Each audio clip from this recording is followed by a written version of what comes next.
wanna be the greatest. Everybody on the fake shit. I look around and feel like everybody is the fakest. I make this every day and I'm impatient, hoping one day I blow up from the basement. Statement, the top is so vacant. I don't hear shit that I think is amazing. Waiting for my day when I'm playing sold out shows for 1,000 faces. Hey, give me that crown, get in my way and to be put down. It ain't your place, all this my town. If I want that shit, then I'll get it right now.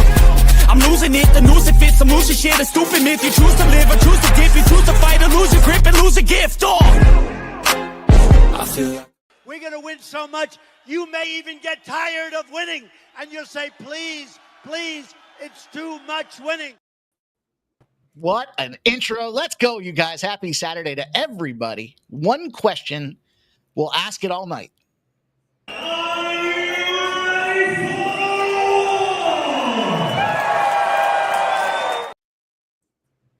TGI Saturday, the best day of the week is here. The best show to watch on the planet is right now, right here.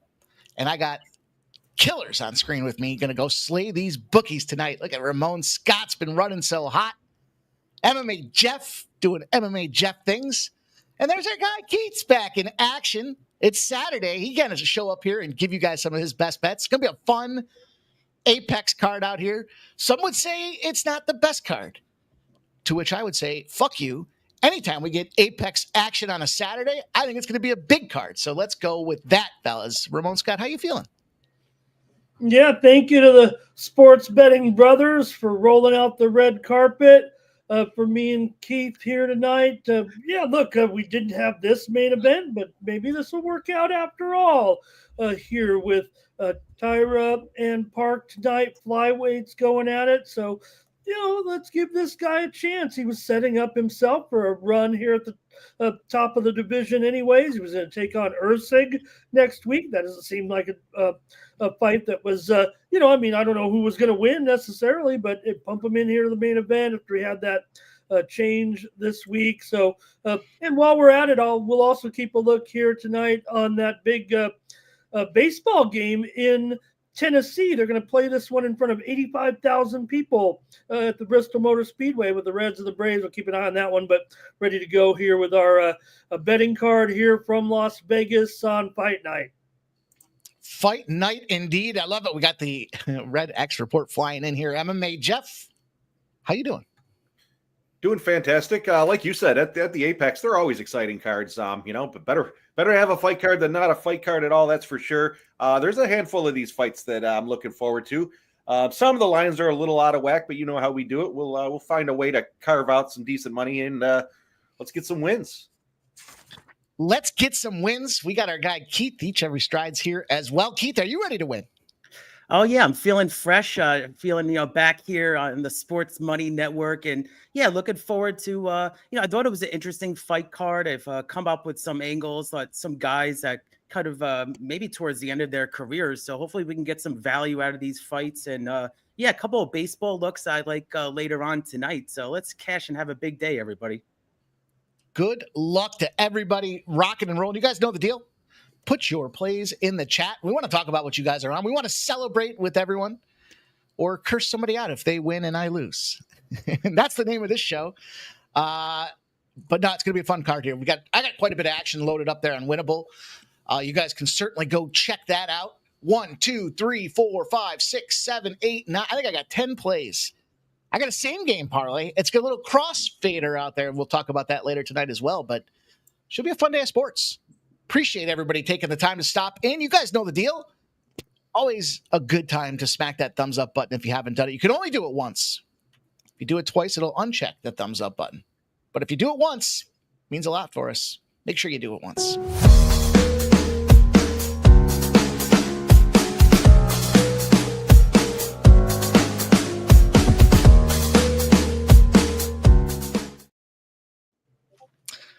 I'm fired up. I'm ready. Let's talk about this first fight. Let's get it in because it's going to be really fast here that they will be popping the top on the shop here. And I want to make sure we're ready for it. So we'll bring up our little index here. We'll do a little bit of this over there.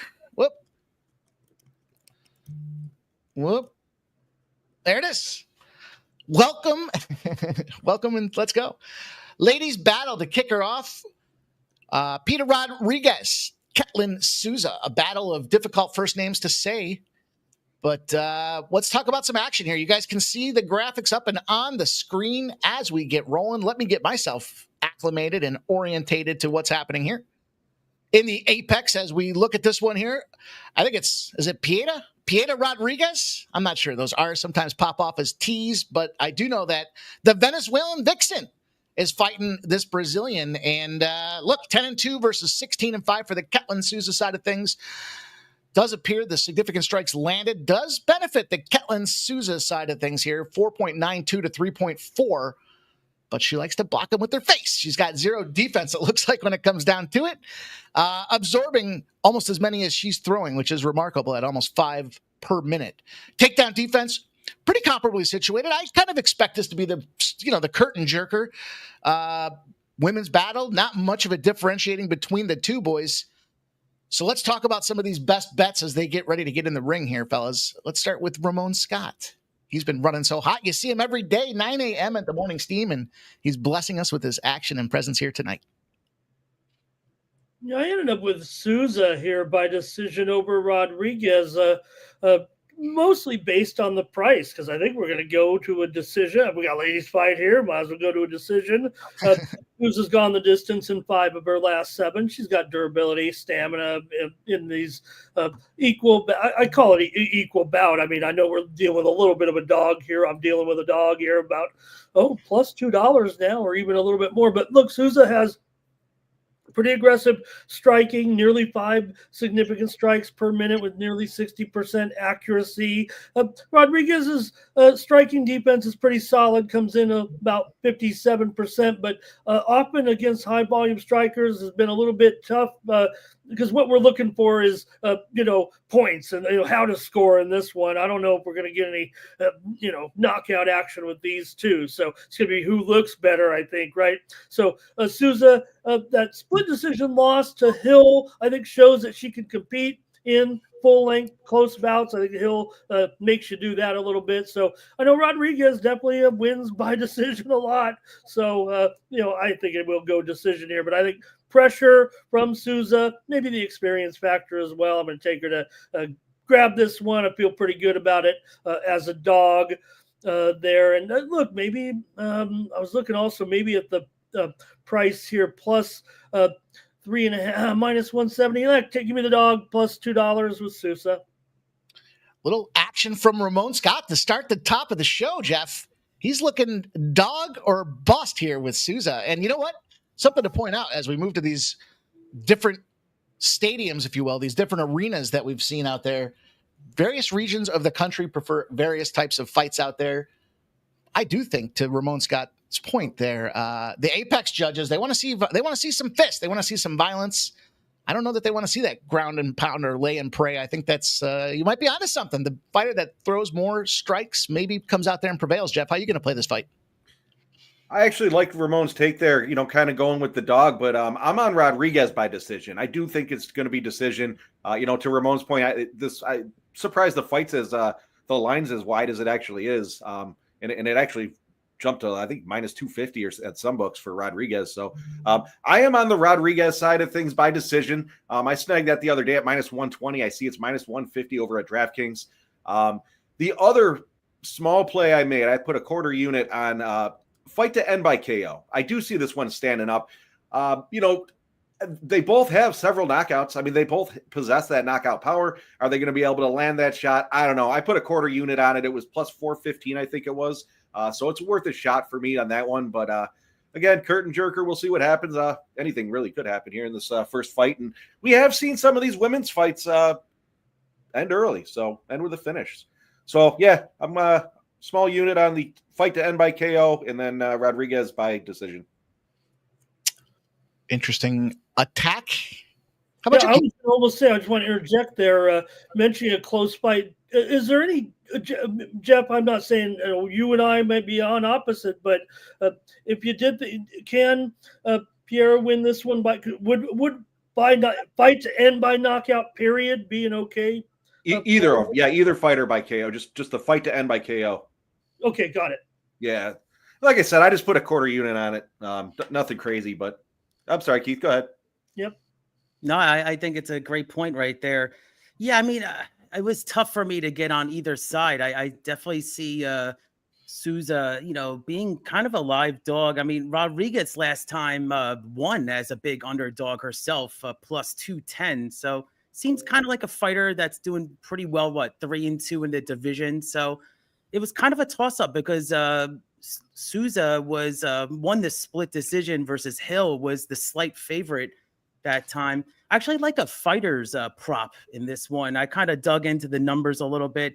I mean, I'm just going to start it with a fighter's prop. I like Rodriguez to get over her total takedowns, over 3.5 plus 110. She had 8 last fight. And then we have we have Souza, who actually struggles against takedowns. So I like that. I think that's some good value right there. I think it could, obviously go to decision. So more takedowns, the better. So I'll put it in the chat. I like Rodriguez over 3.5 takedowns plus 110. Let's start easier with some plus money here. Nice. You know what? That's a good look there, Keith. I was just scrolling through some of these other options for plays. And, with Souza, with this fight being what I think is pretty close, you could go with Rodriguez by split decision, figuring Souza's going to take maybe one round, and you can get that at plus 400. And if you got Souza to win by split decision, you get plus 900. So a couple of bigger bombs out there if you're looking to go that route. Good stuff. So I took Rodriguez by decision, and it's funny you mentioned that, Keith, because I added the 4+ takedowns in there to make it a plus 200 price tag. No. Trying to do a little bit more of that now. I want to try to get some of these significant strikes and takedown attempts in there. I don't see that there's much in the way of, well, I don't know. I guess we'll see what Ketlin can put up there. She doesn't. So I guess it's going to be interesting to see what kind of fight game she has, because she does have some volume.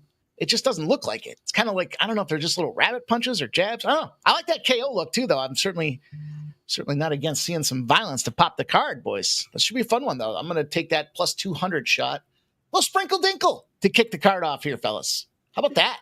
Yeah, and I think, look, and what I was asking Jeff, and it makes sense, right? Because, look, maybe I'm looking distance. Maybe he's looking ITD, whichever way it goes. But there's no reason here, like a minus, what is the over? 420. But no one's going to, you don't want to bet, I don't think you want to, I think you want to take your fighter, and it's either going to be one or the other. You know what? I don't know. Actually, what is the ITD compared to maybe a fight not to go the distance? These ladies. That's not a bad look either inside the distance. I mean, right? Plus, what is it? 350 or more on fight doesn't go on the under, I guess, right at 2.5. But should be a fun night with this card. We could talk also as we're getting ready here. We've got all our picks in, but the makeshift main event, just 6 days in the making for it tonight. We'll get there soon enough tonight. We've got 6.5 hours probably with you here tonight. But I think the fact that Park is undefeated kind of saves. I don't know, it should still be good, right? But comparatively to the originally scheduled main event, you do bring in at least an undefeated prospect here to throw in a little bit of intrigue into it. Looking at the time, the last couple of cards, I felt like they were right on point at 6:10, right on the button. I almost wonder if did a fight get canceled or something that I'm just not aware of, because they're certainly dragging their. It looks like they're talking about them now, but man, the last month they've been 6:10, right? 6:08 they've been in the ring. It's a great commercial. I like Shane Gillis, man. He's a funny fucking dude. Drinking the Bud Lights. I was talking last week about that Adam Sandler coming. You know who else is coming? Remember Tim Meadows, the ladies' man? Oh yeah. Okay. I just got tickets today to go see him 2 weeks from now or something. I was like, I'll go see fucking ladies' man. That'd be a fun night. Did you call me a jive turkey? Nobody said any JCs, JTs. Who knew? Excuse me. Yeah, it does seem like there's a little bit of extra time. Yeah, Stop Gio says they want more bets getting in there. I want more action on this curtain jerker to kick the top here. Did catch that PFL parlay last night, boys. That little 2-legger that I sent with you boys in the chat. I put it on pre-gaming as well. It was a little PFL action. A couple decent fights last night. I just played a couple of stiff favorites, the $2.75 favorites as premiums. It sounds like a cop out, but the odds were what they were last night. We're dealing with a lot of those are probably the closest fights, and I took those favorites and won. But there was some, I thought the card was. I liked the card there pretty much last night. That was pretty good. What about guys? Before we get going here, I think you could say controversy this week. We saw Budai. We were together seeing Budai win, and you got a UFC kind of complaining openly themselves about their roster, and I guess people have kind of. But then this guy gets cut, and he's on a winning kind of going and winning Budai, and he gets cut here this week. I saw it and I wasn't surprised personally. He is, in my opinion, one of the most boring fighters. He's the get on top and just lay there, get my 280-pound body off of you, and then you might be able to do something. I think it was just the style. He's not, in my opinion, and probably the UFC's opinion, he's just not an exciting fighter. Well, he had a history or Keith's love life there. Oh.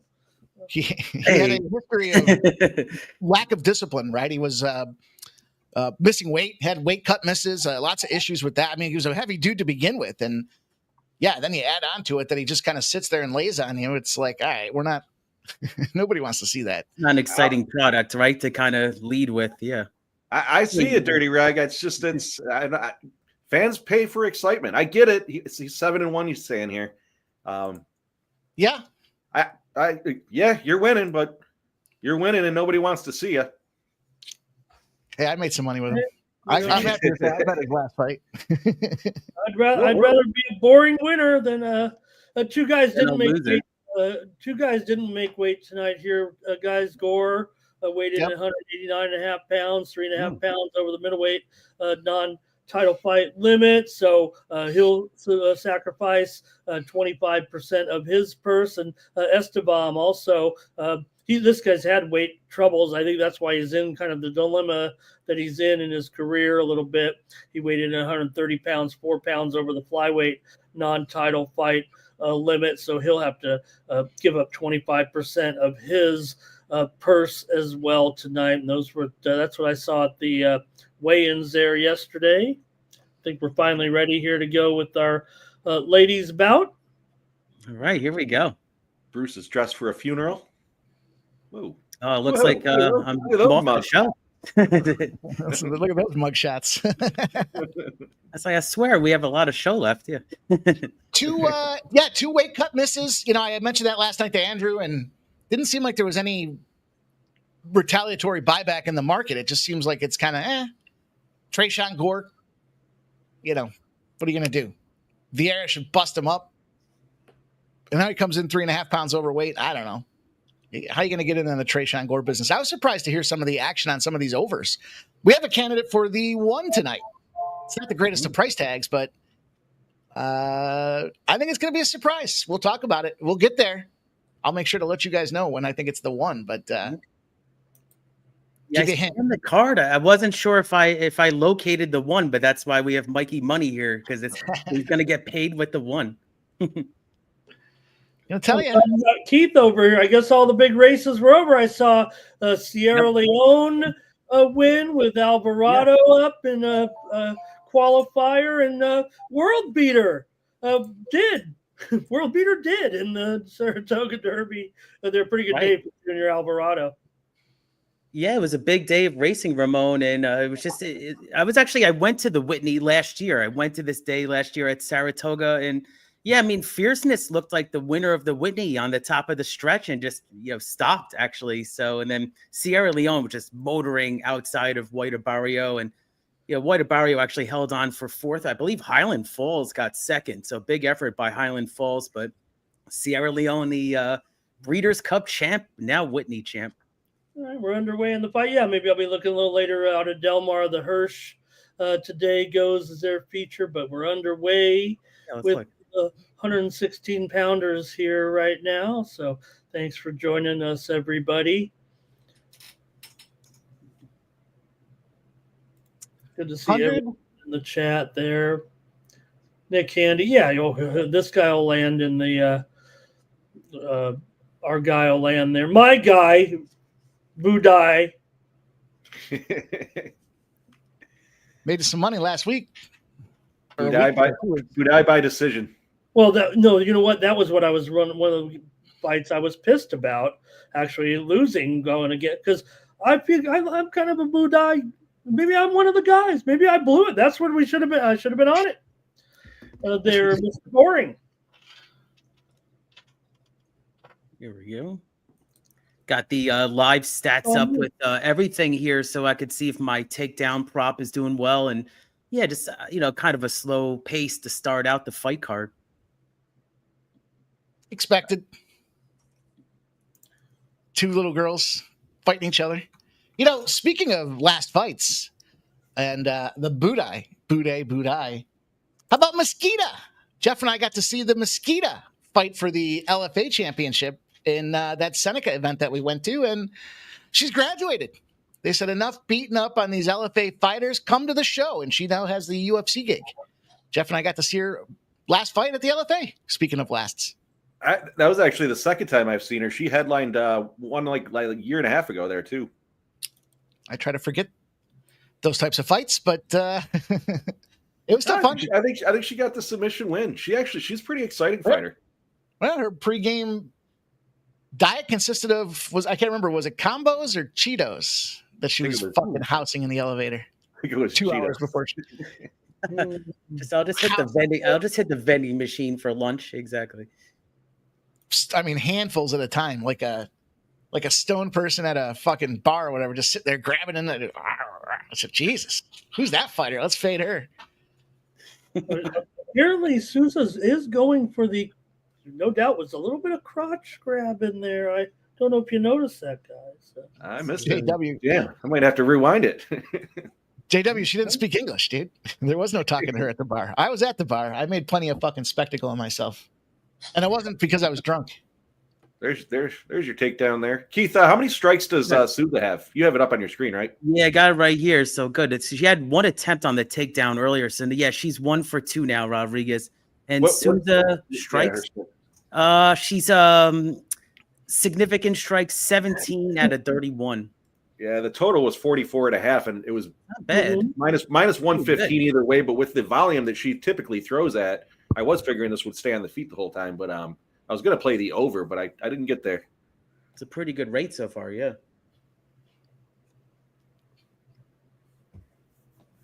Pretty exciting fight, boys. All right, get him on the feet again. Let's see. Oh, that was an interesting little. Look at that. You see that? Wow. Interesting little maneuver. And now what do they call this move, Jeff? Looked like a WWE type move, yeah. It looked like a 68. You get me and I'll get you later. Oh, guys.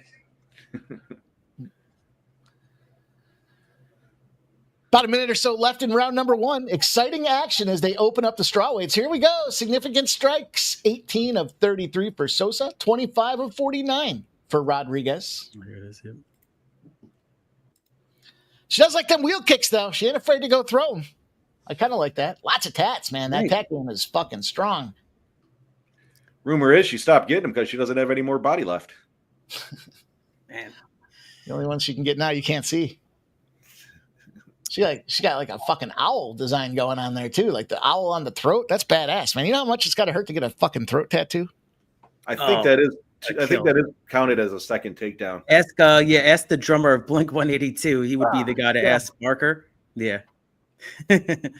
So yeah, I got 2 takedowns so far with that prop in the first period. It's pretty good.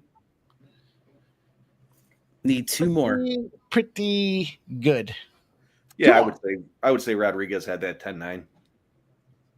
She outstruck her. She did have 2 takedowns in whatever ground control, whatever you want to call that. Souza was active, though. She was definitely active. Did you see, speaking of last night's fights there, it was the guy that I was on early there, the dog. What was his name? Fuck. Anyways. Just call him dog. He had the dude in the chokehold, and the dude tapped, but the ref couldn't see it. So the dude ended up I don't know if you saw the way it was Dupree, whoever it was. And pretty sure had him in the chokehold. He tapped. You could see from one of the ref didn't see it. And so the dude fucking was literally in the chokehold for an extra, 30 seconds. I thought he was going to fucking kill him. Was that with the female official that was Yes. She missed that one. I saw your comment there on X about that, Ramon. A little edgy, Mr. Controversy. Yeah, I even got a response there from one of the commentators that we are familiar with as well. I asked him about it. He said he didn't know how she got selected. I had noted that was the highest level of the UFC has had one female judge, but that level where that big money, I know that's not UFC, but that is their world championships. That's pretty high level for someone kind of making their debut and officiating consecutive fights. I have no problem. That's what they chose to do, but that's a high level. She had 60 fights. I don't know. What do you think? I don't know the number that you might need to qualify to judge elite level. I would imagine 60 professional fights might qualify you to do something like the PFL World Championships. Maybe it should be more. I don't know. A lot of people felt that she was not doing a overall satisfactory job. I don't know if I'd go that far, but that stood out, and that's what people were commenting on what you were talking about, Mike. God, you choke somebody out and they go out. That's just one thing, but you got that arm wrapped around the dude's throat for an extra 30 seconds. She was looking to see if he was awake, and he obviously wasn't. When he finally let go of the arm and she called the fight, the dude just fell over on top of him, fucking sleeping right on him. Yeah, so that was something to note as well at the PFL fights last night. I never, probably maybe give she did like 2 or 3 fights in a row. I don't think we see that too much. And usually you get one guy and then you get another guy and then the other guy will come back maybe. But Ian Parker was the guy who responded. Ian Parker. He was the one who responded to a comment that I made. He said he didn't know how the criteria was that she was selected to do several of the fights last night. Interesting. Wow. So I'm sure there's going to be, there's going to be a whole review of that for sure with how that went down.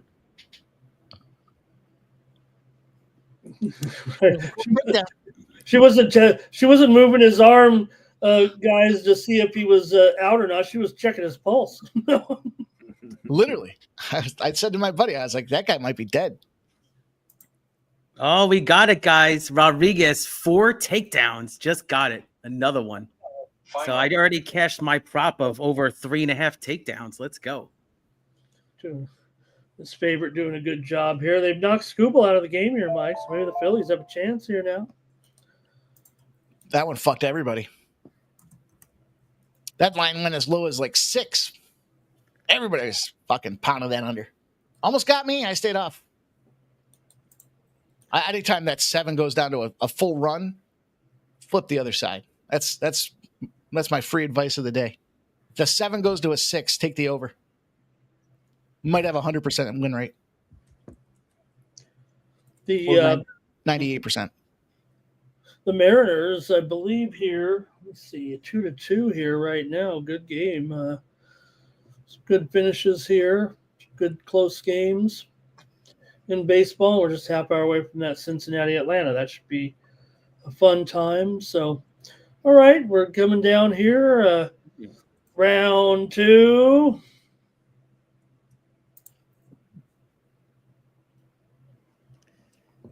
Man, let's go. Check how many likes we got here. Yeah, that's how you started off. It's just kind of a, long kind of fight, drag out kind of fight. But, What do you think? Any shot for Souza here in the second? You think anything? Probably 2-0 currently, right? That was probably best we've seen of Souza there a little bit, but still Rodriguez came back with the spinning elbow there. So yeah, she's Rodriguez is minus 600 live right now. So it's looking like the books are thinking it's 2-0 Rodriguez. Well, she's got all those takedowns. I mean, it's not helping the yellow owl here. She got some room for some tats on that left leg, Jeff. Oh yeah. I guess there is a little hard to tell with all those body parts flailing. Ramon, I was just looking for. Left leg is completely untouched. I was looking at yesterday. I said the Rockies. I said, what did they have? 24. They had 22 hits to 18. Yeah, I think they said something, Jeff, like on no day in Major League history had 2 games featured 40 hits in each game had 40. The Yankees and the Marlins did, and the Pirates and the Rockies did. Interesting. Very cool. Definitely a day for hitting yesterday, that's for sure. It's like every park was like Coors Field, yeah. Well, you know what the rumor was, and today's the score 7-4 in the 8th inning. So maybe it was broken for when the rumor was the humidor was turned off, and they realized it out too late, and the balls all dried out. And they're like, someone turned off the humidor. The balls are going to go flying out of the stadium today. I wish I'd have known that. Well, you got to get to maybe with the clubhouse guys smoking their cigars in the humidor. It's in a rain delay actually in today's game right now for the last hour or so here at that 7-4 score. Yeah, I was just flipping, saw the score 7-4. That's a delay, you said? Yeah, rain delay here in the still top of the 8th. It's been like that for about, feels like 45 minutes or so. Milwaukee's at it again. They're clubbing Washington 8-2. It's going to be another win for Milwaukee. Look, you could pick different teams in this, but does any team, I keep saying on the morning's team, does any team have a deep as rotation as Milwaukee? I think that's what, now granted in the postseason, you don't need them all, but good pitching, man, from Milwaukee right now. Mets over the Giants right now, 7-4, bottom of the 7th. Minnesota and Cleveland tied at 4. Boston on top of Houston. Texas and Seattle are going to get it on here in the 9th inning, tied at 2. Saw Seattle walk it off last night. And top of the 9th, Yuri Perez and the Marlins shutting out Schlittler. 2-0, top of the 9th. Marlins going to win again. They know how to win big, and they know how to win small, these Marlins. I love to use the term. It's never used enough in my book, but cash it. Gave out the under 8, I believe it was today, for not just the Win Club, but I was over there, posted to the post on YouTube channel as well. Under 8 cashes with ease in that game, boys. How about that? In the Schlittler? The Schlittler battle. Also, cash the first 5 under in the Texas-Seattle game. Onward to the full game under. See if we can't get a little mini sweep going. Yeah, let's not have any hijinks there with extra innings. That's always the concern on the game like this. Especially with it was a low number too. It was only like maybe 7.5, so it doesn't leave a lot of room. One each will be in trouble. There. So, hey, Marlins here. I think they wrapped it up there. Sure. Official. Ooh, man. One as well. Marlins are flying high right now. What's going on there? Is the where's the final? I know the Mikey SDQL stat of the day, I think, was in that game there. One of those SDQL games there with that under. Fuck yeah. That's how many times? I mean, shit, the Marlins at home particularly, as much as people thought they were an over to start the year. Not so much these days. So we're sitting here with about 2:45 to go. 2:40. I'm going to try to queue up. Let's see some. I don't know what I'm going to do. Trying to do something. Late night at cocktail last night is what I was doing. Trying to get the perfect board in again here. 3-0 last week in First Strike. 3 plays on deck for this week. Hopefully you guys had a chance to check those out. Yeah, I was actually watching the episode right before we came on live, and the fellas have a lot of big prices for you this week, so definitely check it out. Prices to be had on this card.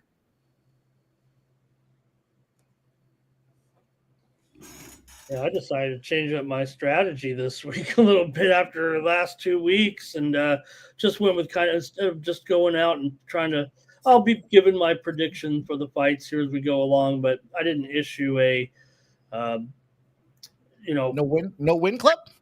Round. No, I got a 7-pack at the Win Club right now. Yeah. Usually on the Win Club, I just give my whole card. Who's going to win, how many rounds, how they'll win. I make a prediction on every fight. But after 2 bad weeks, I just went with my 7 plays here this week, and I'll work it out with you guys. Like I do in a lot of my betting. I don't any subscribers. Hey, when I'm not clicking, I lower the number of plays, and when I'm going good, we pump it up. So we do in a volume. Every single game, right? I love that when Ramon's got a play on everyone in the morning steam. It's awesome. Yeah, well, we got to give out a play. Everybody wants to hear their game. That's what I always think. I mean, could you imagine sitting around and you're like, boy, I can't wait to hear what happens on the White Sox and the Angels game tonight. And then I get there and I'm like, this game sucks. And the guy just waited an hour and a half. So we're going to give out a play every game. Come on. Was that what I do? I might do that. Well, you don't preview every game. So no. Sure. That's the contract. That's what you get. You get the morning steam, get you ready for the whole day, and then you get Mike coming in. And if you ask me about the game, I'll say fuck that game. I think Rodriguez in the world of YouTube, boys. You may or may not be aware they made a major update, major improvement from YouTube. They now allow you to curse in the first seconds of the show with no penalty. Who'd they get to sign off on this one? You might. I'm not sure. I'm not sure where it came from, but I tested it out already. Who can cuss? You can cuss, or you can't type it in the chat cussing. Well, I'm not sure about the chat, but you can type whatever you want in the chat. But I can't go on the show and the first 5 words can't be George Carlin's shit motherfucker goddamn cocksucking bitch.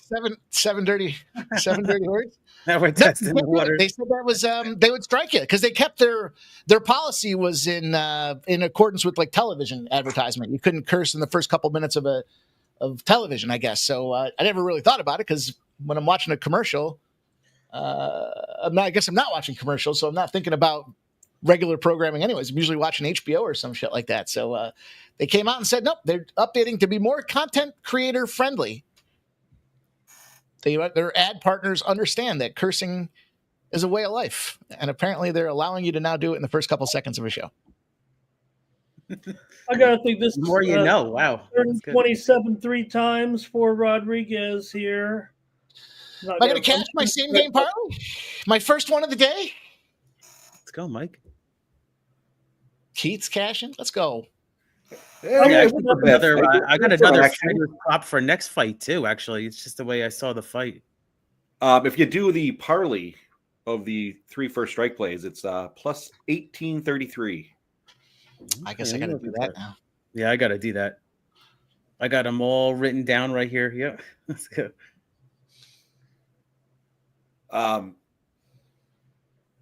Yeah, we're gonna talk about that one in just a minute here. This next fight's scheduled for over 10 minutes from now. Oh, Dirty Reg, you got that was actually an entertaining women's fight. I've seen some bad ones in my day, that is for sure. Oh, you're all good stuff, Joe. I just didn't want to jump the gun. I almost did it. As DC says, 7 takedowns would cash plus 900. I was looking at the it was 3 plus, 4 plus, 5 plus, 6 plus, I think was the same game parlay options. Oh, split decision. Damn, that split was 450. Oh man, you mentioned it earlier too. I said it, yeah, because it was plus 450 for her and plus 900 the other side of for the other girl there. Oh, I didn't play it though. I played the KO. Yeah, not sure how that made it to split decision, but I think Yeah, I could have recommended maybe that plus 3.5. Maybe that was the call there, but I think I got what I was looking for as far as the fight is concerned, and maybe some goofy judge in there. But Rodriguez wins here. Thanks, Michael B. I didn't play it though. I just gave it out. I said it. I should have played it. Yes, 7 takedowns, and then a lot of significant strikes for both ladies, over 60 each. Yeah, maybe that was some of it as far, but again, I don't think she outpointed her necessarily with the strikes. Talking about Souza with her striking, I mean, it felt like it was more just an even fight in the striking, and that Rodriguez owned the control. But again, I don't think that. And again, kind of look like last night too. Everyone gets up in arms and like, oh, these judges, and then one of the analysts, a good one, said what everybody like me wants to always say. This is how fighting works. I am the UFC. I take my card into a locale such as here in Nevada, in New York, and then the judges are assigned by the athletic commission. That's how you separate. That's why it's done, because that way you don't have people in each other's pockets. That's how the way it's supposed to work. So sometimes that's why you get bad judging, because the judges that are selected may not be as qualified or comparable in some jurisdictions. You might have a less quality judging. We know a lot of the UFC judges are the same, but it's always turned over to the athletic commissions after all the UFC can do is put it together. They have no control after that, supposedly.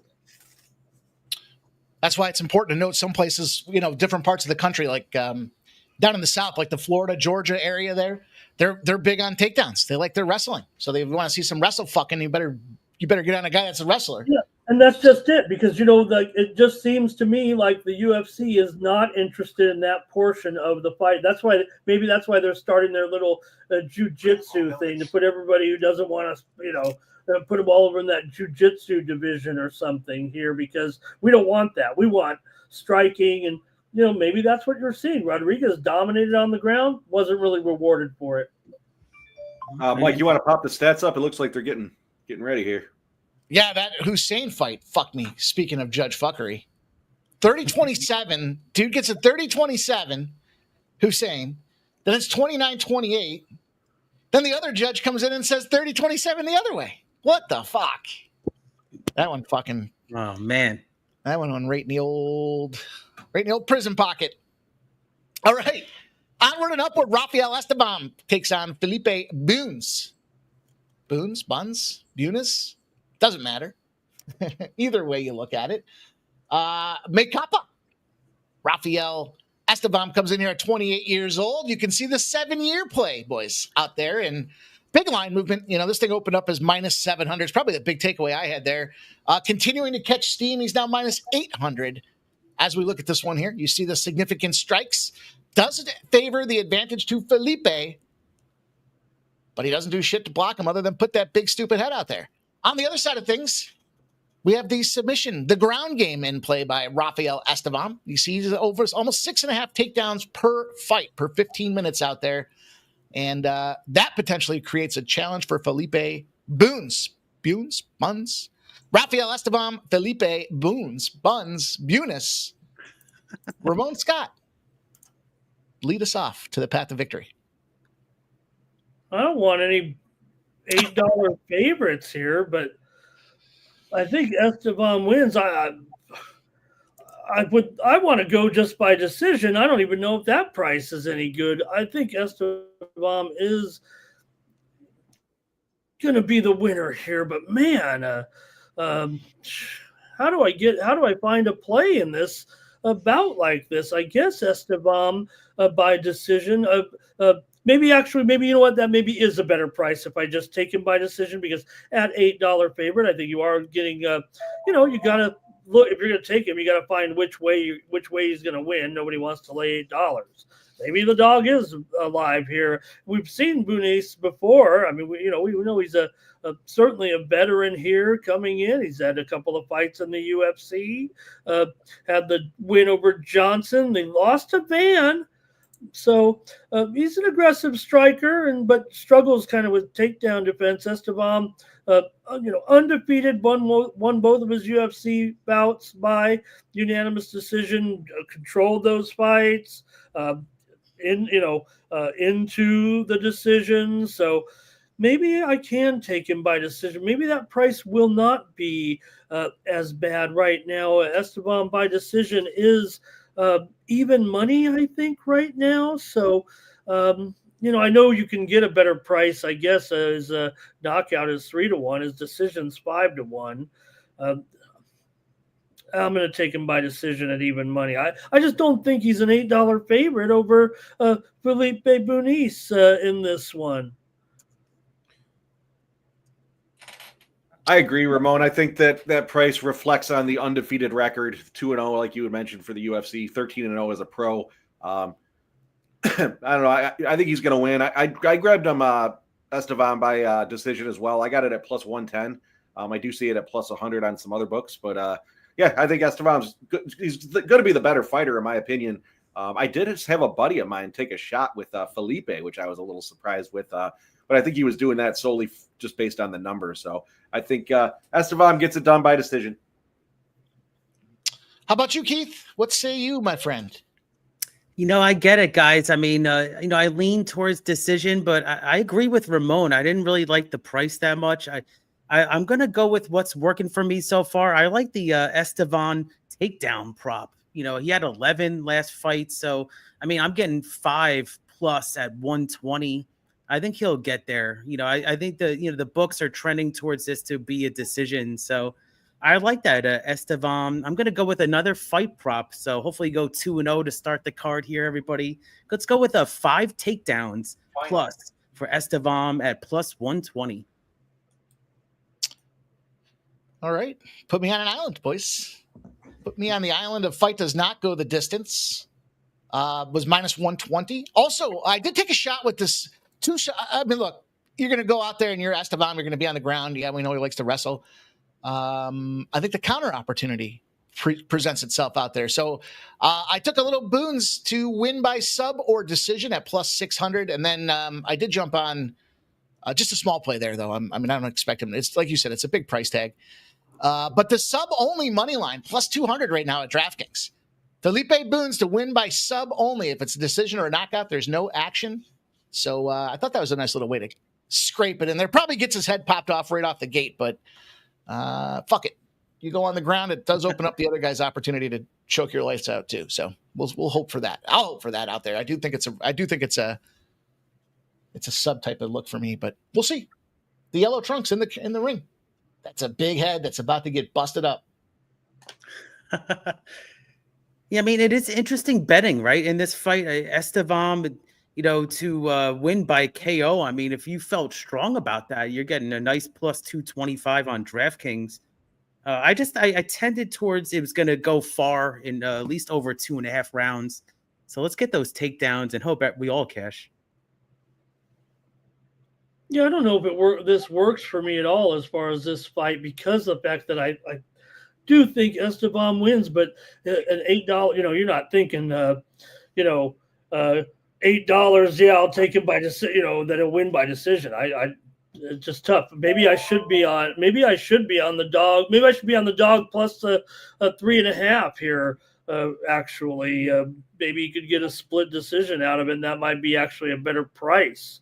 I don't think there's value in Esteban. I just want to win after last 2 weeks, and I'm lost already once. I'm not supposed to talk about the losers, they tell me, but I don't know who says I talk about the losers all the time. I was talking about the losers after a big winning day. I was talking about the losers from 3 days before.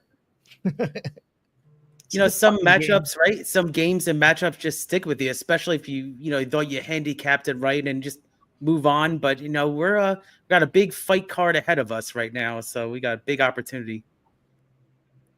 And we're underway here from Las Vegas.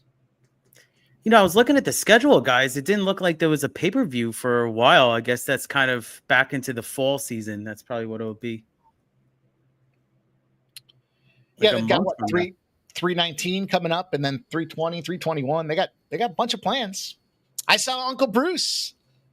Uncle Bruce says he's going to go till he plans to be out there for UFC 400. Oh, cool. I would love to go to an event. I've actually never been to an event live. I got to go. Oh, we got a takedown. I think they'll give him that takedown. Well, it's close. It's going to be close if they give it to him. Let's see if they gave it to him. I don't think they gave it to him. Damn. He had him down for like a good second, but he says 0 for 2 on takedowns. Jeez. That was a hell of a takedown defense for a guy that's got a 0 on there. Is that a fucking typo? I'd say that's anything but 0. That guy was looking squirrely. Damn, I thought I had that one.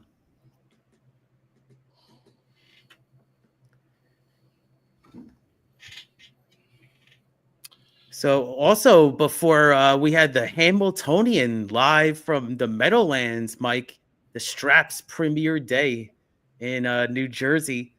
And it was Aki Swanstad wins it. I believe it was race 12. Yeah, I'm looking at it right now. Nordic Catcher wins and pays $11, beating the number 2 super chapter with Jan Gingras, who actually won this race last year. And Dexter Dunn on Maryland finishes 3rd. So $11 winner in the Hambo. It's not bad. Yeah.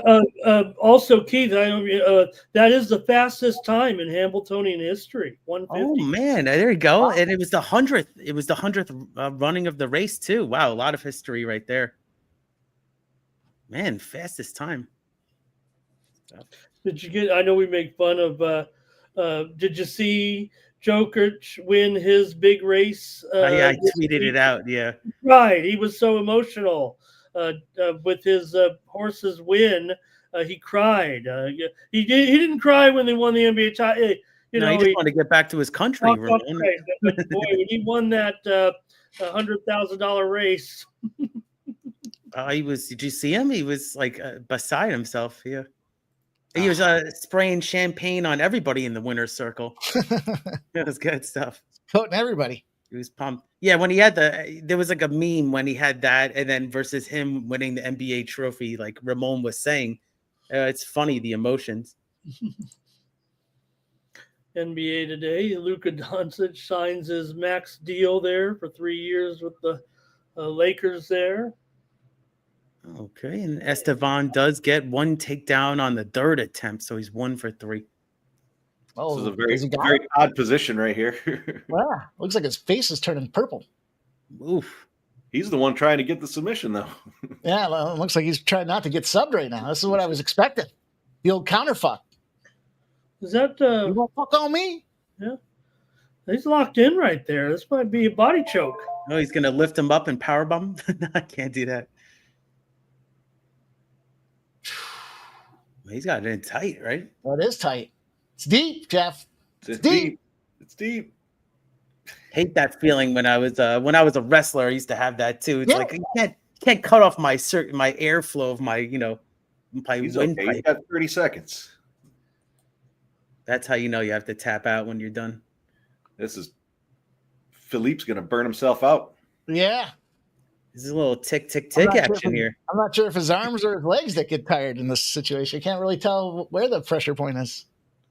Is he asleep? Is the question. No, he gave thumbs up. I thought. Baby go night night. He's alive. He looks pretty. He looks a little sleepy. Tick. I think the ref would have been looking at his face.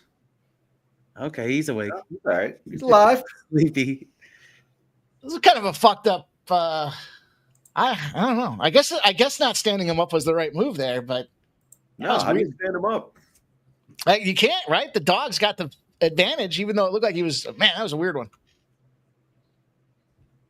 Appreciate everybody rocking with us here. Look at you guys showing up, showing out, ready to roll with us tonight.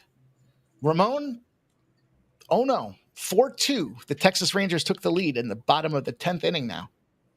Stay under. Stay under. Dirty That- round. Who gets credit for that round? That's I was just going to say that's a great question because Estevam's minus 500 live, so they're saying that could have been Philippe's round. He's plus 340 at this point. We'll note the start time of the Atlanta-Cincinnati baseball game is pushed back. The tarp's on the field. It's wet here, and it may have a delay. I think we're going to play. The players are in some race cars. They're going to ride in the back of some open hood race cars to wave to the crowd here. I took the Reds in that game. A little Cincinnati action. Well, Cincy. Well, you know what? Did you hear what I said on the morning show, Mike? I said I took Cincinnati because come on, they're racing they're playing this game in a motor speedway, and my starting pitcher is Chase Burns. I mean, this guy should be on the pole, not pitching. I like the cap. I like Chase the cap. Burns. That sounds like a NASCAR phenom. Spencer Strider. That's not a bad NASCAR name either. No. Yeah, I could see Boone's gassing out here after that interesting finish there. Although he is taking they're throwing some fists now, boys. Minute into the second round, there goes the line adjustment. Big swing to Estevam's side of things. Nice spinning back fist there. Well, it's just that when I think of an $8 favorite, I think of a finish, right? No matter what, somewhere along the line. I say that every week. If you're, and I don't see it coming in this fight. I don't necessarily see that coming, especially after we saw in the first round, Jeff. Yeah, no, I agree. I think Boone's wants to stay on the ground. That's his type of fighter he is, and I don't know. He really gave it his all in that first one, and fighting off your back, not necessarily unless you're looking for a submission. Not the way to go. Bad news, Mike. Randy Rosarena's just hit a game-tying home run here to make it 4-4. Fuckers. Coming up clutch again here, possibly tonight. It sucks. Guardians just beat the Twins 5-4. It's all right. Take a 2-1. 2-1 afternoon. Tennis action coming out at 7:30 as well. We got a good card tonight. We got good action tonight in tennis for sure. I'm sucked. I'm sucked here in Canada. But, my men's tennis game is fucking horrible. I had to stop. I got to tell myself, stop. Don't bet men's tennis. But I like Lin Zhu. I gave out one play in the morning show just because I wanted to say, give me Mboko over Coco. Mboko plus 4 games over Coco Gauff. I'm going to take Mboko here. Mboko over Coco. I got something else here. Yep. Yeah. You guys think I'm coming out here with all these great handicapping angles, but no. Just go with something that sounds cute on the air. Go ahead, Mike. I got to get a refill. I'll be right back. I'll be back and we'll celebrate that properly. All right. Sounds good. Flea, I don't like the line movement going in your guys' favor there, but I'm always down.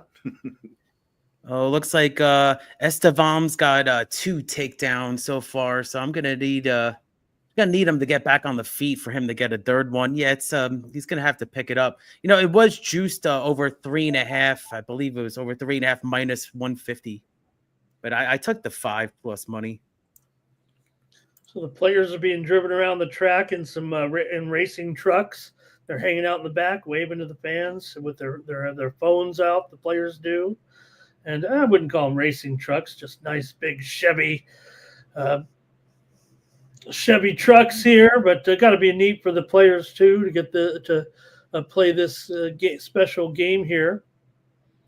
Did you see the Whitney at all, Ramon? Because it was I had a little bit of win play show across the board on Skippy Longstocking, and he made this like aggressive middle move, actually past Fierceness. Then Fierceness put him away, but then Fierceness just kind of stopped down the stretch here, so they're gonna have to cut back the horse for sure in distance. Keith, the racing. We keep looking for. I keep putting pressure on you every time we talk horse racing, but I hope it works out because actually the way that we're going to shape up here to go to the Breeders' Cup, especially the Classic.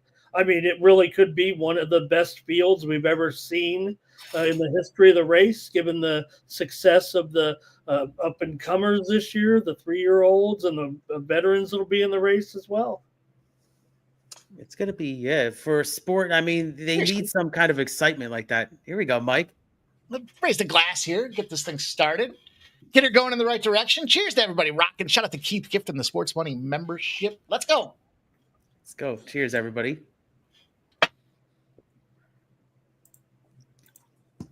Oof. Here we go. Woo! Got to get the first one down, right? That's it. It's like I never stopped. Raphael, Like it was a rager last night. How are we going to tell Michael B if he says let someone know? Do we yell? He's on a smoke break. Does he turn the volume up? Hey, Michael, what do we do? Do we call him? He's probably listening on his phone, maybe. Thank you, my friends. Woo!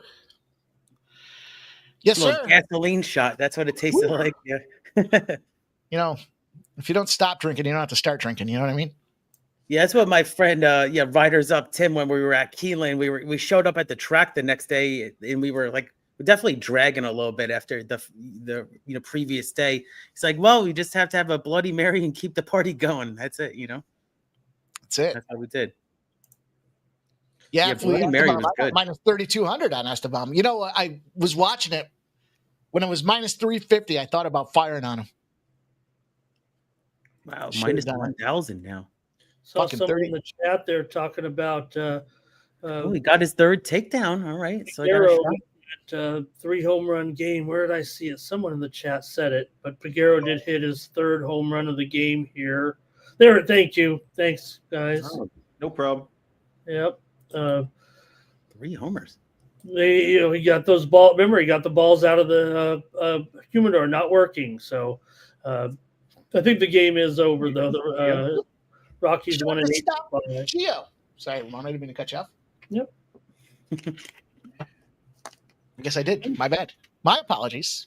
Thank you to stop Gio every time. Now, I don't know about the Pitbull concert in the middle of the Tennessee Bristol Motor Speedway, but Oh, man. He's got I'll the tell you new what, single out, right? I missed well, maybe there's a little bit of marketing to it. I just figure you got to get some country west. I don't know. I don't want to stereotype the racing fans of Bristol, Tennessee, and nearby Nashville, Music City. I missed the cap on the concert. I faded the Phillies. Faded the Phillies, and I forgot. Was it Pitbull? Might have been Pitbull that was at the game afterwards, and they were all fucking dancing. All the players were sitting out there dancing to Pitbull. I said, A cross-genre concert here, actually. how did I miss that in the cap? There's got to be some kind of angle with that. That's funny that you bring that up. I'll skip teams that celebrate with the performer. Yeah, teams that celebrate with the performer. Like, I want to see their stats like the next game. All right, let's see here. Got the updated stats. Oh, we got 5 takedowns. Let's go. Whoa. Just got a 5th takedown. Pitbull and Jake Owens. So you do have the country guy there, obviously. Dale says Pitbull, part owner of a NASCAR team. Cool. Yeah. Michael Jordan having his best, I believe, his best season as an owner. Fucking Michael Jordan. Did you guys see that movie? He's trying to be the GOAT in multiple sports. That's always been his obsession. He wanted to try to be a baseball player, obviously, as you know. He joined baseball because he was fucking being investigated for gambling, and they couldn't have the fucking NBA world champion point shaving, so he went to play baseball instead. Then they killed his dad. Crazy. Yeah, that happened first, but that was shitty. That was shitty. See, Ramon will call me out when I'm wrong, and he didn't have anything to say about that, boys. That's true. I remember that shit as a kid. Yeah, Larry Demery, that was the guy's name that pulled the trigger. You shouldn't remember those guys' names, right? You're supposed to forget them. And look at the position these guys are in right now. Some weird ones in this fight, that's for sure. Yeah. And again, does it get you anything? Does it get you anything to do this anymore in the UFC, where they really are putting the emphasis on, the fighting, the punching, the contact, the damage? Nobody wants this boring. I think it's fair game, right? I mean, this is ultimate fighting. You gotta have both. You can't be in there without some type of defense. I think there should be some type of a bonus for using the leg anywhere above the waist. Not leg kicks, not chewing the tree bark, but you get that wheel kick up there, you should get a bonus. Get spinning kicks. There should be an emphasis on some type of kick action. Mike wants some kind of double dragon action or something like that. Yeah. Dragon. That was one of the hardest games ever. Yeah, the third one, I could never beat the third one ever. That was like the hardest video game. Nicholas, I think the problem is they're both so worn out. I don't think there's enough energy to get a finish here. No, a couple rabbit punches to try to make it look good for the judges. Judge fuckery? That would be a masterful judge fuckery. That would be. I remember I was on the show. It was definitely this year. It was earlier this year with you guys. It was definitely the biggest judge fuckery I ever saw in my life. And then the week before was like a bad one too. But the one I was on for was massive. I forget the fight.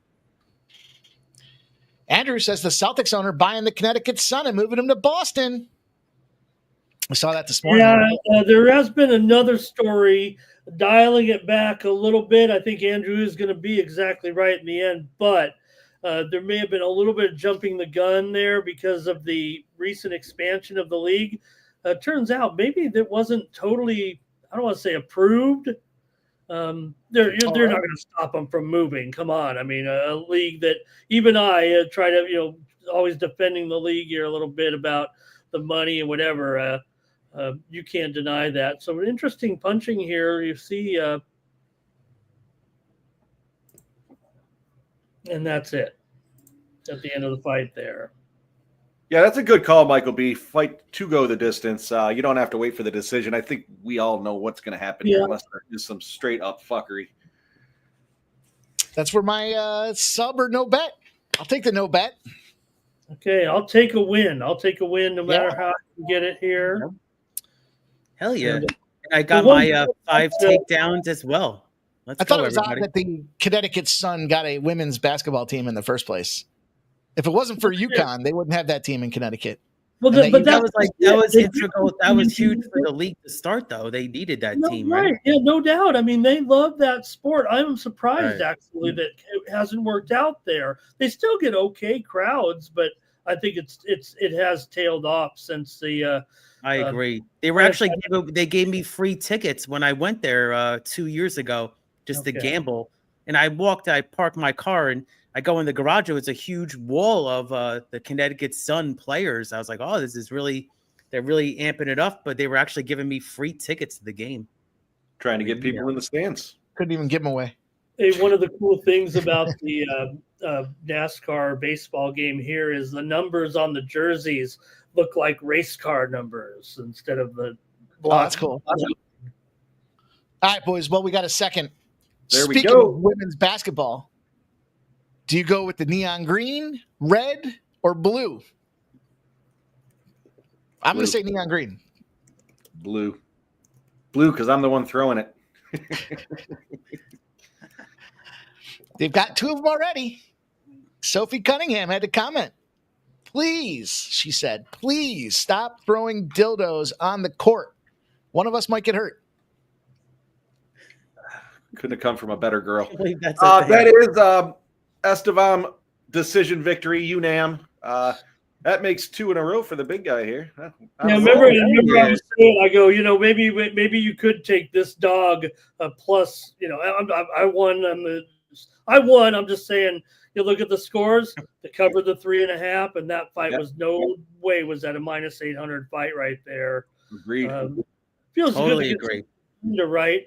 I didn't want to rehash the dildo talk because I've kind of run it into the ground. I kind of want to bet it though. If they have a betting line on it, I mean, that under one's going to be juice, but that plus one would be like massive. Blue was We're plus talking 1,400. dildos. You're right, Keith? Yes, I am. Keith, blue was plus 1,400. I told Mike I might put the mortgage on it and then buy tickets to the next game and throw a blue one out myself. Yeah, right, and that's a big deal. 1,400. We know that probably $50 limit on that at Bet Online, but I think it's out now. You got to get the lime green. You got to get the lime green, don't you? Every time. It became a thing now. The first one, if the second one was like orange or blue, then okay, it's not a thing. But now that it's 2 lime greens in a row. All right. Well, we're here to get viewers. Did you see my shtick on the show about it, Mike? I want to do it again, but I don't want to bore anybody. I don't feel like breaking down an analysis on that. Look, you guys are doing a great job. I'm so glad to be on the Sports Money Network. You guys are getting me several hundred views on every show. Thank you to the other channels too that I go on. I'm almost famous, right? Doing these shows. Are you kidding me? If that dildo lands 2 feet from me, I don't care. Look, there's not some chick up there doing it and then throwing it, okay? This thing is right out of the wrapper. I am grabbing that thing. I am putting it in my beer. I'm drinking that. And then I'm taking it out. I'm waving it around. Hope the camera. You only get one chance to go viral. And by God damn it, if it's going to be a green dildo at the game, I'm going to wave, stick it in my pocket, whatever it is, I'm going for it. If that thing lands near me, I'm going to be famous. Oh, I done zip my pants and put it right in its place. Start wiggling it around. That'll go viral. I do have to ask one question, Ramon. If it is packaged, how are they getting it in? That's right. Where are they hiding it? In your wife's purse, okay? Because inside job, no pun intended. No security guards. Now they are probably right. You said stick it in your wife's purse. I thought you were going somewhere else with that. Right. Your wife opens her purse let's check how many likes we got. Security guard looks in there, and now they'll be on the lookout. But we need 5 more likes till shot time. So 45 likes. So didn't mean to change the subject there, guys, but 5 likes away from shot time. Let's get to 50. And I've been actually even capping this next fight up until the last second. Yeah. There it is. Do me a favor, Ramon. If you do pop it in your beer and take a sip, make sure you're not wearing that Sports Money shirt. No, you should wear it. You should be wearing it. You guys are looking for the Sports Money hoodie, but I would be roasting it if I wore that right now. Austin Bashi, Giannis, whatever the case may be. You'll see the information on the screen here, boys. Let's try to dial in another winner. Winning's fun, isn't it? It's fun when you boys are catching them winners. I caught a winner. Winning is fun, boys. And Austin Bashi knows how to win. He's 13-1. He's got a 4-1 record his last 5. He's got the 8-year, the younger factor in play. I love to point those out. He's a big bomb at minus 900. Decidedly, no. I think the big opportunity here is Giannis is the southpaw. Not a lot of data on this guy. This is one of them spots I hate to be involved with because you got a big favorite. You got a guy you don't know shit about coming in on a fight that was a replacement situation. I'll say this. It's hard to justify a minus 900 favorite in any sport, boys, but maybe you guys can steer me in the right direction. Jeff, what do you want to do on this one? Let's start with you this time. I'm going to keep this one simple. I saw Michael B giving the red X there, saying that he's got a 3-unit play on Bashi. I think Bashi should roll in this one. I think Giannis there. He's just a punching bag. I don't think he's going to end up doing too much out there. Bashi likes his submissions. I'm going to roll with Bashi round 1 or round 2 at plus 225 and plus 300. I'm going to sprinkle a half a unit on each of those and figure he's gonna roll in this one. Let him finish. Wow, they're already rolling, boys. What do you think here, Ramon? How about you? No, Bashi first round decision. That's what I got to go with here. This guy steps in for Marshall. Marshall had an injury. This guy's a total newcomer here. I think we know Bashi's kind of on a little bit of a track here since he lost to Christian Rodriguez, but he's a pretty good wrestler. So I'm gonna say subs him in the first round. I'll get that pride. I know we're about ready to go here. How about you, Keith? What are you going to do? Yeah, I'm on Bashi and inside the distance. I think that it's going to be sort of a revenge spot from that Rodriguez loss. I mean, he was the minus 270 favorite.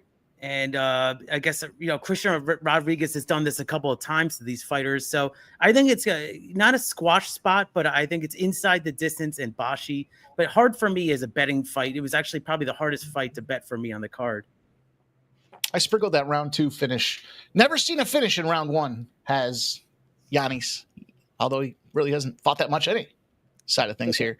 He's up in weight class, I believe, also here. It's an interesting comment that we can toss around and have some conversation on from our Lopez. Need a sports money shirt with a neon green dildo and the words "Twist It" on it. I'm not sure. We might have a new logo by next week. The word dildo? Mike's been going. Could you see yourself in a shirt that's got a neon green dildo on it, even if it says "Twist It"? No, you'd have to pay me a lot of money here. I don't think I can get. I don't know about that one. Well, you know what? I might wear it to the club. Maybe $1 million bucks or something. Exactly. When you're in the champagne room, it'll look really nice glowing in the dark. Yeah, we are working quickly here. I guess that's what happens when you get, hey, Jeff, go figure. A couple decisions and we're off to the next fight. Yep.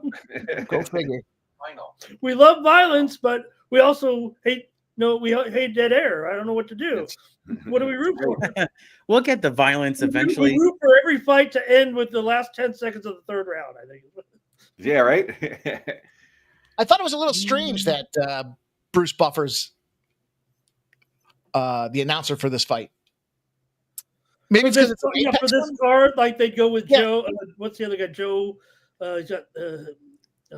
It's you, Ramon. It's your off night tonight. Yeah, I should be over there. Joe, I can't. Well, the reason I say that is because it wasn't Joe. I feel embarrassed that I don't know it. No, I'm not sure. I know a couple of the refs' names, but I'm not sure other than Buffer, the announcers. I haven't listened to an announcer in years. What do you mean? Your friend is one of the best in the world. I still don't even listen to him. I keep it on mute. Better hope he's not listening or watching. Well, we're talking ring announcers. We're talking ring announcers. I know.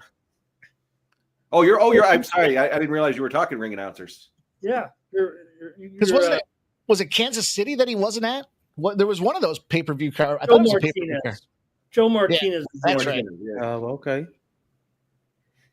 Yeah. Real quick, guys, does anybody have anything on this Braves at Reds matchup? I ultimately passed on this one. I have a couple of plays in the 10 o'clock hour, but yeah, I kind of lean towards Braves, but not at minus 115. I don't know. Maybe I'll look to live bet it. Anybody have any thoughts here? It's a 725, just about to pop off in 4 minutes. We're hoping so, Keith, but that tarp is still on the field. Oh, here. Getting hyped up for tarp on the field. Well, Mike and I think we're both on Cincinnati. We said in this one, and we noted the.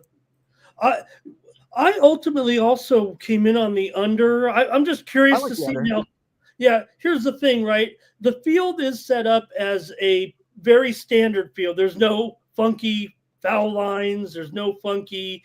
The gaps are a little bit in, they said, but it mostly plays to a little bit larger than normal.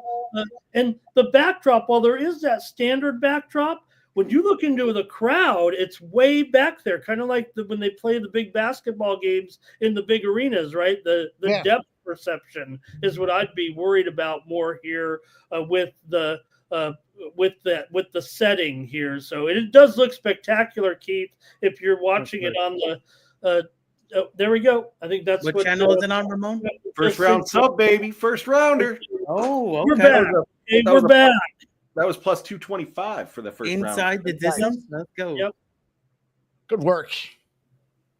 Three in a row. Yeah. Let's keep it rolling. Yeah, I sprinkled that round 2 for Bashy. So 85,000 at this game, at the Reds and the Braves game, Keith, a Major League Baseball record today. What channel is it on, Ramon? Fox. Okay, thanks. Fox. Yeah, are you sure it's not a Savannah Bananas game? That's what I want to That's right. You know, I think we're talking trying to get tickets for that, and it's all sold out. Major League attendance, not to disrespect the great Savannah Bananas, which will outdraw any Major League game here. These guys, unbelievable. I you know what? I catch myself because they kind of show it on Sunday morning. I catch myself watching a little bit. I have to say I do like it. I do like the banana ball as an entertainment. You know, I've enjoyed it, watching it a few times, and I've watched it for a couple of years now, and just amazing that where they've taken this. Right, they sell out the stadium, and there is even a Major League Baseball game being played. It's the banana. I just couldn't believe it. In Philly, and they was sell out. They sell out everywhere they go. I looked on StubHub, and the cheapest ticket was, I guess, it was New York or something, and maybe it was Yankee Stadium was $100. I was like, wow, that's amazing. I watched the one on TV this past week, or I think it was last week. YouTube. They have the live stream. I just had it in the background. It's entertaining. You know, it's good for families. Yeah. Did you see this one? They brought out Joey Chestnut out of the stands, and they had a eating contest. It was 2 Savannah Bananas players against Joey Chestnut. They were eating hot dog buns with a banana and whipped cream on it, and they had he had to eat 2 boxes, and the 2 players only had to eat 1 box each, but Joey still won. And the funniest part about it was they had to do the contest in like right center field while the game was being played, so the ball could have got hit out there while they were doing the eating. It's competitive eating during competitive sports. It's funny. Well, yeah, it's entertainment. It's kind of funny what they built. He actually took over an old team, right, or something like that. That was like some of the old roster that didn't even know what they were going to get into. Yeah, they've done a great job with that. Obviously, wow.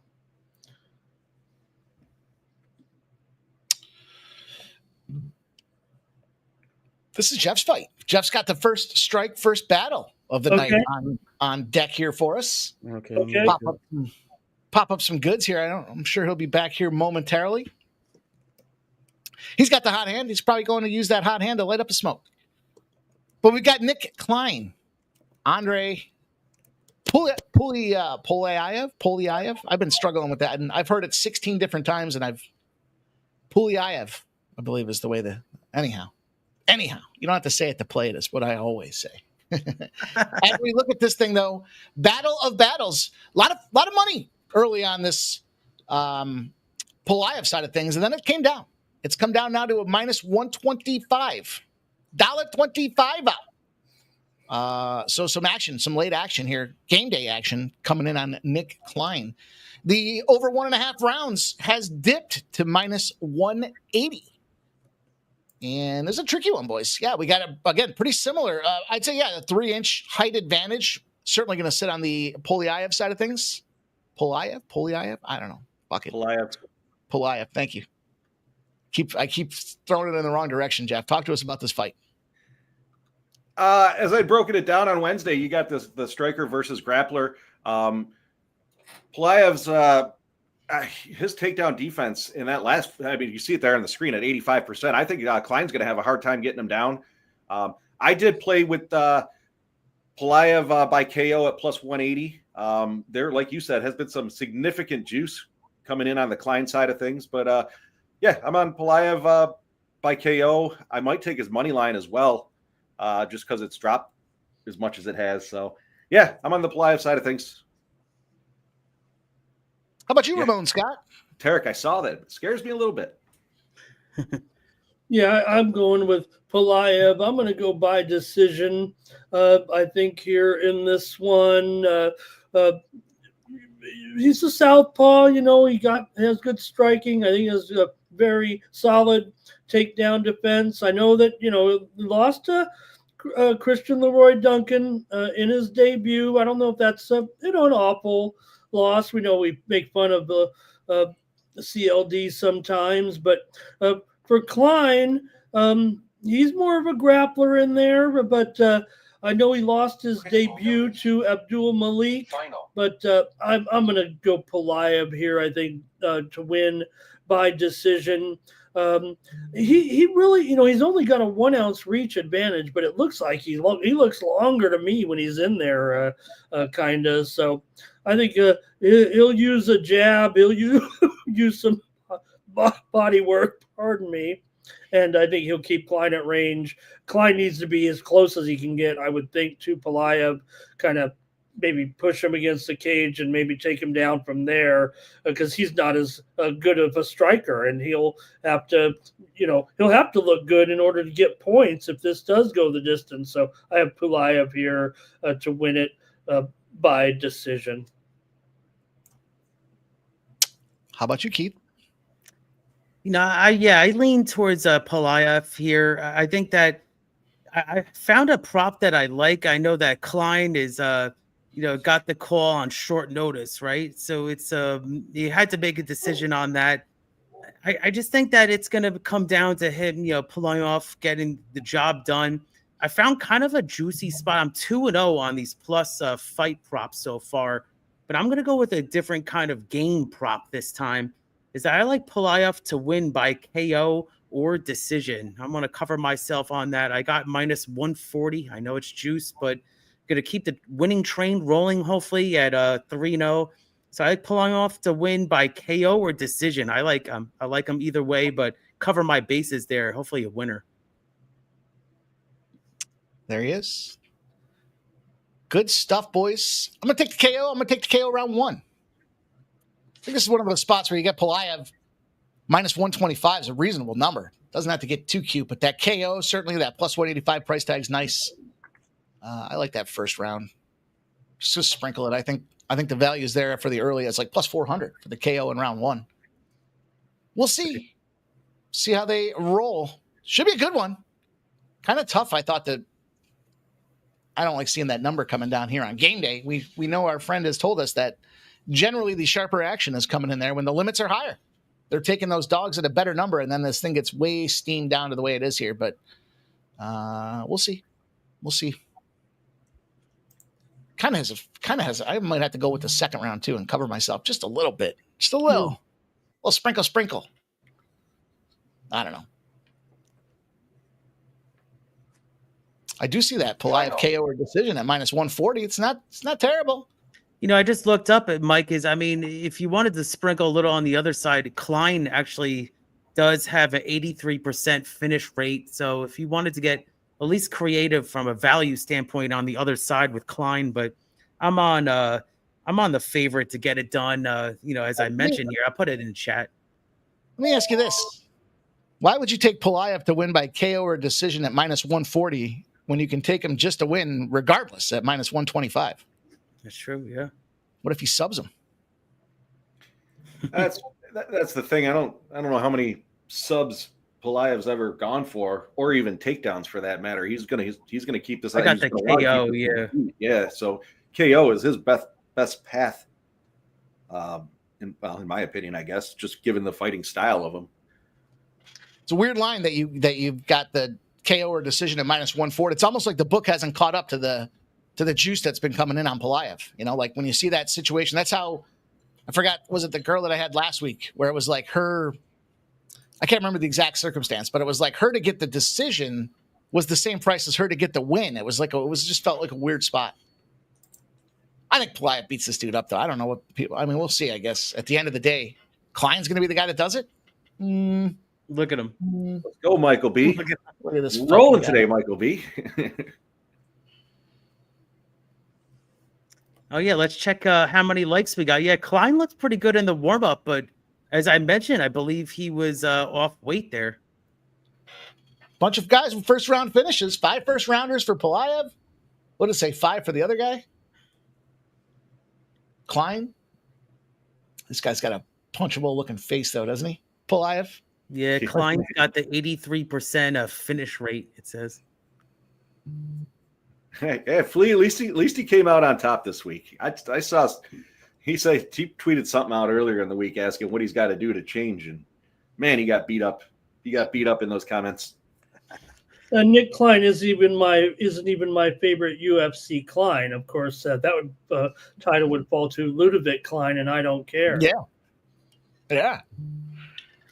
Well, gentlemen, we've reached the road of 50 likes. So appreciate you having me here on the live stream for the big fight in the Apex in Vegas. So I'm going to do a shot to celebrate 50 likes, and I hope you guys join the party here. I got a beer, and I'm going to get another one soon. Cheers. Cheers, everybody. 50 likes. Thanks for the support, everybody in the chat. Appreciate you guys rocking with us here tonight, this afternoon, whatever, wherever. Somewhere. It's an evening. It's an evening card. We don't give his name out here. Redbeard. I gave out a play a little while ago. I said I liked Mboko to beat Coco. I didn't know she was going to win the first set 6-1. The young Canadian star on home soil, making mockery here of Coco Gauff right now. Watch out. She was like a minus 450 too, wasn't she? Gauff? Yeah, the money did come in on Mboko a little bit there. I think ended up going off here at about 250. So we're sitting there in the Speedway Classic game. We're not moving yet. We are in a pretty there's some rain behind rain here. This is not looking great, unfortunately. Good thing. Okay. Let's look. Beer stands are flowing right now there in Bristol. Their marquee event, and it's fucking getting rained out. Yeah, it's a little too bad. You know, they will bring back. I don't think next year, but the Cornfield, what is it called, Mike? The Field of Dreams. Oh, yeah, Field of Dreams. You know, if you build it, it will come, Ramon. Building it like big. They're like making it's like a big process. You know how they built it there, but they're rebuilding it and they're making it even bigger. So that would be like a yearly thing. They're building even a bigger stadium for the Field of Dreams game. You know, the funny thing about it was one of the controversies early on when they brought the Field of Dreams game was they cleared one lot and there were two gift shops and they were like competing gift shops. Imagine if Jeff and Mike both had a gift shop, but they each thought my gift shop's better than yours. And it became like a little bit of a rivalry. Like, don't go to that gift shop. You come to our gift shop. Well, eventually one gift shop bought out the other gift shop. Oh, really? Final. That's funny. I like the speaking of the rivalries there, I think talked about it before, the billboard rivalries there. When the restaurants have the billboard rivalries, those are fun. Yeah, I like that. Somebody said, who was it? Was it McDonald's said something about getting some ice cream or something, and then there was Dairy Queen that commented. Their board said, "Oh, your ice cream machine's finally working." It's good stuff. It's good old fashioned fun, Ramon. Not allowed to have fun? Damn right, Juggler 23. Don't you try to outdrink me or Jeff. Well, when you go to Dairy Queen, do you like a Blizzard or do you do like a Dilly Bar or something?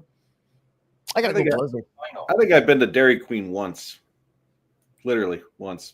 We got a lot of ice cream shops around here too, though. Like the local mom and pop ones.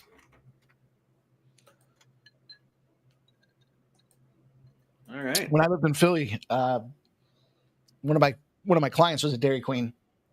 Guy had like 15 locations, but he'd make special shit that wasn't on the menu. They had like a whole B menu of stuff that they could make that people didn't know about, but if you asked for it, they would make it. It's like if you knew old school Dairy Queen. So make special cakes and different ingredients they're not supposed to use. And so it was cool. I've been to Dairy Queen probably once since I moved back home. I literally one time, and I think ever. Ramon, we have actually a milkshake place up the road, and they do burgers, hot dogs, the standard, but they do milkshakes, and that's their specialty, and they do over 150 different flavors. It's crazy. They got ridiculous shit on it. They got peanut butter and jelly. I never had it. I would never go pay for a peanut butter and jelly, but I mean, they get you name it, they got it. Snickers. I mean, you could have a mix and match. It's fantastic. Sounds fucking gross. Peanut butter. I know. Nicholas Handy says peanut butter cups, not pieces. Yeah, that might be a hot take. I don't mind pieces every Dirty so Reg often. says he's about to head to Dairy I Queen. like peanut butter. I like the Reese's chopped up. Yeah, in my Yeah. I like the Snickers bits. I get the Snickers bits. You know what I started going with? The Heath bits, like the toffee in the. Oh yeah. Yeah. Boy, I don't like picking that stuff out of my teeth. You know. Yeah, it's usually small enough that we'd have to order here, so I don't know what we might need to order some. We're all this ice cream talk. I'm not a big sweets guy. We told the story before about our buddy that drove separate to the golf tournaments so he could go get ice cream on his way home. I went and got a milkshake the other day. Probably it was one of those days where it was 110 degrees, and I was like, you know what? The line was out the door. I was like, I couldn't have been more fucking disappointed. It was one of those. Where'd you get it, Mike? There's a place down the road, a burger stand that's down the road that's, it just was not real ice cream. It was that fucking artificial shit where they just put it on. It was like Sounds fucking like, McDonald's. vanilla. Yeah, McDonald's vanilla shake is actually, I love that as a kid, but it is a little artificial. I haven't ordered a shake in a long time. Wow. Yeah, I was disappointed. It's the first time I've gotten ice cream in probably, I don't know, at least over probably 2 years. And I got it and I was disappointed. I didn't even finish it. I don't know if you were here when I was saying it. There's a milkshake place down the road. They've got over 150 different flavors. I heard you. It's crazy. Yeah, no, when I was just walking in, that's really cool. So, it's cool, like local establishment. But you said you wouldn't pay for what? What was it? Peanut butter and jelly? Peanut butter and jelly. Yeah. That's always the one that stands out because I'm like, who the fuck would even order that? Who created that? If somebody was like, Jeff, I'm going to buy you this peanut butter and jelly milkshake, you got to have it. You had to take it then. I would take it. I would take it just to say, you know what? Maybe I will fucking try one of those. Why not? I tell them thanks anyways. You don't need to waste your money. They do. They actually, Dirty Reg. I see you got the banana milkshake there. They do. What is it? It's like a banana. It's a chocolate. It's a chocolate one with It's got banana chunks and I think it's like chocolate chunks in it. I've actually had that. It's pretty good. I wish I could have banana, fellas, but no banana for me. I have a food allergy with banana. Oh, no shit. Crazy? Yeah, I know. I love it as a kid, but every single time I have bananas, it's weird. It's like genetics too, because my brother has it also. Is that it's like your ears pop like you're on an airplane. That's all I get. That's every single time I have bananas. Isn't that weird?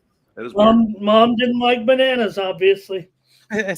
I got to look up my old family story with somebody throwing a banana out of an airplane because I must have hit somebody in the head. Yeah, Michael B, it is way too many. You got to go there knowing what you want. I've seen people stand there for 15, 20 minutes just looking at all the options. The board's like the size of a house. It's literally just listed. And then at the end they say, or we can mix and match whatever you want. Yeah, mix and match. Could have just said that. Could have cut down on the sign and said whatever you want. Peanut butter and jelly. Yes, save a tree. Exactly. I drink. So, yeah, I mean, even supposed to be the yeah. This was supposed to be the main or the preliminary or the main bout of the prelims is what I'm trying to say, and I think they shifted the order around a little bit. Okay, they're taking their time on this card. I feel like you get finishes. You get finishes. You got time. What we have, so we'll have Klein and Pulaya. Oh, you got Buffer again, Mike. And I think after that, it's Vieira and Gore now, the catchweight bout. That had been moved back, right? If that one comes after this one? Yeah, I'm not sure what the reasoning behind it was, but yeah, this was supposed to be the last fight of the prelims, and now there's three more prelims left after this. I think. They added that second fight was added. That wasn't there originally. Or was it the Bashi one rather? That last one. It was the Bashi one, the third one. I did the graphics on Sunday, and they changed it like 3 different times. Like, fuck. So I just waited till last night. It's like, I'll finish it off tomorrow. Fucking, I was missing 2 of them. I was like, Jesus. Look at this guy's tack game going on the chest there. That's a fucking It's a bad That's look. the worst, Mike. That guy looks like a Yeah, like bouncer. when you realize your graphics wrong and like you're about to go live, and I'm like, oh, I got the wrong info on that. So I actually switched it out real quick, like 10 minutes to post, and you get it in. Yeah, I saw him switching the fights around. I was like, fuck it. I'm not even going to bother. I'll wait. Ramon, any update on the ball game? I'm assuming he's talking about the Cincy game, right? Let's check it out. Yeah, we're doing some interviews in the makeshift dugouts right now with the rain still coming down, and Chase Burns is walking here. Yeah, he's walking to the mound. You think, Ramon? What's happening? No, I think we're still in they showed the satellite photo, and there was a rain behind rain right now. So I'm not. Look, we're gonna stick around here. It's only it's early yet. This ain't gonna get canceled or anything, but I mean, stick around on this one. Yeah, if there was a card, they're gonna like stick around. Fuck yeah, the money they spent. Human nature, exactly. It's not. They're not gonna cancel this one. You're fucking playing tonight, boys. Get ready. I don't care if it's midnight. Imagine all night sports money stream like up until like 4 a.m. for this one. We're underway here. We got some action going on real quick. Mine came out like a bat out of hell. Yeah. Right. Plus 310 for Pulayev now. I jumped on it. I'll jump on that. Was he going to get subbed is the question. Both No, these we boys don't- like to finish in first rounds. They have the artificial turf out there. Would they take some of those dryer cars and drive them around the field like the racetrack? Like the racetracks? Yeah, it's the only sport where an ambulance chases after the whole field. That's crazy. But luckily, everything that I saw was everybody got home healthy. Even the old veteran Whiter Barrio finished 4th place, so he's actually won the Whitney before. So he was actually only becoming the second horse to ever win the Whitney twice. So didn't happen today, but we'll see what he's going to run maybe in the Breeders' Cup. So Klein's racking up some control, but all of a sudden now Pulayev is able to get to his feet here. For having such great takedown defense, man. Klein's whipping him around like a rag doll. Two minutes bad of man. control time here already. Klein's got 2 takedowns, and Pavlov's got none. Okay. This guy's got like curly hair, a mullet, massive chest and back. This is a strange looking fella. Certainly wouldn't want to be fighting that guy.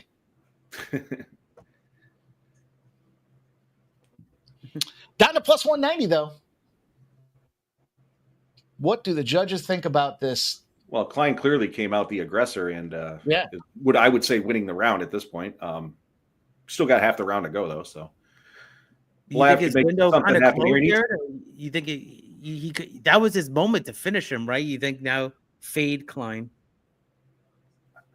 That's We hard were to say. talking about mullets the other day. I was watching a broadcast and they asked one of the athletes, they said, who had the best mullet? And they showed him a group of mullets. They showed Jaromir Jagr. Oh, yeah. I saw that too. The guy chose Andre Agassi, who wore a wig. That wasn't a real mullet.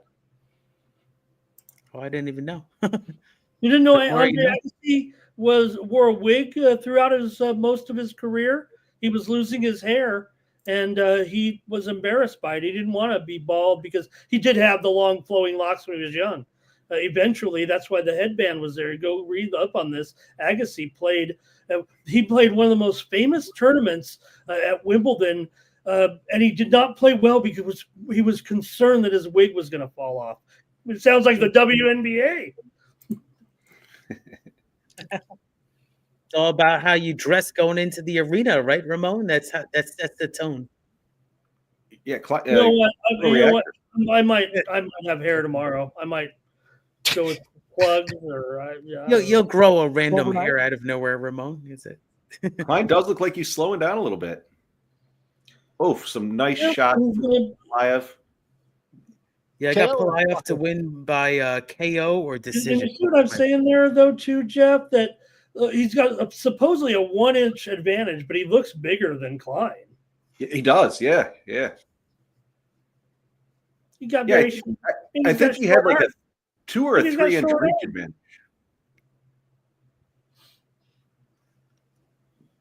Throw some Yeah, knees up Klein's the middle. tagging it. There you go. I mean, Pelaev's tagging him with left hands there.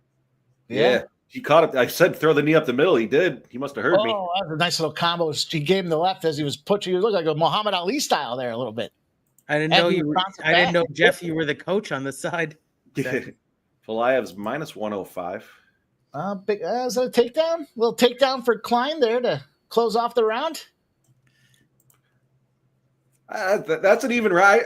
I think they're probably going to give it to Klein just because of how he came out and had the control. But Pelaev definitely stepped it up at the end there with the more crisp combos and shots. Yeah, let's see what the live line is, and maybe that'll just see who kind of closed the gap on the overall spread. Like I said, we know it was, Pulaev was what, $1.30 you said there? Do we have it? Pulaev actually did well that second round. I think he closed the gap. I don't know if it was good enough to win the round, though. Klein is minus 125 and Pelaev's minus 105 live. Okay, so I think Klein wins the round there based on that, right? He was a slight dog. Like, Start. Now Yeah, look, it was a close round, but I think it went to Klein. yeah, maybe Pulaev didn't do enough there at the end to reverse the tide there a little bit. Be might nice need if, a knockout. be nice if Klein gasses out. Big CFL final from that first game. Hamilton beat Edmonton 28-24. And then we got a big game going on right now with Saskatchewan and Montreal, two teams with very good records, and Saskatchewan leads 7-0 already in the second quarter. Saskatoon. I always like that. When I hear Saskatchewan, I think of that. Popped him pretty good. Klein got popped right in the forehead. Right, the suckhole. Like literally, like boom. He didn't even see it coming, but it was a jab, and then now Klein's got him to the fence.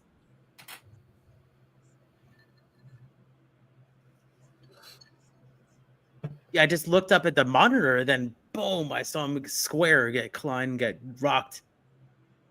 But it's gonna take a lot. I mean, for my prop, I'm gonna need a KO or decision for the current dog right now. Ooh, it's gonna be another takedown for Klein.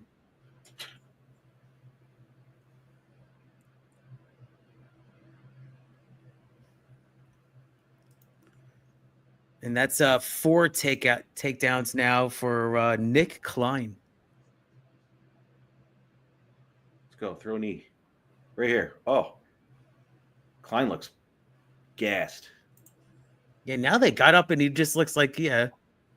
Oh, now he kind of just shake down. Let's see what's going to happen here. Night. Baby, Serious? night. Let's go. KO, baby. Yeah. 330 live line, boys. Let's fucking go. I got the 230 live line too. I got him plus 180 at the KO. And if you followed along with first strike, you caught the 180 with me. If you did the first strike parlay, the first leg has cashed or keeping us alive. Let's go. Wait, run me a fucking video. Run a video. I feel like I haven't Oh, seen wait, my fight's not over. Okay, now it's over. We're going to win so much, you may even get tired of winning. And you'll say, please, it's too much winning. Pelaev won by KO. Action Jackson. That's right. I'm 3-0 on my plays, even though I took a little bit of juice on that one because I had the KO or decision minus 140. But, the way the fight was going, right? I mean, Klein had things his own way and then just all of a sudden stopped, kind of like fierceness in the Whitney today. Good work. Woo. Good fucking work, huh? Grab his dick and twist it! You twist that dick! I was looking for that. You're talking about that shirt before with that. Would you wear it for a price? It's funny because that's actually what Jeff said in that video. Get the green dildo on the front and the back says you twist that dick.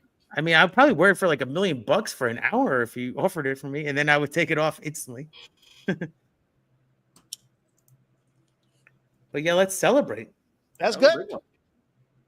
I'm 3-0, boys. Let's go. That was heavy. I'm 3 or 4 now. I don't know what I am. Yeah, man, we're running hot though this week. Even Ramon was saying, I know the last 2 weeks were a little cold, but you've already come out with a couple of winners, my friend, too.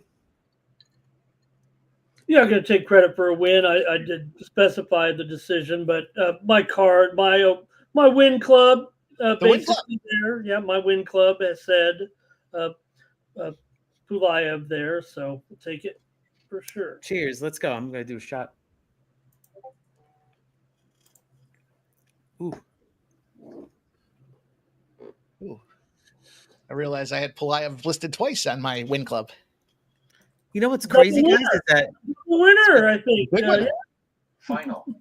I've hit a couple of takedown props, but they don't pay you out right away. Mine's still pending, even though I have cashed it.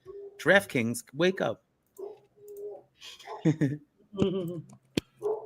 already got it cashed out on this one. Let's go.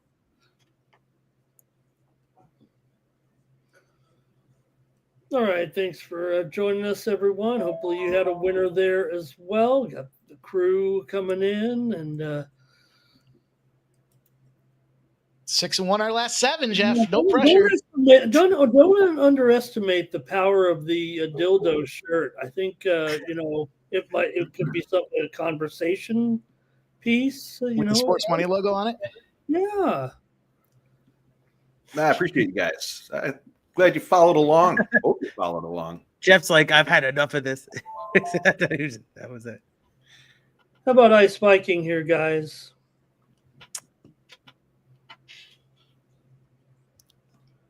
Biggest bet of the card. Nice job, my man. This is the one that's got a lot of questions. Trayshawn Gore coming into this one. Might as well pop her up. Appreciate you following, Anteaters. Appreciate it.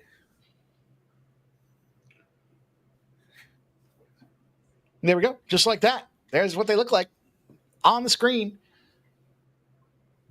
That's a big body kick there. It looks like it sucked the wind right out of, and then he took a couple pieces of leather on his way down for his trouble. Yeah, it really wasn't it wasn't like, I don't know. It was kind of strange the way it kind of just unfolded there. Well, it looked like he knocked the wind out of him when he kicked him in the ribs. Oh, for sure. Hey guys, I'm gonna grab a refill. Dirty Reg says 20 minutes till the next fight. First round finish. I'll be back in a few. Take your time. Well, let's look at this one. We'll pull it up. Pull up this. Get the old metrics on screen here.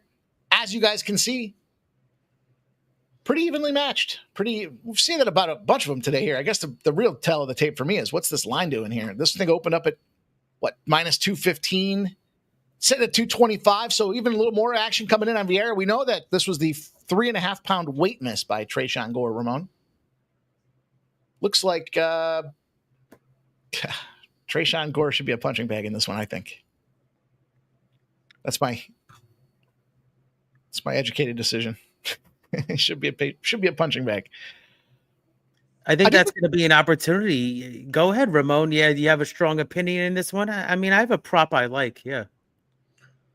No, I keep being disappointed by Gore. I think in those losses. So I want to take him here actually in this fight. I'm waiting for Gore to do something, to live up to expectation. I don't know. Is he been a disappointment? It feels like 2-3 in the UFC. He lost to Tulio that fight back in April.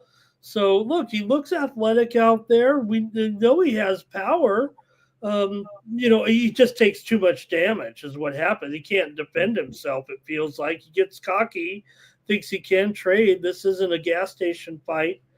It feels like he's going to be a bigger reach advantage than Vieira here. And, he does have 2 quick submission wins in his career. But I think for me, the way I kind of see it here is I'm going to go with Gore by knockout in the 3rd round. I'm just going to take Gore as my official play. That's what I sent out on the win club there, Mike.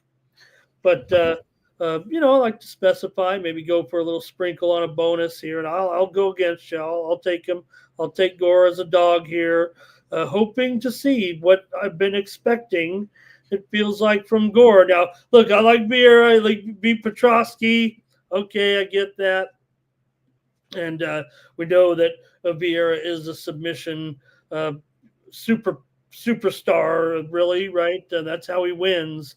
So he's gotten better at striking, but Gore better hope he doesn't get on the ground a little bit with this guy. That's what I need. I need him to stand up there, I think, and make him a KO threat for Gore, and that's what I'll do in the third round. Just figuring I've got a live dog here who is the striker here. I know Vieira has gone against the top guys for sure, and Gore hasn't looked that good, especially defensively. But I'm going to take him here in this one. How about you, Keith? What are you going to play? That's the thing. Thanks, Mike. I'm going to gamble that it does get to the mat. That's as a gambler, you have to hopefully say that if it gets to the mat, then I like the path for victory for Vieira to win by sub. I mean, he's done this many times before, and he's got that background from the jiu-jitsu champion, and I just think that's a versatile background. If you can get Gore to the mat, I mean, I get it. I get what Ramon's saying. Gore was a top prospect, a big prospect in this, in this league. So I get it, but I think that Vieira, I'm just banking it gets to the mat, and I like that by sub for Vieira. I got it at, if I'm looking it over right now. Oh yeah, here it is right here. I got it at plus 130. Vieira by sub. I like it. I'm on the sub as well. I also took the round 2 finish. The reason I didn't go with round 1, two things. One, that over 1.5 at minus 160. It has come down. So they're this thing started off at 2.5. So it's come down considerably. But kind of looking at some of the style with Rodolfo, you mentioned this, Ramon. He just kind of lays on you. And talk about the Boudet situation. That's kind of what I think Vieira does in this spot here. It's just kind of lays on him, finishes out that first round. It's going to be hard for Trayshawn Gore to get back up. And then I think the second round, he opens himself up. Plus 400 for the second, not the sub. The sub second round for Vieira was plus 450. Just 400 for the any style in the second round. Just get the win. Get the second round victory. Take a shot. Nice. Not my favorite fight. No, I agree. It wasn't my favorite fight. I just took the sub, for the whole fight. I agree. I lean towards that sub, but if you can get value with that early round sub, that'd be great. Ramon, what are your thoughts on this ESPN NFL network acquisition? We haven't really had some conversation around this. Big deal. Was it like $1 billion? Seemed like a mini merger to me. It is that, and what you're going to see, remember when we talked about the big NBA as well? Remember, they're moving the inside the NBA over to ESPN. Well, remember, they're still going to produce it over at the Warner Brothers Discovery. It's just that ESPN owns the inventory, right? And so I just hope we don't see, and I know we were joking about it, right? We don't want to see like Stephen A. Smith doing Red Zone or anything like that, or I don't even know if we want anybody else other than the guy who's already doing it, right? He's already the master of it there. So what it is just an investment by ESPN into more NFL properties. It's not just Red Zone; it's other network properties. So remember those Sunday mornings watching the game from England, from Germany? Those are going to be on ESPN now. They'll own they'll own the product. Maybe some production quality though to it. I think the NFL is looking to expand their equipment type of thing and stuff like that. So that's what it amounts to. There is more of a partnership. This deal, you think about it, we're like, wow, a big deal. The quotes was there was 4 years they've been working on this, on finalizing that deal. That seems wild, doesn't it? Like, why wouldn't it get done sooner or something like that? But that's kind of what it'll be now there. And I don't think you're going to see free Red Zone on ESPN or anything like that. But it may be a product that's more like we're watching now, right, Mike? We're watching you got to get well, I know this one's on ESPN regular tonight, right, when we get to the main card, but kind of like when you watch ESPN Plus for your programming, I think you'll probably go to ESPN Plus to get your Red Zone on, and you may even have a further charge like it already is. For those that don't already have their methodology, Mike never sent me. I knew what to do. I just like to kid Mike, and I got so frustrated, Mike, watching the Padres, the Dodgers, and the Angels on this stupid Chromebook every time that I did go to the Fire Stick site. I've downloaded it for all my TVs now. I can put the Padres on the biggest screen. There you go. Yeah, I knew what to do. I just was giving you a hard time. Breaking my balls. You go to those downloads. I did the same thing, Ramon. Exactly. Got to get the download. The downloader. Yep. So the prelims, they're back in the broadcast booth here. So looks like it's going to be a preview for the main card soon. I think we got one more prelim, right? I think there's two. It's showing BetOnline showing 7 minutes till the next fight goes. Did you guys run through this one while I was out? Yep, we did. If you want to go next, yeah. I've got the fight to end by submission, either fighter by submission. Yeah, there you go. At minus 105, and then I played the fight to end in round 2 at plus 275. Oh. So I do think it's going to be Vieira that wins this one. I don't think much of Gore, but with those lanky limbs, there's certainly a submission attempt for him. So yeah, I'm just going to roll with the sub. The fight ends by sub, and the fight ends in round 2. Good luck. Yeah. Fight for me. I do know when I asked Andrew, I gave him the proverbial $300 bet. Where's it going to go? All the fight card. Anywhere he wanted to go with it. He took Gore by KO, Ramon. Wow. I saw Dirty Red was just talking about KO. Great segment again this week with our man.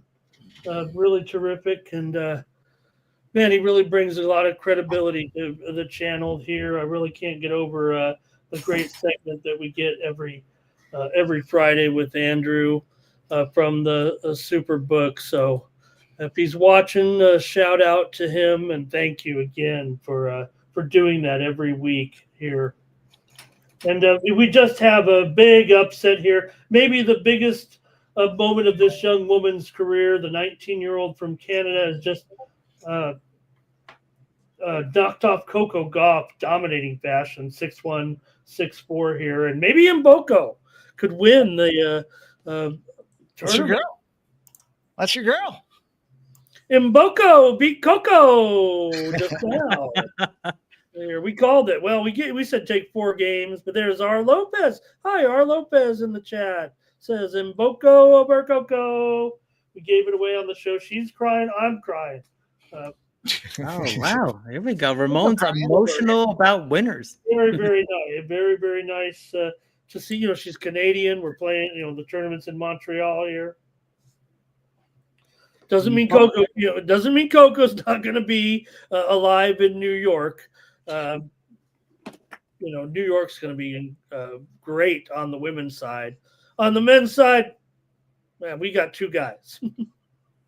Yeah, pretty much 2 guys. But the women, it feels like anybody from Jeff's girlfriend can win it. Not his wife, but his girlfriend. She can win it. Iga can win it, even though it's a hard court, right? You could have Coco be strong there as well. And is Trishan Gore related to Frank Gore in any capacity? Because he kind of looked a little bit like Frank Gore in the face. I don't know if he does look like him. Oh, the Hall of Famer himself, Frank Gore, yeah. Was watching the Hall of Fame inductions today because of one of my favorite Chargers got in there. I think everyone liked Antonio Gates. Oh, yeah, he should have been in earlier. Was this actually the first class he could have gotten in? I think he was a first ballot guy. Right. The thing about, what his claim, not to fame, I guess, but his special thing about his induction is he's the first player ever not to play college football and make it to the Hall of Fame. Okay. Of course, really? He was a standout all-American basketball player That's why Keith, when he would run the route, he'd box out the linebacker or the strong safety, because that's what he was used to. And Phillip Rivers would throw him that ball. Yeah, so you played that kind of spot, right? Exactly, Mike. And then just it was a move that they came, great chemistry together between Rivers and Gates, and it was like sort of like a Manning and Harrison chemistry, I would say. Little unknown fact.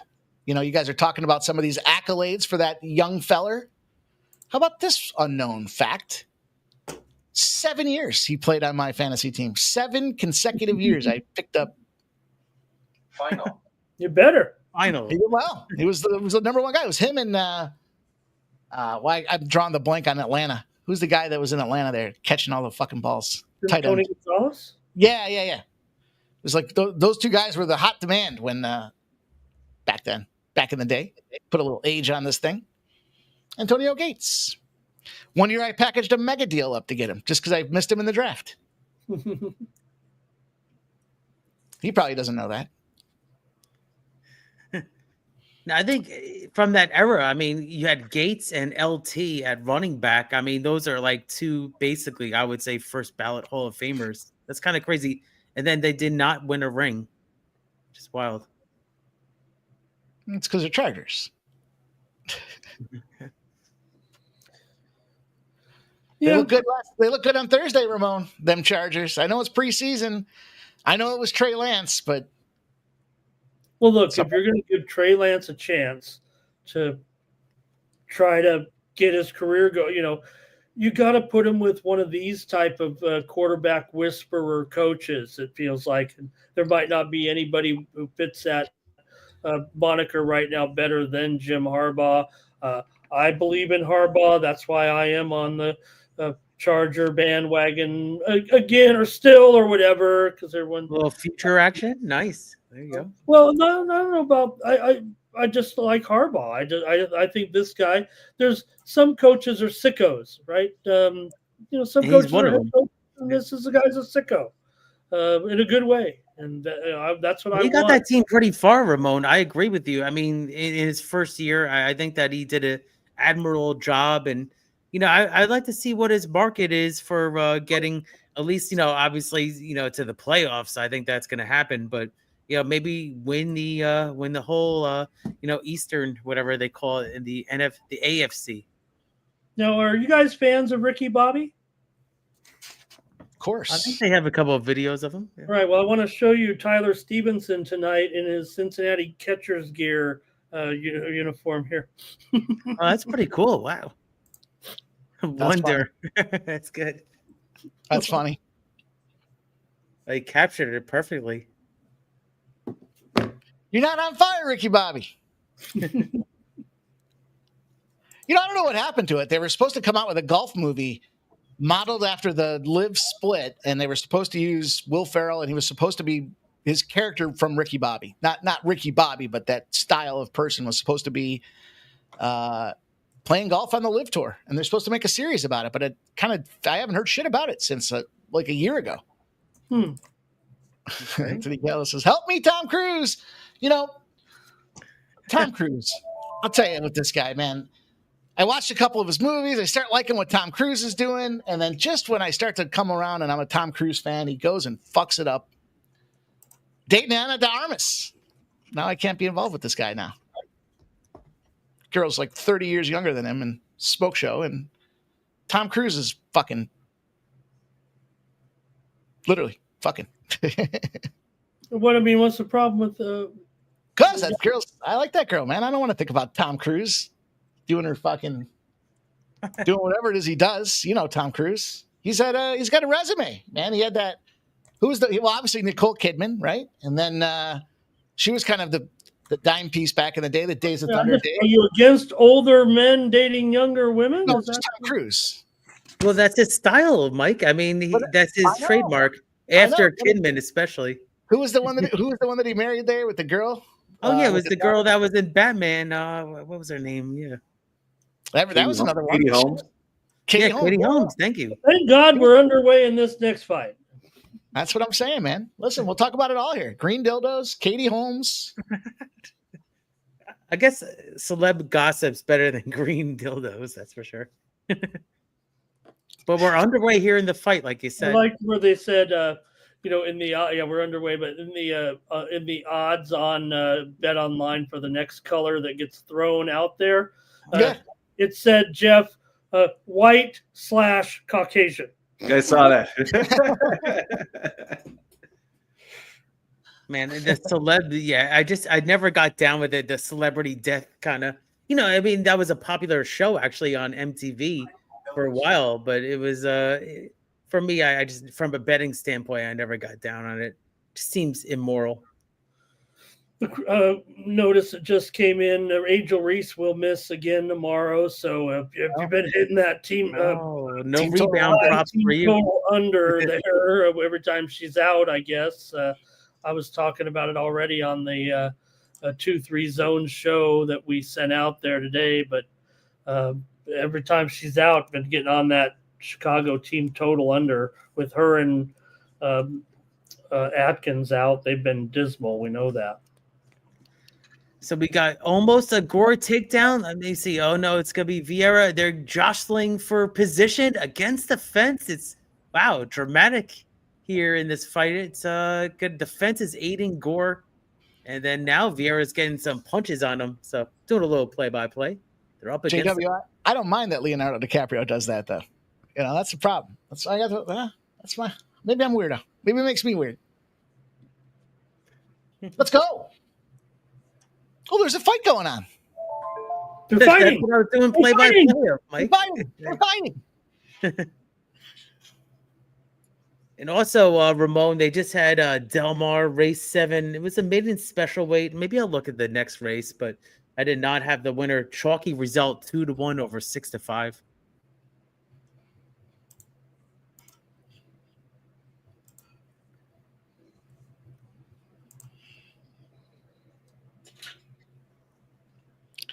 All right, updated odds. Literally, will the third WNBA dildo be green? Yes is plus 130. No is minus 170. Feels like a pretty fair market. I hope every game now. I hope that just goes wild. Every game, every team. I hope it goes fucking through the roof. And then if they're smart to make some money, they're talking about how they're not getting paid their fair share. Go get some endorsement deals. Dildos. See some commercials. I mean, can you imagine? Change the whole fucking game. This is a romantic depot, I'm a marketing genius. They should that was the place near me. I didn't want to bring it up, but if you saw the viral video from this past week of the Phillies fan with his girlfriend, you could do a little kind of marketing with that too. A little joint marketing on that. Do you know what a when love your fingers get tired, use this. Do you know what a love ends is, Mike? Do you know what a love ends is? A love ends? I'm not sure. It's a device where, like, you and your girlfriend are out on a date, right? And maybe she might be wearing this toy, and you have your phone in your hand, and while dinner, you're like hitting a button, and she's giggling. Really? Is that a real thing? It's great. I don't know. That's what they told me. I'm not sure. How to get into that? I don't know if you got bad info. Not sure, but Jeff, I'll give you the address for that product. Yeah, URL. It seems like that's more of a young man's game. Okay. I didn't want Ashley to get mad. Send you guys an anniversary gift. Check this out. It's from Ramon. It says, undisclosed address, and then it says Ramon's. Yeah. But it's going to be at the end of the first round here. Yeah. Give Jeff end of the first round in the fight. How do you guys think that fight went down? I didn't even pay attention. We're talking about dildos too much. You talking about the first round there with Gore and Vieira did come down to a minus 180 on the live line. Gore didn't land hardly anything. Yeah, I think he kind of weathered the storm a little bit, though. I think there maybe is a position for Gore's second round. I don't know. Yeah, it seemed overwhelming. The significant strikes were only 17-8, and that one takedown that resulted in 2 minutes of control time. Well, this is the Funny. round. This is the This round. is I it. got Round 2 the in play. submission of round 2. Let's go. Vieira Yeah, round no 2 for me. takedown game in this one, but it actually favors Gore in the leg. He actually had 6 leg grabs, so maybe Gore will go back to that in the second round.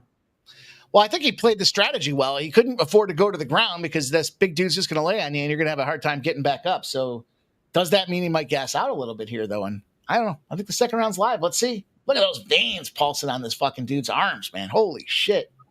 Test that guy. Seems like I'm on track time-wise with you guys, too. I'm at 4:45. Yep. Go. Let's go. It's round 2, this MFer. Oh, Gore says, come at me. Let's go. You want the smoke? Well, things are getting a little desperate here in the baseball pregame when we're interviewing the president of operations now of one of the teams. He's probably going to announce some kind of significant. Well, we're running out of people to interview here, I think. Oh, I see him here. Yeah. Running out of beer. I got a couple plays in the 10 o'clock hour. We got some time, but I got 2 MLB plays for 10 o'clock. Yeah, my Padres are in action tonight. Should be with my man. We'll call him Strandy Vasquez because he strands all those runners.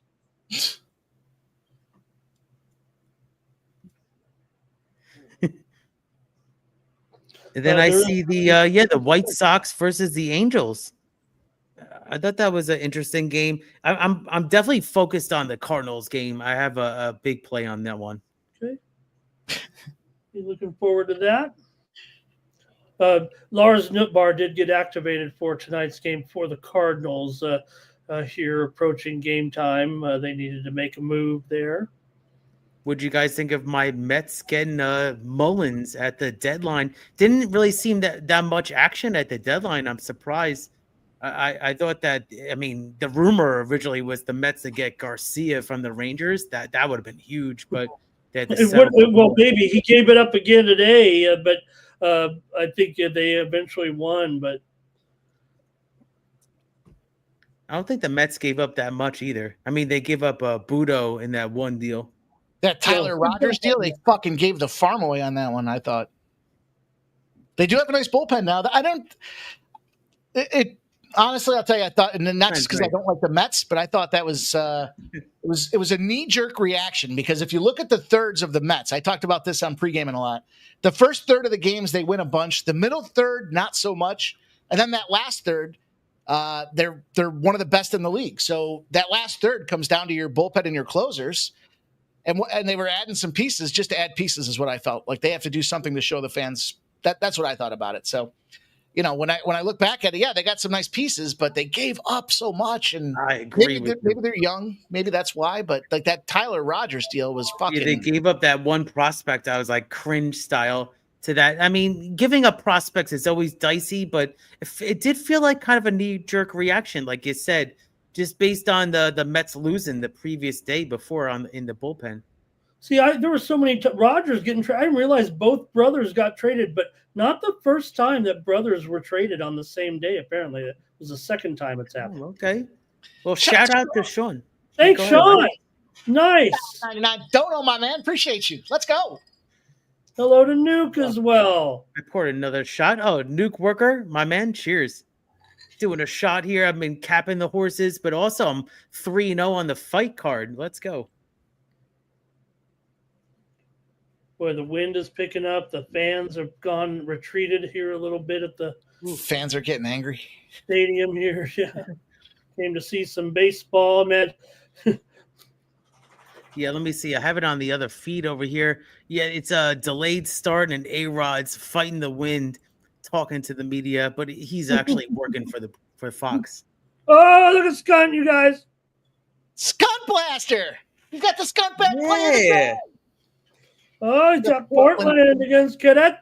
He's got Portland to win 2-0 against Pete Loshak's favorite team. Querétaro, or as Pete calls him, Querétaro. Timbers. Write it down, Peter. Timber. Yeah, shout out. Shout out to you guys. Appreciate everybody rocking here with us I'll do tonight. another shot. Wow, 1999 from Skunt Blaster. Cheers to you, my friend. Pour another one out right now.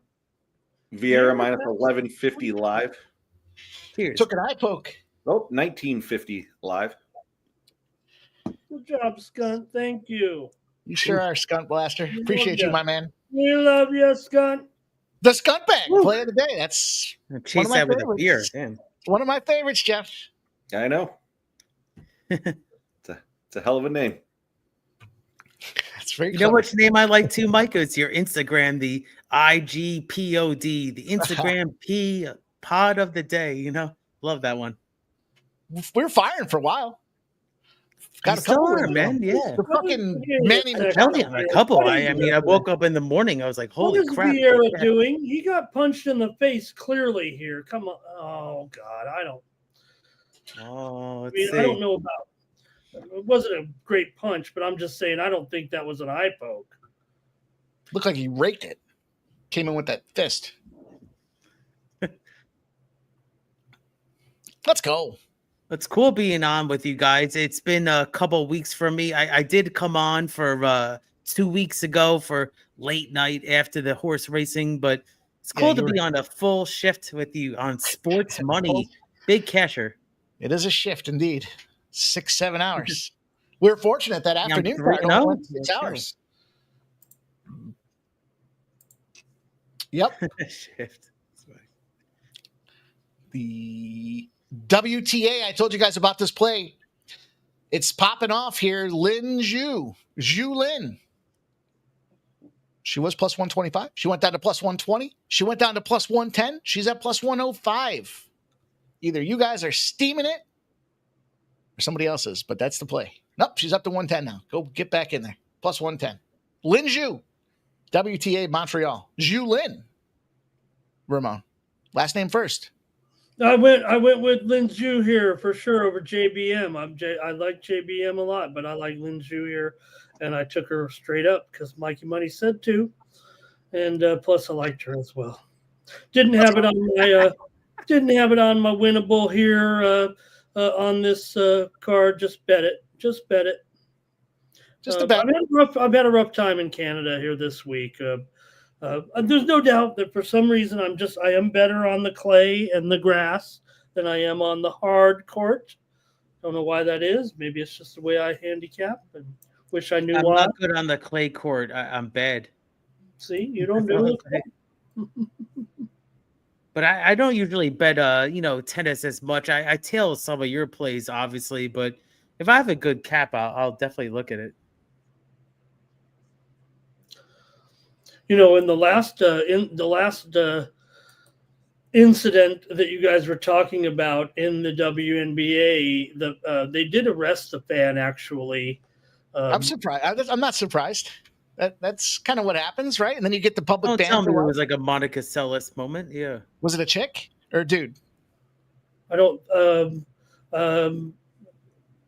think we have the gender. I think they've just given us the information. Okay, we just have the arrestment. That's it. Yeah. For whatever reason, it'd be awesome if it was a woman. I agree.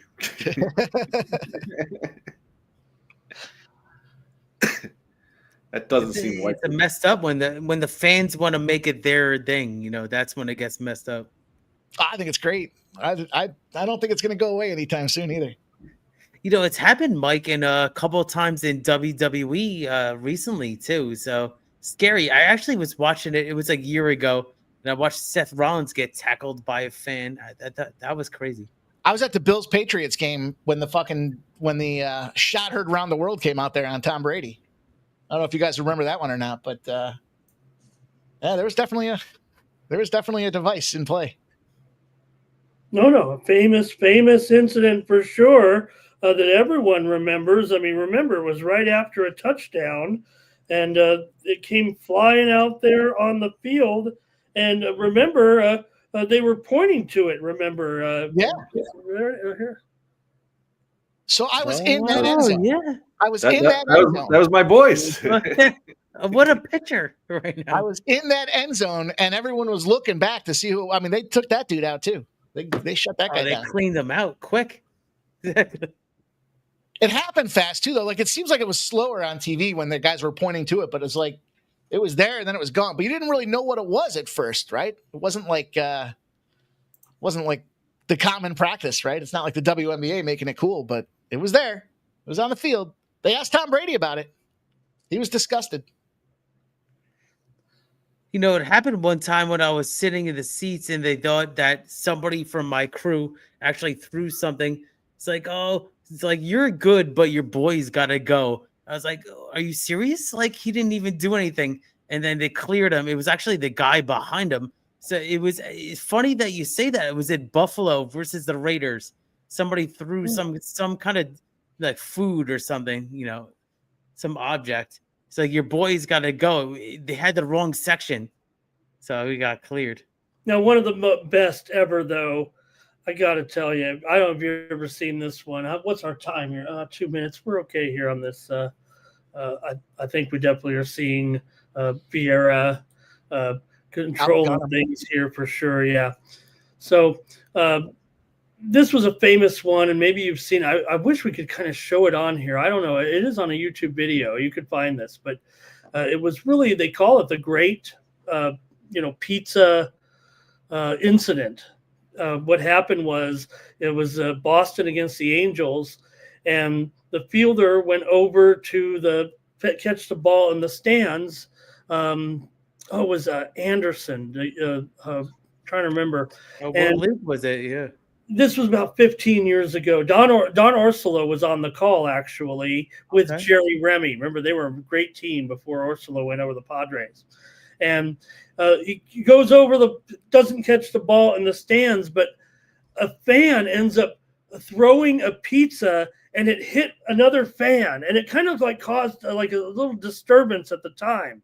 The fans had kind of wanted to fight, but they couldn't stop laughing, of course, in the booth with Don Orsillo. And then Jerry Remy, when they came back, they had to break it down on the slow-mo. And he's like, "Here comes the pizza! Watch it! Here comes the pizza!" And so the pizza like hits the guy's jacket. And you got a handicap for that. Yeah. Yeah. The Great Pizza Incident.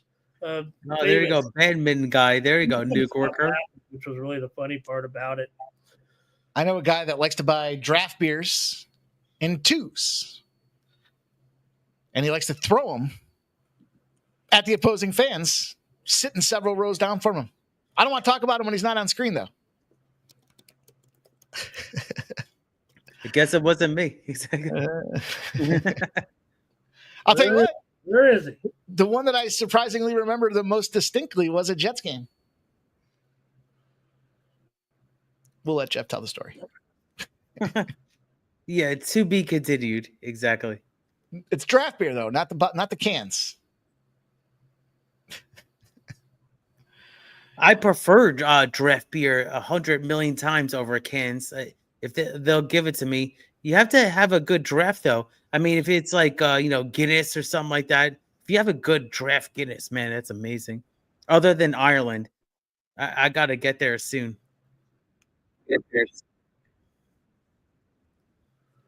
I don't know. Yeah, are we allowed? Is it on YouTube? Yeah. Is it available? Is it able to be shown on here? We could show it. The fuck? Are you gonna show Del Mar Racing? It's the worst that happens. They fucking flag me. I'm going to show you this here real quick. We're not going to spend the whole time on it, but here we go. Oh, they're gonna boot us. Ranging is down the line. Oh, the fan. He's talking shit to the fan. They say it's a foul ball. Where's the pizza? And one beverage, less than they had before. Wow, what's he got now? He's got mud on him and an alcoholic beverage. Oh, it's Anderson from the Angels. He made a good call Watch here. Watch this. Let's see, how does this happen? Watch this. Oh, You're still. Oh, where did Here it we go? What was that came flying Oh in? my God. And of course, I'm not so Terry sure that Remy that says, was a mistake. What's on it's his the shoulder? It looks like somebody may bad have part is this thrown man some has stuff been on him ejected just for to add ruining a insult to perfectly injury. good I slice thought he of rolled pizza. in the mud before he came to the game, but no, that's not correct. He got hit with some type of sub sandwich or something. Oh, he went now. Oh, now they're You want to throw furious. something There we in? go.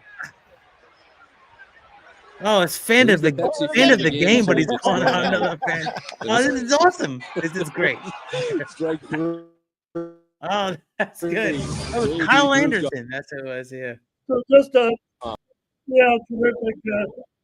They tried to calm him down there, right, and come back from the commercial and go through the whole. Damn. Get rid of this here. Go through the whole That's incident funny. again. That's some good shit. That was a cool video to share. Yeah. I'll look forward to hearing about that one later.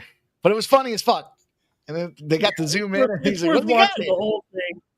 About a 10-minute video out because they go on and on and he's like, yeah, he's been ejected for ruining a perfectly good slice of pizza. It's like he sent a hoagie or so. He sent a sub at him or something. Jeff, it was just a little storytelling time about throwing things at fans at games. I referenced a Bills and Jets game in honor of. Uh-oh. What did Jeff throw at the Bills game? I already told you. Hopefully not a dildo. It's like, No. Fucking, I hammered some dude with a full 16, it might have been $18 beer. it was well worth it, right? Exactly. It was bad. It was bad. The fucked up part is the dude was clearly pissed, but it wasn't. I didn't even get a chance. All the fans around me started going after him. And I was like, oh. But I mean, yeah. If he's an asshole, then forget him. But great shot. That's awesome. He was sitting right in front of me. All I had to do is dump it. Also, Nakamura guys, and Fletcher are going to pop off here. They're walking out to the ring. So let's just fire around the horn real quick. Plays that you're on. I took Nakamura by submission. Plus 650 is the current number. I'm looking right now. Okay, here it is. Just a flyer. Just a flyer for a big score and see if I can't come home with the winner. Fletcher can grapple, but let's not pretend that Nakamura is not a wrestler out there. That guy goes out there and fucks the best of them. And I'll tell you with that submission for him. I actually did play a money line on Fletcher as well. See, the thing about Nakamura, he likes to KO, but he's not afraid to shoot takedowns either. So let's see what happens here. What about you boys here? For me, it was wow. This was another tough fight to cap. But I like I'm gonna get creative and go Nakamura by KO. I think that hopefully history repeat itself. Getting a nice juicy price of plus 330 right now. So 330. That's how I want to get paid on this one because there's not really any other path. This was another non-tough betting fight for me. But after this fight, I have a lot of fights I like. Ramon Scott, what are you thinking about with this action? Yeah, I'm going to try to get specific here with this one too. I mean, I think Nakamura can win, but I'm going to take him to win this one by knockout, and I think that's 7-2, and then he's 9-1 to get it in the second round. So I'll put a little bit on the by knockout, and then I'll put just a little bit less here in the second round. But I'm going to take Nakamura here to win by second round by knockout. Hopefully here somewhere in the second round in this one. Look, this guy, I know he's got the great wrestling for sure. Fletcher, I've never really been a big fan of his. He kind of plays right into Nakamura's hands as far as the wrestling is concerned, but I'm kind of going for a payday here, I think, taking this second round knockout. Nakamura is world class as far as his wrestling is concerned.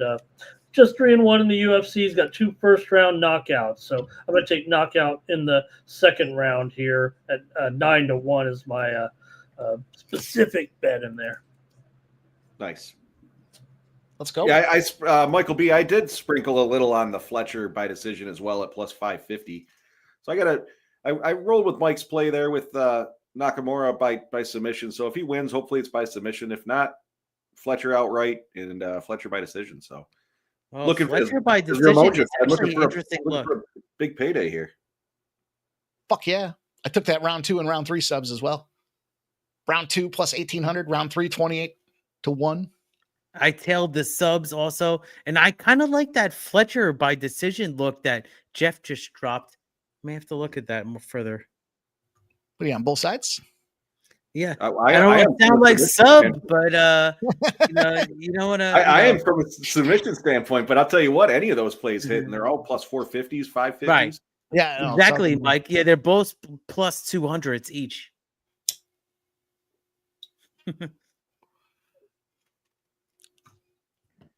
Oh, look at they have the fighters. They got the IQ in the ring. Let's go. Let's see how many likes we got good. here. What was Nakamura doing? Did you see that? What's he got the old samurai sword too? The guy's fucking real showman. It's exciting.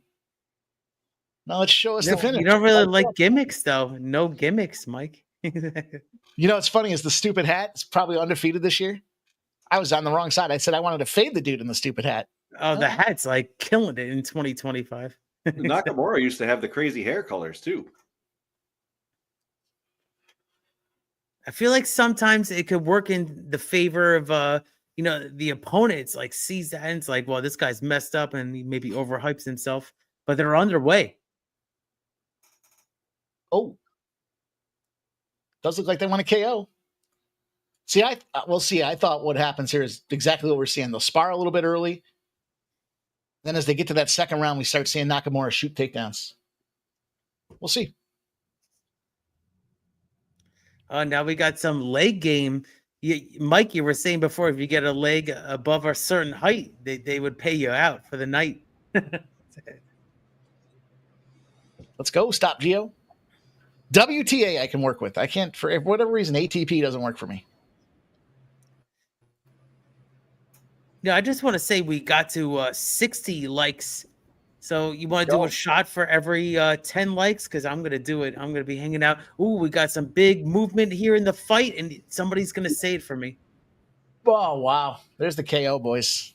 Holy Ooh. KO round 1 on top of it, too. Jesus, that guy looks scared. He looks scared. Wow. Congrats. Nakamura could fight again tonight. Didn't get to round 2. Busted him up in round 1. You could go to the old school UFC, Jeff. You'd have to fight 4 guys in one night. Guy's got a Band-Aid over his eye, ready for his next. Jesus. Watch this. Watch how the guy got scared. Took a stomach kick. He might have fucked his rib up or something too.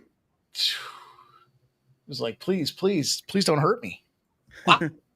Please, too much winning. It did look like he was, clinching and clutching like he had taken some internal damage there. I'll take it. I'll take it as a knockout. There you go. What was that price there, Ramon? Well, the 7-2. I toes. was on the 7-2 by knockout, and then I fine-tuned it to second round at 9-1. But that's how I've been doing it today. Is just kind of you got your main pick on Nakamura. That one I didn't really want to go on that money line price for sure, but went with that by knockout and then put a little bit on the second round. We guess the first rounder here that'll be a profit for sure. That didn't take long. Nice. And Fletcher. And we got about 20 minutes to wait. Yeah. Turn up the heat. Let's see, we got the toes to the liver. That's definitely what did it there.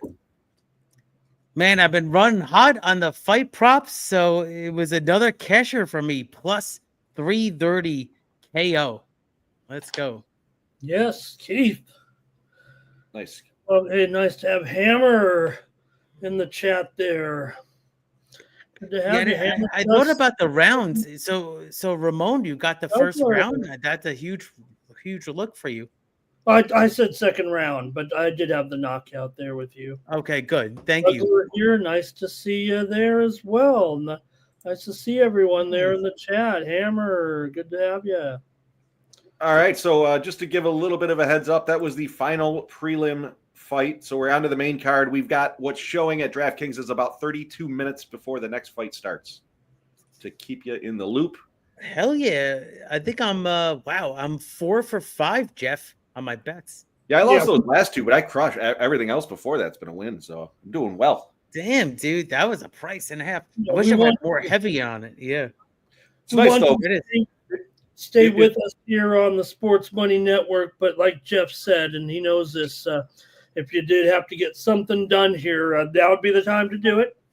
You're going to have about 20 plus minutes here before we get another fight. It says 32 minutes and 7 seconds per draft. Thank you. Maybe we could talk some horses or something else in the meantime. Nice job, Tarek. Now I took, that's what I was saying, joking about being on both sides. Those were sprinkle plays at 450s and 550s. Not Hell yeah, I got plus 330. That's awesome. Nice. Yeah, it just kind of the way the handicap is like. I look at the previous last couple of fights for each fighter. I look at their background. Obviously, I look where they're coming from.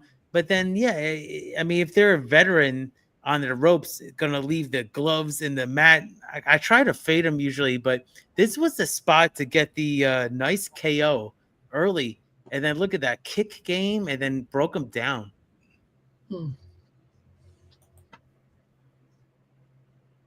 Yo, liver kick.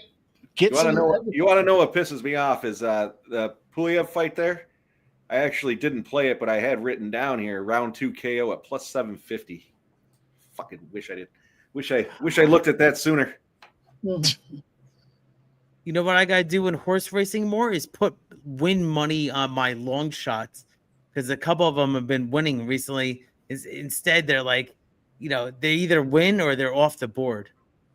Right? It's all or nothing. That's what happens. Mike, I don't know if you heard, this was the final prelim card, so we've got a 30 minutes and 30 seconds per DraftKings to the next fight. I wonder if that'll hold true, though, because it's not a pay-per-view production. They're not going to start it till 9. But what happens on this fight? 9:10. That first There'll fight be a program starting on ESPN at the top of the hour. Yeah, whereas the undercard is only, I believe, on ESPN Plus, right? Hopefully, this next fight is the one, boys. Oh, it is the one. I'm gonna tell you. I looked at it earlier this week, and I thought Vallejo, KO. Everybody was on KO. I was talking to our friend Andrew last night. He said that they took some big bets on the over, and I started thinking, it's a little weird. And then I looked today, and the Vallejo KO went from minus 110 to a plus 120. But take it. Can take a Vallejo decision prop. No. Plus 165. I'm on Vallejo KO. I think he's going to get it done. Critical notice. Critical notice. Jeff's on the KO. I'm actually going to tail Mike, because, I mean, if this is the one, this has to be the one. Plus 165. I think you're getting value. We've seen a couple of dogs versus long shots tonight. It's kind of been an even card, even those kind of fights. But I think Vallejo's will get it done, hopefully by decision. So let me ride with Mike on this one. Vallejo's by decision plus 165. There it is. Tailed you on the one. Don't leave me on my island. I mean, we got solar energy. We got people that want to have a life. Yeah, we got a pig roast every night. Never get tired of that barbecue action. Shit, I'm about to order with this Chick-fil-A on the screen. Chick-fil-A, huh? I'll take it or leave They it. offer me a historic I've ordered deal. something. I don't know. I'm pretty. Raisin Canes, man. Raisin Canes, is that what it is? Raisin? You know, they were on my shit list. They've got themselves off my shit list. You know how they got themselves off my shit list, Jeff? No. They don't talk to you. They signed Livy Dunn to be their spokesperson. So Livy Dunn's floating around in a pool raft eating chicken fingers. That will do it. Mm-hmm. She Boy, can't. are you shallow? Hey, don't take much. I've been doing pretty well on these fight props tonight. I wouldn't Let's need the go, remote guys. control shocker with that one, Ramon. Active engagement.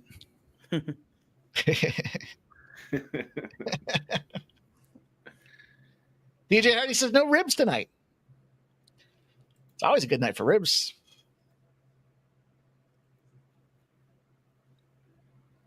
Well, I'm looking here. I mean, this would be the time to order. It's hard to order like ribs right from a go-to. Usually you have to like be in the restaurant for that.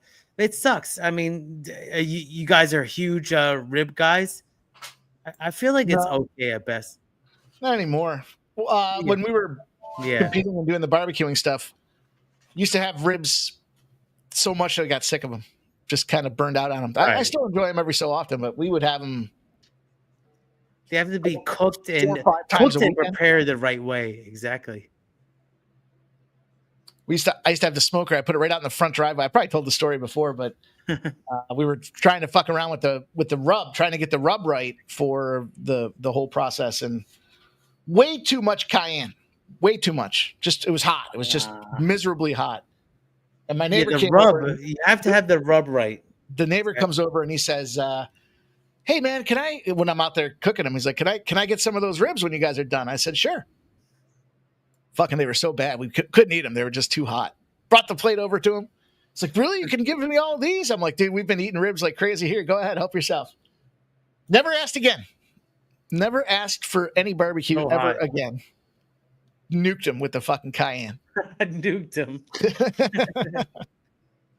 So I mean, bad. I like myself some hot food, but No, to dude, the point where you can't taste anything, that's what sucks. Nicholas Handy says pulled pork. Yeah, pulled pork's a solid. And apple juice and mustard, says Anthony Gallo. Yeah, I like pulled pork. I like pulled pork sandwiches. I mean, we've talked about Dinosaur Barbecue on this stream before. They have a great pulled pork sandwich when I've had it. The update on the baseball game, Ramon. 9:30 p.m. is the projected start time for the baseball game. Well, let's hope so. Let's hope so. We're watching right now. Big Poppy changed tires on a NASCAR, so it's kind You of. should be talking about baseball players not changing cars on a tire. They're like, all right, let's get this rain delay over with here. We got Poppy out there changing tires. In fact, the tarp is being taken off the field right now. Oh, let me look at it. I have the feed right over here. Oh, look at it, Ramon. They're taking this state-of-the-art. They're taking it off the field right now. Yeah, so what Mike says is right. I mean, the field's going to take some work here, but they're taking the tarp off. Just in time for my Oakland A's game. Let me see. Well, 9:30 action. I hate the rain delays. It's a tough one. The MLB Speedway Classic, Ramon. One thing, that is, I don't know how you see it, but when I see rain delay, I usually start to think more towards the under, and we're seeing a move that we're seeing now 7.5s in the game between Atlanta and Cincinnati. Remember, this game opened, much higher, 8.5s, 8.5 over. Now you're looking at 7.5 flat here at this point at Bovada. There's some 8s out there still, but it feels like the move is to the under here. See, that's interesting. I guess I never really thought I just hate rain delays because it's just, to me, the pitching process. I mean, yeah, they probably knew that there was going to be this delay, and maybe that changes the way they go through their warm-up routine, but we know these pitchers are creatures of habit, and they like their things in a certain position in a certain space. They like to do it a certain way on their pitching day, and more power to them. But I I always feel like that throws off at least the first half of the game with the first 5. But I kind of wondered if you're in the rain and that ball gets a little loose, the grip gets a little wet, how do they still control that thing when they're shoving it 95 miles an hour? Yeah, you'd be surprised. But also, one thing, now this game hasn't started yet, but a lot of times when games are about to be resumed, for example, the thinking in those, I believe, most people, I don't know, most people are, but I think that we see less runs when the rain delays happen, for example, and delay the game in the middle of the game. I don't have any stats to prove that. Usually I do.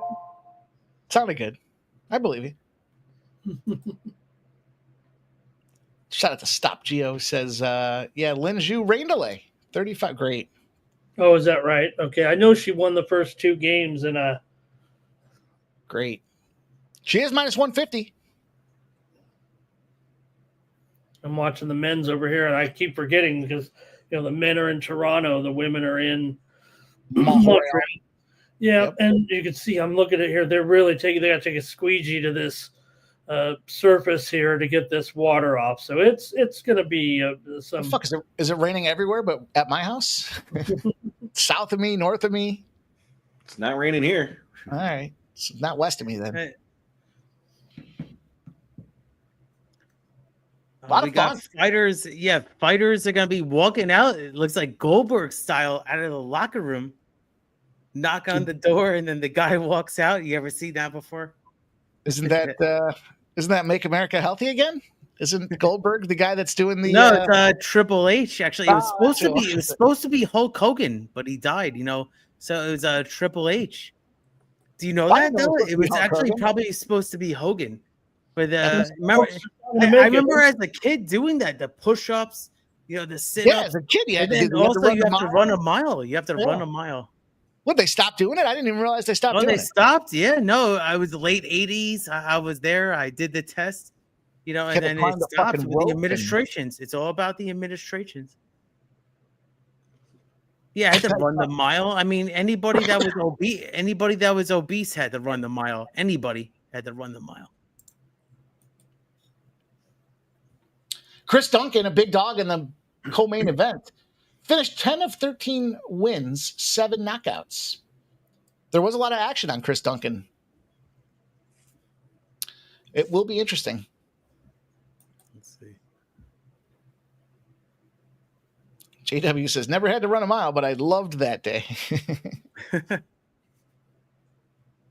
I remember people struggling on the mile. Yeah, it's if you're not fit, you can't do it. It was like 5th, 6th grade or something like that. Yep.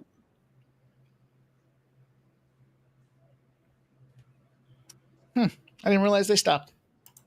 Yeah, it was probably like an 88. It was probably George W.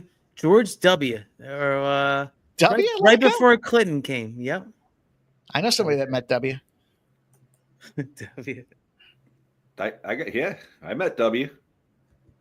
I had to do the whole shebang. I had to go through a background test or check and all that bullshit. But he was giving a speech. I got to sit up on stage with him, and he came through, and I gave him he was fucking. Everyone's shaking his hand, doing like the standard. He's the president handshake, and I come up and I give him he did it. He knew what was up. He literally did it. I got a video of it actually. Oh yeah, you can drop it right now. Quick video. I gotta imagine that. That was when he was. That would blow my mind if that happened right now. Actually, that fucker's on VHS. That's on a tape. Sure. Literally. Yeah, my grandmother, rest her soul, she actually met many former presidents. Just with my uncle has had a position in the government, so. It was always, Bush. It was any administration my grandmother would meet. So, like you, Jeff, that was cool. Yeah, that was just a random.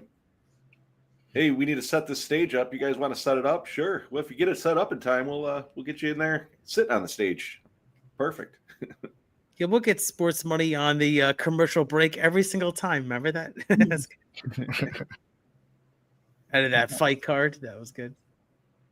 Speaking of sports money, pop the glove up there again. Oh, here we go. The official MMA. Oh, who's gonna win that glove? Is you giving it away or no? Nah, No, I'm gonna keep this set. we got the boxing cool. set. We got the boxing set too, though. Those are cool.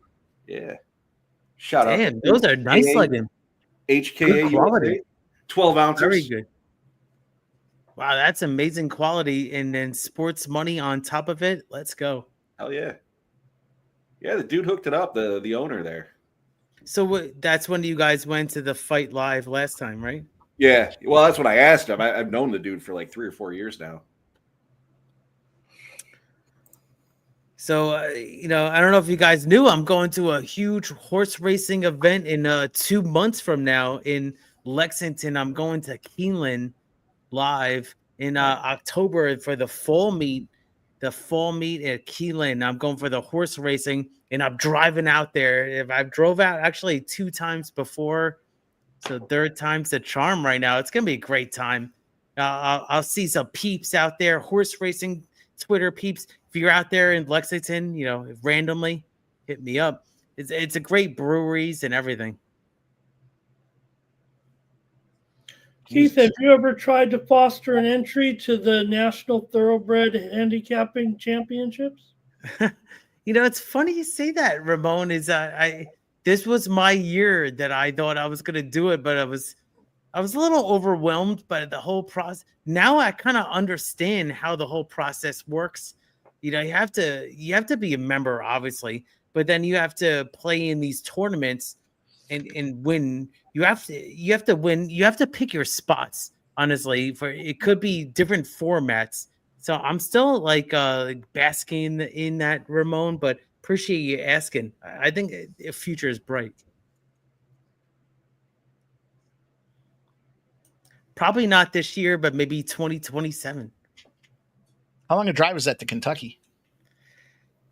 From Lexington. So I'm stopping in Wheeling.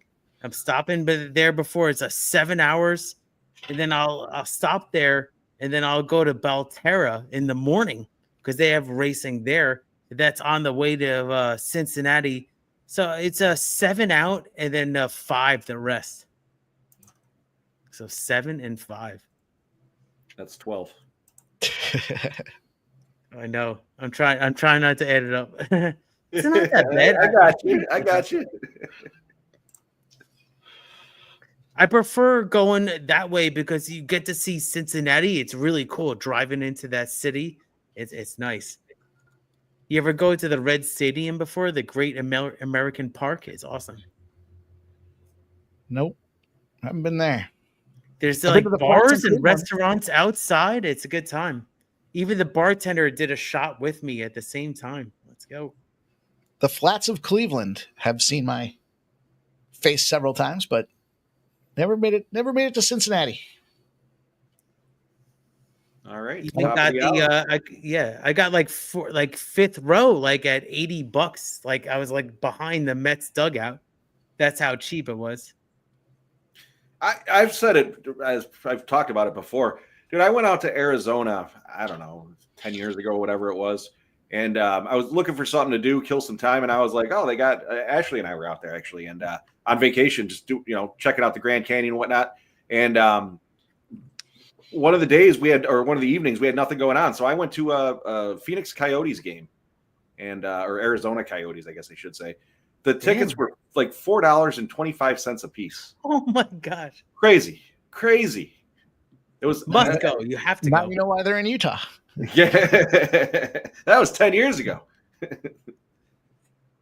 Yeah. They held on. They held on for a while, right, Mike? That's crazy. I did see the Colorado Avalanche are going to bring back the third jerseys there with the Nordiques logo. Yeah. That was my original favorite team, the Nordiques. Talked about that on pre-gaming. Fucking love those jerseys. Those are the best ones. Those might be the best. Those and the Hartford Whalers jerseys. Yep. The 2 best jerseys they got rid of. Carolina could do us all a favor and just wear those next year. I'd be fine with that. Yeah. If somebody calls me, I'll tell them to make it okay. Let's do this. It's funny when Ramon was talking about Connecticut with the Sun there, and so they love basketball. I was thinking, yeah, they loved hockey too, but they let that Whalers team go. That was fun. Whalers games back in the Can't day. let the sun go too. Yeah. Shout out to Keith. He's sneaking in a Gifted Sports Money membership. I'll sneak over to the old brown bottle, Keith. Why not? Yeah, I felt like having a shot, so that was my guarantee to have a shot. But I want to support everybody on screen here: Ramon, Mike, and Jeff on screen, giving plays. You know, I've had a couple of nice cashers, and there's been a delay in the fight card, but I'm feeling optimistic about this. Not even a pay-per-view, but we're gonna get paid. Let's go. Shout out to Steve. He says, "What's up, fellas? Hope it's been a good card so far. I'm stuck at work, slanging warranties to Honda buyers." Shout out to you, man. Appreciate you. Tell them boys at the shop to tune us in. All right, let's do it. Let's get a 1 in the chat. Let's get this thing going. We'll do a duck race. I'll give away a Win Club membership for a month. Get a 1 in the chat if you want to be in the duck race. We got ourselves about 15 minutes, it looks like. Hopefully not, but let's do it. Let's do it, boys. Why not? Let's go. Nobody says we can't have some fun. I like having fun. Always a good time with you guys. Let's get these ones going, boys. Let's see what we got. Tarek B, DJ Hardy. Ooh, my one's there. Let's go.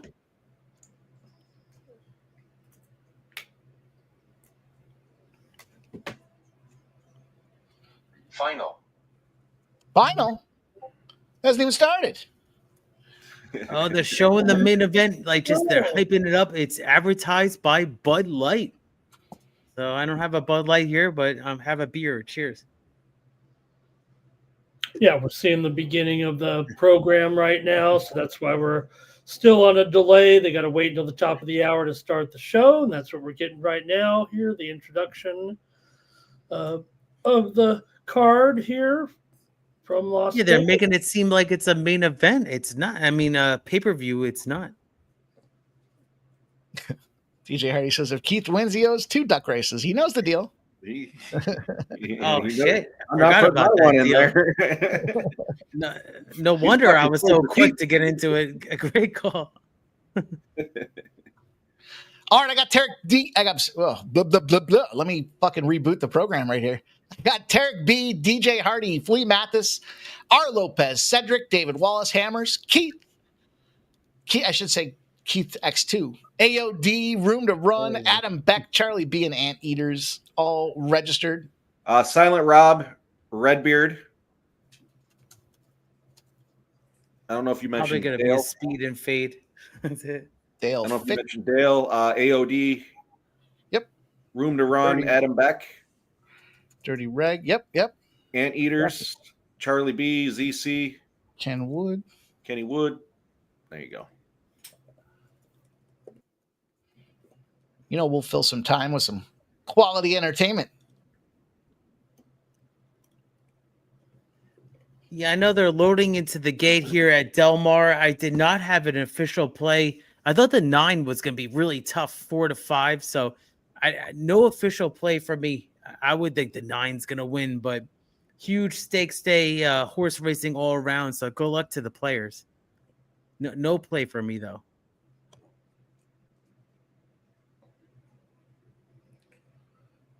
Keith Del Mar trying to take the forefront in some of that CAW. What do you think of that? Yeah, I mean, it was because New York did it before, yeah. And they're off here at Del Mar. Ugh.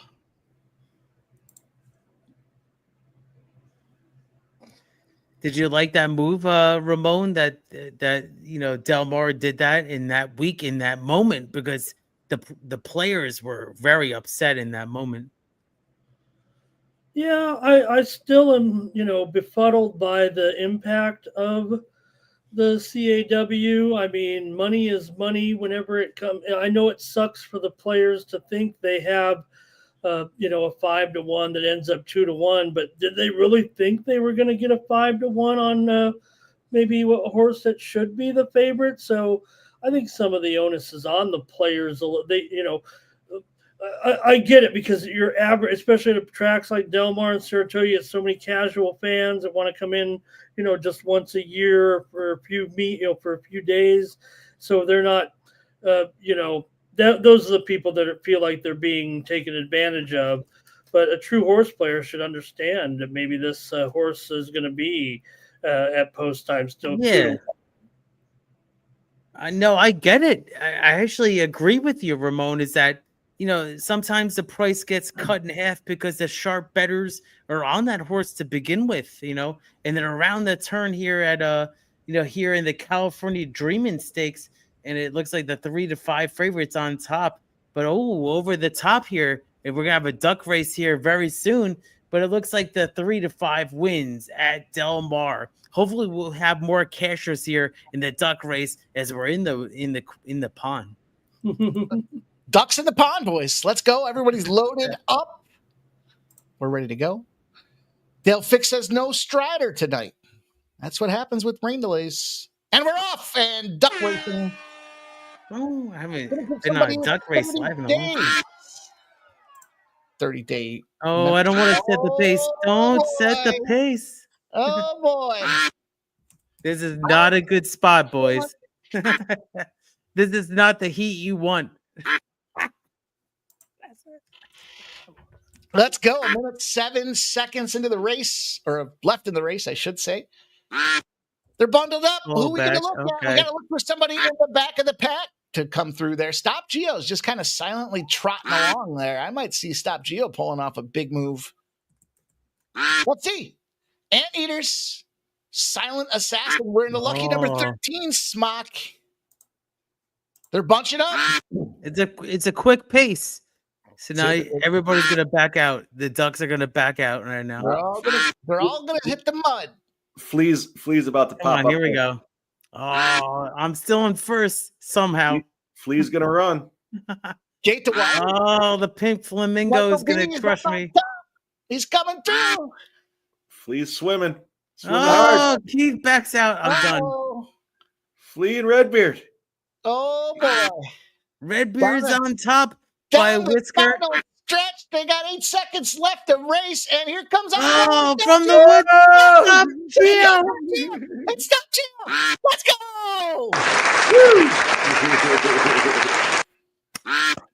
go. Michael B, that was set intentionally for you to have a pink duck.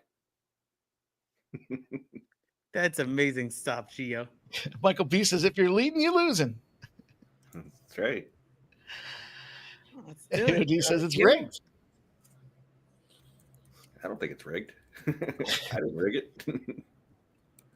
Well, I think Minty just made her play on the fight. I missed it though, but I missed it too. I was busy watching duck racing.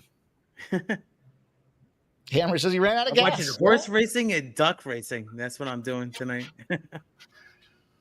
Well, we're rolling, boys. We got there. They're showing the promo. Danny Silva, Kevin Vallejos, El Chino, also known as El Chino, because he will put it on the chin and put you to the mat, Jeff. KO. That's so. I don't know. Sounded right. Sounded good. Did sound good. Jesus. That does feel like the longest delay. That's a long one. We haven't had one that long, it feels like, in a minute. No, we're not talking about the green neon. We're talking about wanted to make sure we were at midnight. Exactly. Vitalis says Silva looks like some flub from the streets, and Vallejos looks like he's scared. I'll tell you what. If you guys want to look at the mental warfare that goes into it, Vallejos owns the fucking title. He was all over Silva, man. If you watch some of the shit talking, like, I only follow a couple of them. I like the ones that talk shit, obviously. And dude, he ended up getting blocked. Silva blocked him. He started calling him a bitch, dude. It was great. Own that motherfucker. He's like, rumor is he's not going to make weight. He was calling him a fucking tubby. Dude, it was good stuff. Good old-fashioned hatred. And everybody likes him to KO him. Yet there were some big bets coming in on the over.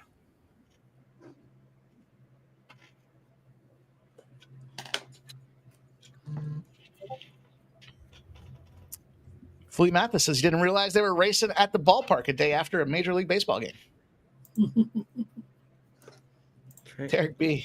Hey man, listen, I got my theories. I don't mind taking the L if I have to. I'd rather not. I'd rather take the W and say I told you so.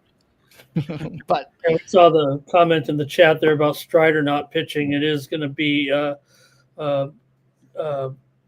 Cox here, I believe, for Atlanta now.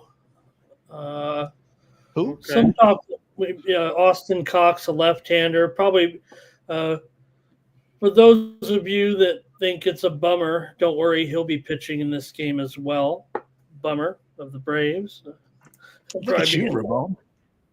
You might get copyright. I mean, right now, copyright infringement for that. you could probably get the Braves, pre-flop right now at plus 100. Not bad look. I mean, 27 minutes it says till that game's gonna start. I thought the Braves were live from the beginning. What do you guys think? I think that the Reds were plus 105 when I took them, and they're now minus 121. How about that? Okay. Yeah, the pitching change has flipped the favorite here for sure. I always use, I don't know what you guys' philosophy is, but I use action. I don't give a fuck about the starting pitcher. How about that?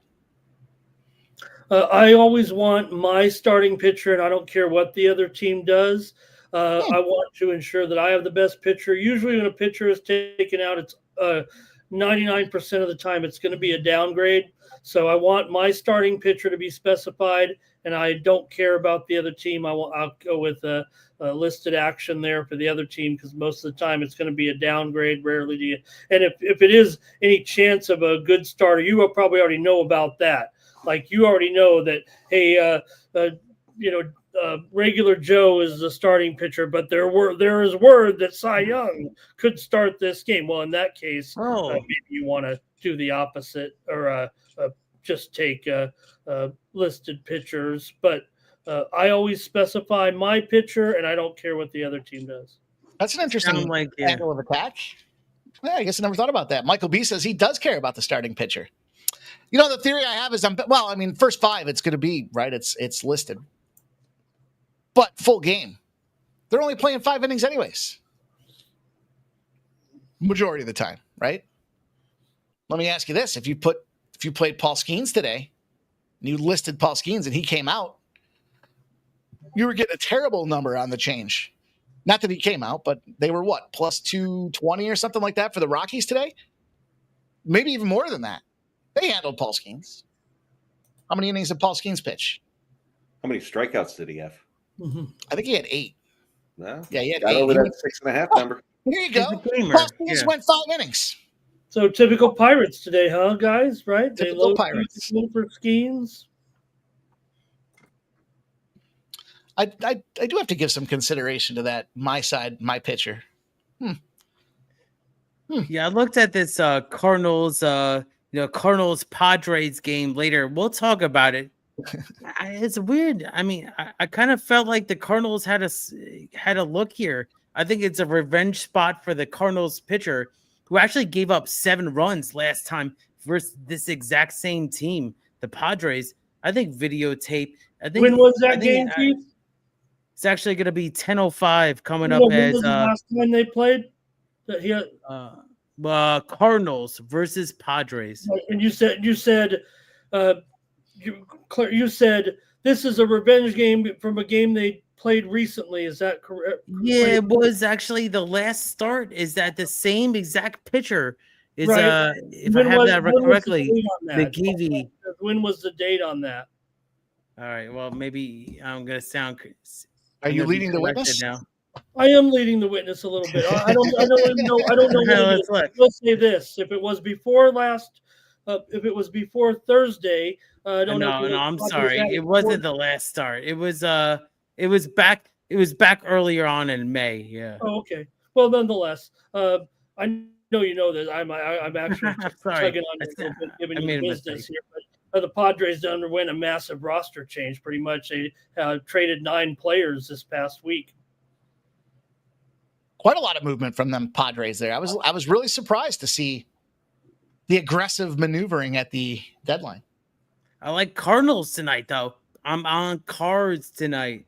I think Yeah, this is against the algorithm. There's a lot of algorithms with the Padres, but this is a spot for the cards. I'll explain why in a little bit. No, I'm giving you the business a little bit. No, I know I was wrong about that. You're right about that. Yeah. Well, it's just a matter of the timing, right? No, they're still against the Padres. There's still all those bats that you mentioned that he faced in there. I'm making a half. Yeah, it wasn't last start. It was back all the way back, but I think it's a revenge spot for sure. Yeah, there's no doubt the Cardinals aren't going to be knowing as much about who was in then, who was in. There's still Tatis, there's still Manny, there's still these guys. Like Contreras tonight, yeah. Isn't Nolan Arenado on the IL though?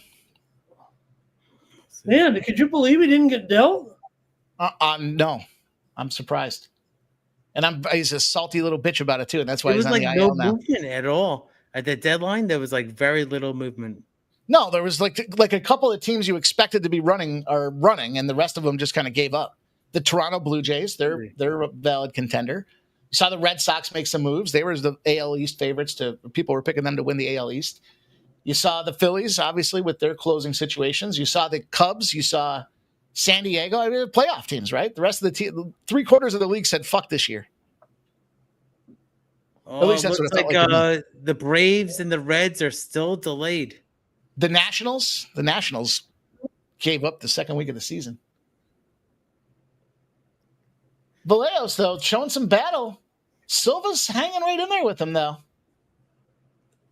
Silva in the green trunks, Vallejo's in the black trunks with the blue writing. I know you guys are colorblind, so I will assist you with the color of that writing. It's the famous question. Is this blue or purple? Well, colorblind, if you're colorblind, you're probably a genius, so congrats. But yeah, it's 2 minutes left here in this round. Friend of mine's colorblind, and he got some of those HD glasses. Said it helps him see colors now. He can see colors all of a sudden. Whoa, okay. It's muted. It's a muted color, but he still can see it. I see 45 left in round number 1. Yeah. Is that right, Jeff? Remember that I said that to Mike. Muted and booted. Oh no, muted and booted. That's it. Yes, it's just favorite move. You I see the comment in there from the chat that Michael says, what do they got from the Soto trade and fuck Soto. They are getting Michael King. I know you don't like Mets. I think that guy that got from the Orioles is going to be good. Cedric. Yeah, that was a funny story that came through with that. I guess one of the one of the broadcasters, or I think it was just a radio host, got fooled there a little bit. And there was a tweet that somebody said that he had asked him to wear number 31, which is actually retired by the Mets, right, Keith? The Piazza's number is retired. It is. Yeah, my favorite player. Mullins asked for number 31, and the Mets granted his request. That is not true. They did not grant. He will not be wearing number 31. Imagine how he would play after they granted him 31. Mullins is a nice player. I mean, look where he is. It's a good acquisition. It's a good midsummer. It's a good midsummer move for any team that would be competitive. The guy puts the bat on the ball. He's fast. It makes sense for the competitive team. I thought it was one of the best acquisitions by any team at the deadline, just for the Phillies could have used him too. Yeah, player impact. Boys, round number 1 comes to an end. It's a takedown by Silva there at the end, up against the cage. What do you? I'll tell you, that's a tough round right there, man. They were both throwing bombs. They were both looking to put the other guy's lights out. Mm-hmm. KO round 1 is not going to happen for anybody that was out there looking for the KO round 1. But the KO fucking looks very much in play on either side of things, man. Silva's throwing bombs. I was thinking that midway through the round. I wish I just played the fight to end by KO. Silva is only plus 180 right now. which is Okay. crazy. The fight to end by KO live right now is plus 150. The decision's sitting there at minus 200. Tarek B says it is a tough round. It could go either way. Dirty Reg thinks it was Vallejos. I gotta kind of lean that way. I don't know, man. I could see it being a 10-10. I would 10-10? lean. Do they do a I would 10-10? lean Vallejos. Slightly. Draw. That Fight was a ends in a- close, very close round. Fight ends in a draw, Dirty. Jeff. Oh, we saw the split before. I should have bet that. Damn. Plus 5,000. Jeff, Fight ends in a draw. I think the stats were pretty even there, huh? Maybe in favor of Vallejos a little bit. Slightly. Yeah, I mean, the only thing that would help He's Silva out minus was that takedown 250 at the right very now. end. Okay. He's minus 250, comfortable. Silva comes down to a plus 150. That's dangerous, man, because Vallejos can literally El Chino puts it on the chin, Jeff. El Chino. All right, now we're Literally on the chin. El Chino. Yeah, I'm on Vallejos to win by decision. That's how I had it. Yeah, that's the one. Yep, I tell That's the the one. This is the one. Can't Let's go see what wrong they- with tailing the one. Yeah. What do they got in the corner there? It says 2 shots in every can. That sounds like a cocktail you need. 2 shots. Do you guys see that Celsius mishap with the high noons? Was it high noons? I didn't catch the brand, but I did see that. What was it? Celsius had an emergency recall. They the bottling company put high noons in the Celsius cans. I did see that, yeah. Tim. Uh-oh. What's And this going is going on? to be one of the worst recalls ever because Oh, we parents got are just quick going to one. say, hey, we got cheap seltzers. We only had to pay the price of a soft drink, and we got some booze I mean, out of it. I still have the fight on my screen. You made it seem like the fight was over. We have both fighters still, standing. Let's go. Yeah, there's still a live line out there. Yeah, I'm way behind you guys, so the We're fight looking is, at a plus 220 versus takes minus about 20 268. seconds. I remember, when I had the fast leak and I would say something, I'd get in trouble by Mikey Money. But the other way around, like I said, it is not a two-way street with the sports betting brothers. Do Fuck not- no, it's a one-way street and a bike path. Get in the fucking bike path. You're I getting, don't you're know getting where out that of the came way.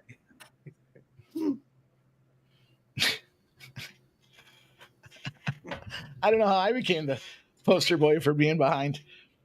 Vitalis, I was looking at the under in that game. That White Sox game. A little tricky spot there, but you're hard pressed to see me playing over. I gave out a fucking free over today in that Toronto game, and I was pissed. 0-0 in the third inning. I'm like, fuck. Silva gonna trying to give shoot it- another takedown. I'm gonna give a parlay in their other game. Let's see. Here. Vallejo's minus 500 live. Yeah, I mean, I think that makes sense. He's kind of been walking this guy down and doing his best not to catch one of the rabid clips that this guy's throwing out there. But, Silva ain't scared, man. He's stepping right in there and meet fire with fire. Mhm. Iron sharpens iron. Isn't that what they say? Sounds like the Prince of Darkness, Ozzy Osbourne. Minus 810 for Vallejo.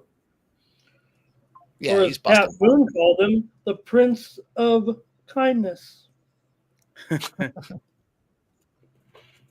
Pat Boone said Ozzy was a very, very nice man. I ended up watching like so many Ozzy like music videos after he passed. It was unbelievable how many videos I watched. But yeah, it was a genius to capture the room in the moment. He was like the Prince of like darkness, honestly, just like to get the room to captivate to him. Yeah, that's what Pat Boone kind of said to talk about his He's a legacy. showman, a little yeah. bit, that he was a showman. But he was a musician, very talented musician, rock and roll musician by far, heavy metal music. Very talented, but used the gimmick a little bit there also. Jeff and I I went mean, and saw him. Iron Maiden. I thought Iron Maiden songs were pretty. Those were some pretty good ones. Even, and I'm not a heavy metal rocker, but I liked a lot of them. Jeff and I went to an Ozzy concert a long time ago, and we Wow. were yelling, "Bite the bat! Bite the bat!" He didn't bite any bats, though. Yeah, he did not. Okay, these guys got down on the ground there a little bit, but standing up again.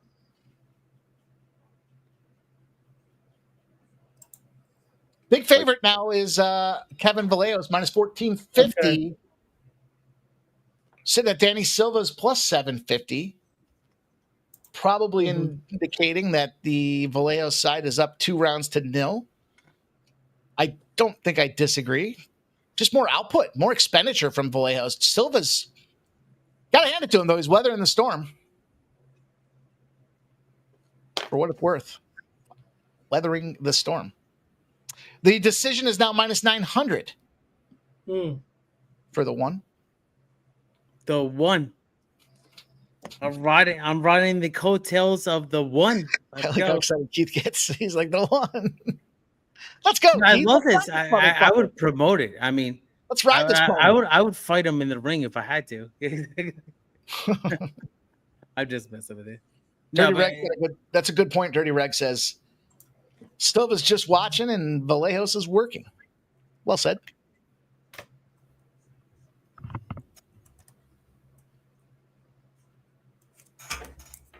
It's a money back special for Del Mar next race. It's a short field, so I'm not sure if I'm gonna play it. Let's see. Cool. Big kick in the face to open things up for Silva. Drops him to plus 650 for round number 3, Ramon.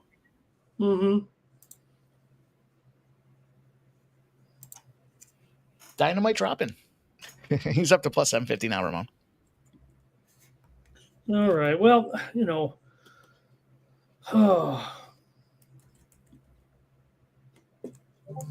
Ooh, here we go. I do like a horse. I actually like a horse a lot in Del Mar race 10 coming up. It's going to be the number 7. Let me pull up a little chart on this one. I'll say this, man. The cardio on fucking Vallejos is no joke.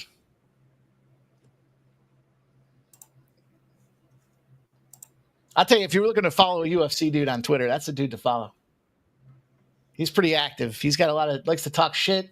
He was posting his Dana White Contender Series video, or the results there when Dana White was shitting on him, talking about how he was one-dimensional. He's like, he's a young kid. He's 21. I think he was 21 when he was fighting in the DWCS there. And he said, if he works on a couple of things, man, when he's 24, 25 years old, he's going to be something fun to watch. He loved it. I think he's, 23, 24?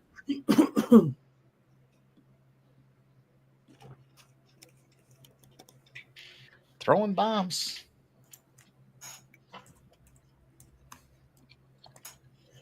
You know, we'll have programming here on the Sports Money Network for the Dana White Contender Series. BB and I are going into our 3rd season of weekly previews every week, every fight.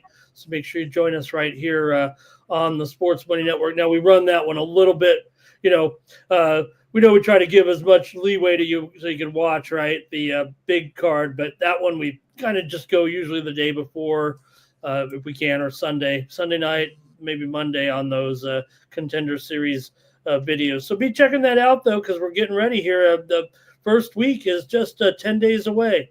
Sure is. Silent Rob, I gave a free parlay out over on my winnable for the UFC. Vallejo was one of the legs, but there's still 2 legs out there. You can certainly go check that out at winnable.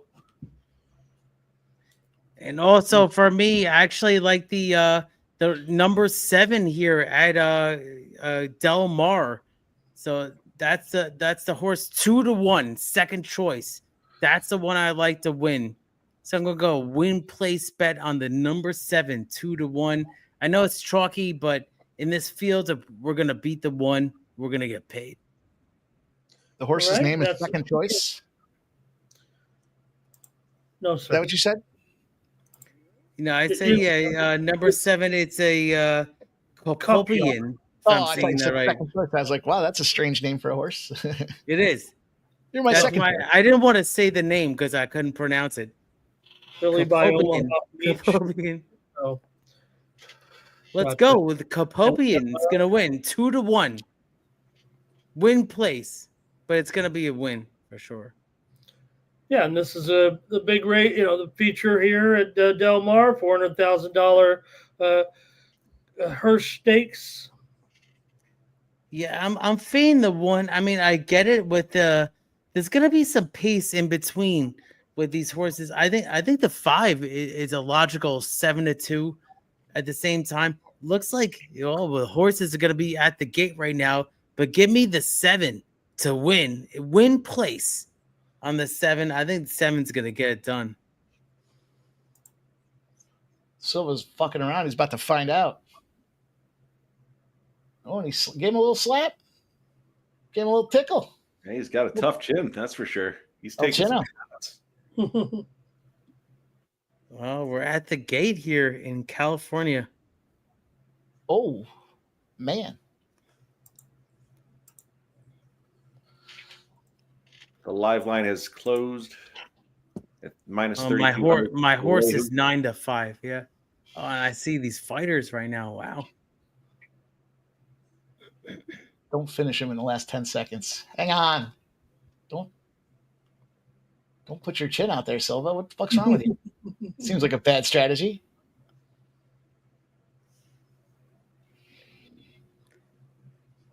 We also have one of the top Woodbine jockeys from the last couple of years on my horse, Kushi Kimura. So it's going to be, he's actually done well in California the last year or two. Let's go. They're about to break from the gate. Cheers, everybody. They're on a commercial break in the fights, and they're off here in the horses. Vitalis is asking you to call it. Call the race. All right, here it is. So we got on the outside here, we got number 1, Seamlessly Beauty, the even money favorite, riding the rail here on the inside. So it's going to be number 1 for now. But it's going to be Royal Spa, the long shot, 9-1, kind of setting the pace on the outside for second. But they're going to blistering pace here in the Clement Hirsch. It's a grade 1 at Del Mar. And I'm waiting for the fractions. It's a 22.95. Wow, it's a kind of a blistering pace here up front, but good horses do what they do. So it's Semistic Beauty on the front for Bob Bafford. Even money and Royal Spa is actually stalking on the outside. We have far away back here to the number 5, and it's going to be Rich. Wow. So no other horses really coming from the back. It's going to be the 1 picking up the Semistic Beauty on the front end right now. We got Rich for all the other Bafford coming for second around the far turn. It's going to be the 1 out front with the 5 challenging for second, but it's going to be the 1 long gone. This horse is a beauty. And we got the 7 coming out from the far outside. My 7 coming out for the final stages, but it's going to be 1-7 in the final 1-7-5. Yeah, I had the 7. Valeos UNAM decision. And the 1 is the 1. It's the 1 for a reason. Yes. I don't think you should be doing too much gambling tonight, Alan. Gambling? Who said anything about gambling? It's not gambling when you know you're going to win. Yeah, let's go. We'll take that one.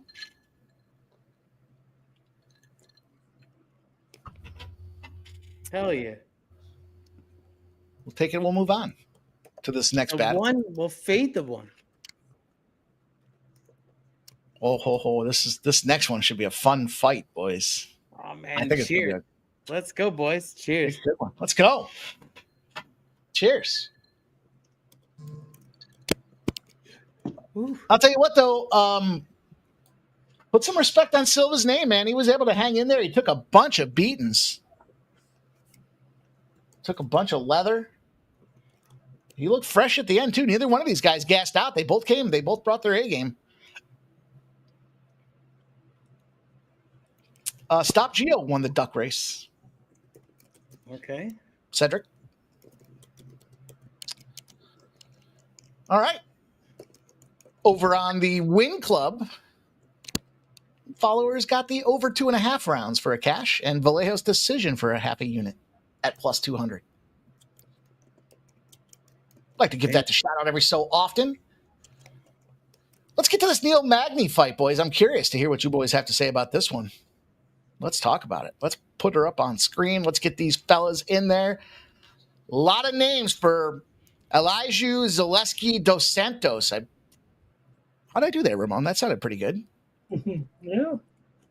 Not bad. Looking at the tail of the tape here, boys and girls.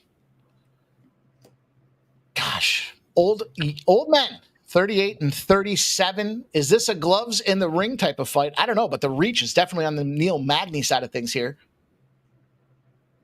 I think he does a better job defensively across the board. Although his takedown defense is not quite to snuff on Dos Santos. You know, we saw the line opened up. Where's the line? Where is this line? Let's get it back up here. Magny's now sitting at plus 135, so there was some late buying on this Neil Magny side of things here. The 2.5 over at minus 175, now minus 187. Put a 187. And you guys know the rest of that song? Ramon, you know the rest of that song? Running so hot. 808-675-309. There we go. Good stuff. Good battle there. Let's talk about. I'll tell you what. I don't need to spare any punches. No pun intended here. But I'm going to take Neil Magny. I originally thought he was going to get ragdolled, but as I was breaking this thing down and seeing some of this movement, it's hard not to give this guy a little respect. Ramon, 1 year the younger, but 4 inches the taller, 7 inches of reach. He's going to have some long arms out there. I don't know if Dos Santos is going to be able to get inside of this guy. What do you think?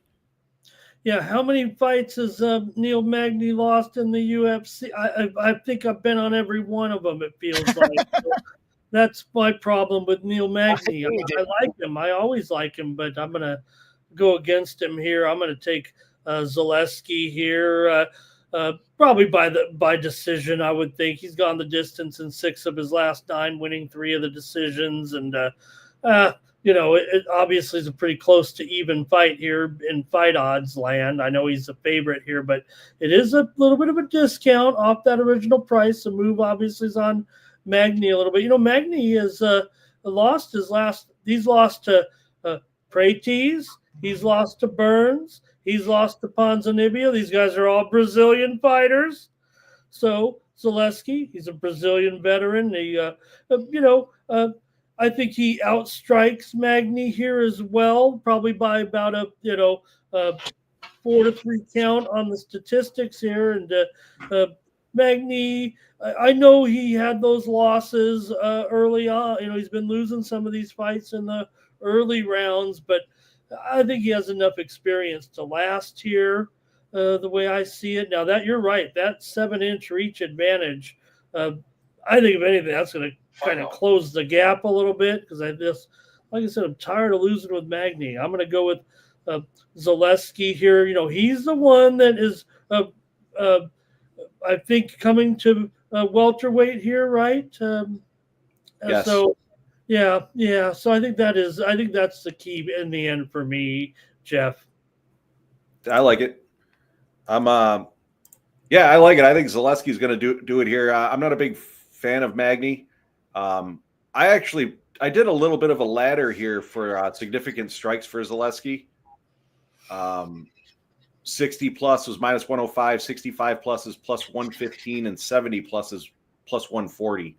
So 60, 65, and 70 significant strikes for Zaleski in this one for me. How about you, Keith? What are you going to do with this fight?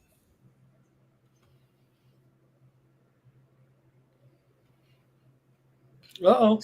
He sounds perfect, doesn't he? He sounds so elegant. Sounds so articulate. Ramon, I did put a premium play out on Winnable if you want to check that out as well. He realized it now, I think. Or, I don't think so. We're all laughing. Can we unmute his mic for him here? Let me see. No, he's going to do it. I'll let him go. Sounds good. He might be having a technical issue, though, if he can't unmute it. Maybe there is an issue here. No, he's muted.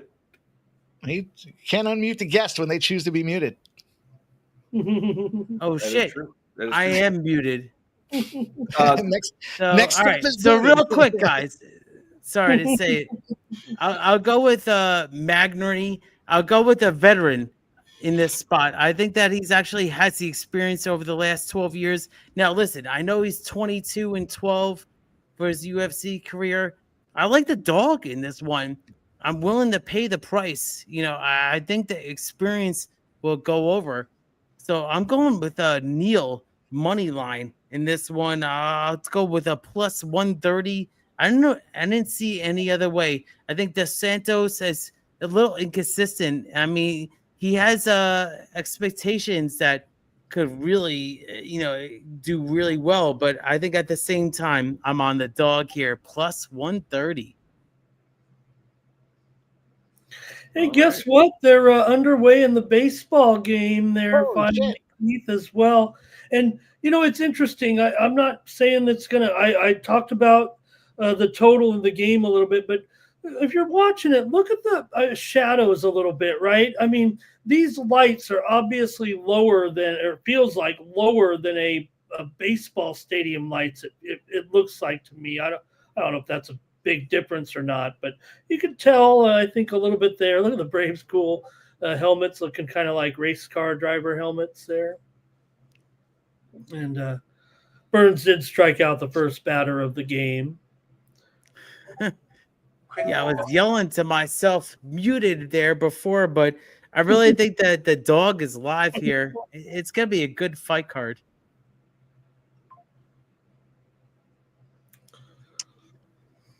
Yeah, I like a little bit of this Magny. I'm going to take Magny by decision as well for a little plus 225. Yeah, 225.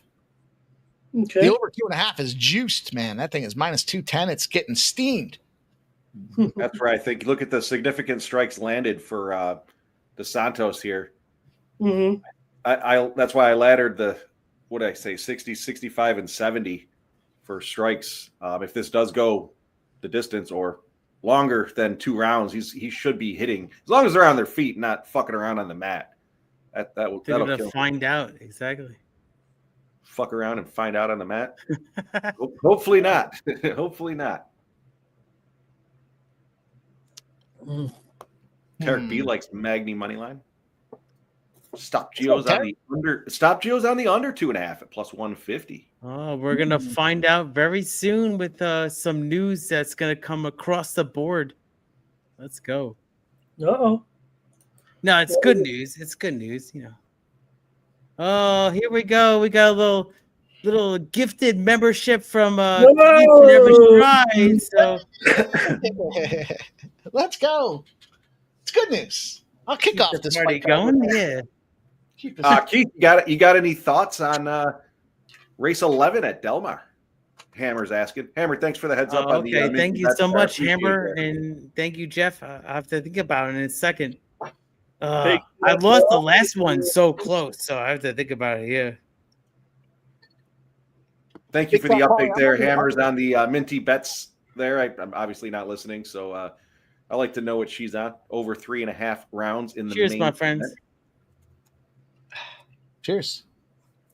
I took the under 9 in that White Sox game, Big Fat Paulie. Not sure what the other fellas are doing, but yeah, you like the Reds and we like the under? Guess what? Next fight. It's my first strike fight. Riding the old hot hand. I've won 3 in a row, Jeff. I'm going for number 4. Yeah, we're 1-0 tonight. Let's go. Let's keep it rolling. We're 4-0 in our last 4. Hey. 6-1 in our last 7, Jeff. How about that? That's really impressive. I did do that first strike parlay this week. So yeah, me too. Plus 1833 or something like that. Something like that. Yeah, 18-1ish. Good shot. Corn You have to Julio. do it. I remember yelling I at Corn sprinkled Julio. on it. No, I bet it too. She's taking some steam too, or she Yes, was. sir. That was me. That was you. Oh, they caught gloves here, and let's go. Oh wow, looks like I was looking for a little action, but nothing so far. That's it. AJ wants to know if anybody likes the A's tonight. Anybody like the Athletics? Kind of like the over in that one. Let's see. I sent the Athletics out on my pre-winnable. The Win Club? The Win Club. Mikey, I like calling it the Moni, Win Club. yeah, we are the Win Club. That's right. Tune in. Get our winners. I got a bunch of free plays out there. I got a bunch of premium plays out there. We'll be offering also, I believe we're working on getting it together here this week, the season-long pass in there, or a reduced rate I think we're going to be doing here. So Sure. I have a special promo code that you can use on all three of our accounts. If that's how, if you want to go with them, go with us. Go with us. Know what we're on. That's really what it is. I Sharp betters. Well, I think I've said it on the show, right? Look, the cost of it is really just the labor that Mike and Jeff and I put into it. It's not paying, it's not really the picks, right? I mean, it is, but it isn't. It takes some time, takes some effort to run this stuff through, and you get to know. And the cost is pennies on the dollar when it comes to your wagers. So really just let you know what we're on and keeps us on the air a little bit too. Well said. Beautifully said. Well, And now, actually, look at Del Mar, the next race. It will be race 11. I'll look at it. Vital says the over is always good in that high school stadium they play at. Speaking of high school stadiums, did you guys see that new stadium they built down in Georgia? Holy shit. It's a high school stadium. Was it $50 or $75 million? The fucking thing looks better than most of the Division III college stadiums we have up here. And the fucking thing look great. Oh, They yeah, have for skybox, sure. they have luxury seating and premium boxes. Fucking high school. Oh, yeah. Pretty soon they're going to start paying them. Stadiums. For real. I tell you what, I mean, it is. They started the game. It is absolutely pouring here in the bottom of the first. Really? Inning. Let me look at it now. The thing is, the window says just play through this. That it's look going at to it, Ramon. But will it hurt or help? Maybe it will help the Reds here, like Mike was saying. You've got Absolutely Chase pouring, Burns Ramon. Chase Burns had perfect conditions out there. Oh, in look his at it. The double down the line. Oh, it's a foul ball. But it's absolutely pouring, as Ramon says. So That's too bad. You like to see those marquee events get prime conditions, like seems like in hockey, when they play those outdoor hockey games there, they always got the fucking sun issues and it delays it 3 hours because the ice is melting, but still they don't get shitty weather. Chase Burns trying to work through it. In the first inning in his outing. It's got to be a little harder for a left-hander Cox, who gets the start on about 30 minutes notice here. But maybe that will help the Reds here. But again, like I said, they're smart. They'll play through this because in about 15 minutes, I think it's over. I think the rain is done for the night. So they just got to go for it here. But look at this. Friedel swings and misses, and the bat goes flying. Probably could have killed somebody there. Oops. We've got Dos Santos with kind of some strange movement there. He was down to a pick 'em. Now it's up to plus 110 on the Magny side of things now. Yeah, he's got him up against the cage. I don't know if anything, we'll see what the significant strike counts look like here, but it did look like Magny was a little bit more active. You got 9 significant strikes for Dos Santos and 13 for Magny. 13-10. Yeah, I got Mackie money line too. Yeah. Yeah, that sounds about right. Now sitting on minus 105. Oh. Magny's looking at the clock. There we go. Let's go. Fucking strike. Oh, he slammed him on the fence. Need that 60 plus significant strikes. Oh, they go to the commercial break for the Stella. So let's have a drink. Ramon, Stop Geo's asking you about some racing. I'll tell you what, Stop Geo, my racing has been on fucking fire the last 2 weeks.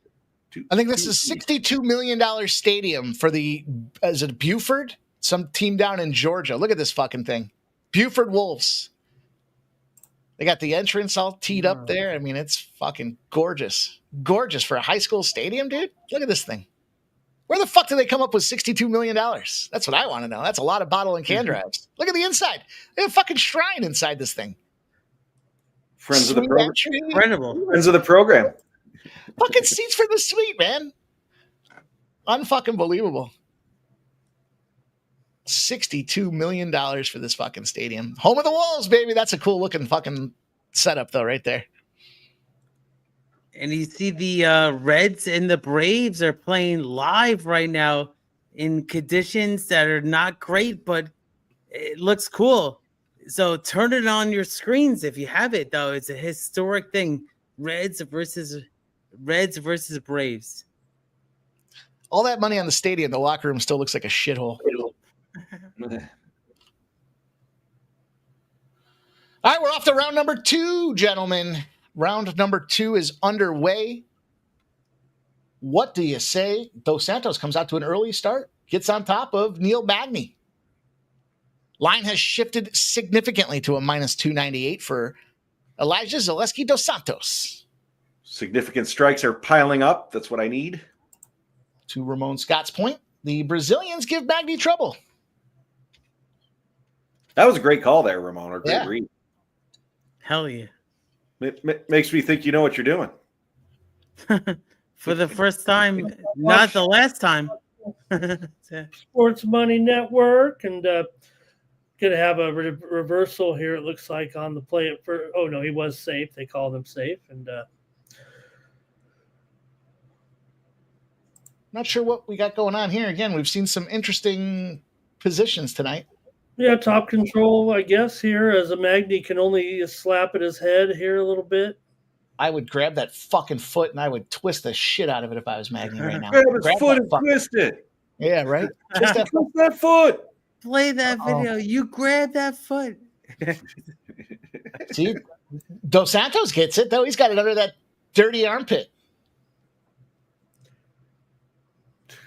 What the fuck are these guys doing? This is an interesting...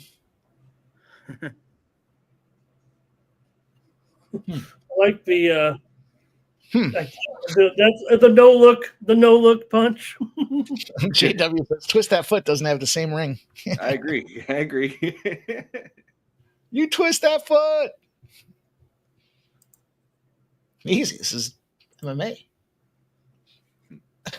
It's funny. You take that. Wait, no, you can't say that. The amount of people that have sent me the video of the original one, and they're like, "Look, it's out everywhere now." It always makes me laugh because it's been out forever. We didn't pioneer that thing. We just made it better.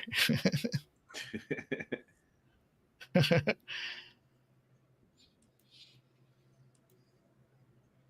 go. Rain some blows.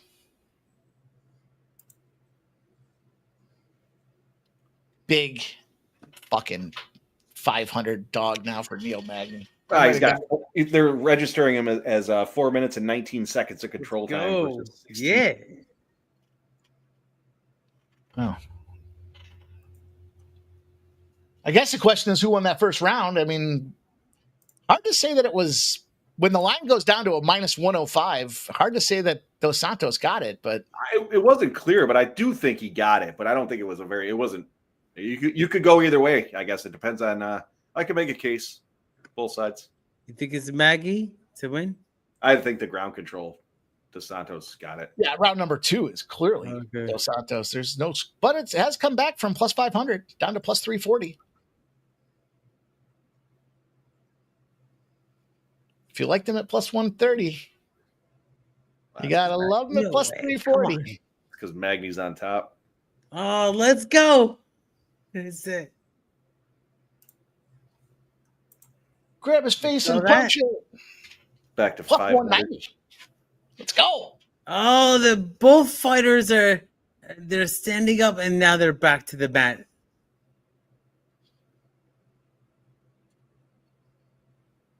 Oh man, good fighting right now. Neil Magny, though, looking fresh. Are we seeing Dos Santos get the old gas tank? He might be. He's He down to looked like minus he was a little 200. hammered. Reds are on the board here in the first inning with a base Let's hit. go, Ramon. Who got it?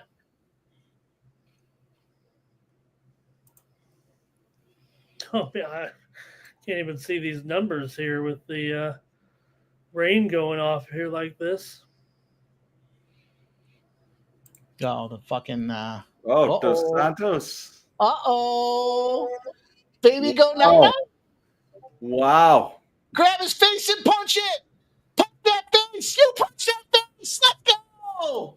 Neil Magny, baby. Let's go. Let's go. Oh, jeez. Let's go. Plus 500s, plus 340s. Let's fucking go, Neil Magny. Oh no, Magny. Let's get it. Let's go. Oh, that's terrible.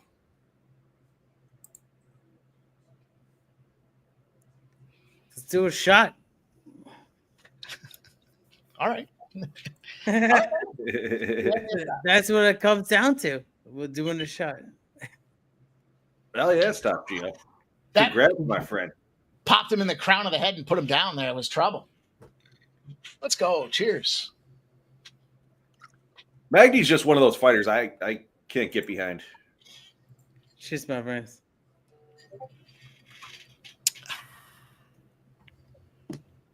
Yeah. Cheers, Glory. my friends. Damn, I'm crushing it tonight. Let's go. 4 out of 5. A couple Holy of bumps shit. along the way, but I've been doing pretty well. I'm not fucking leaving.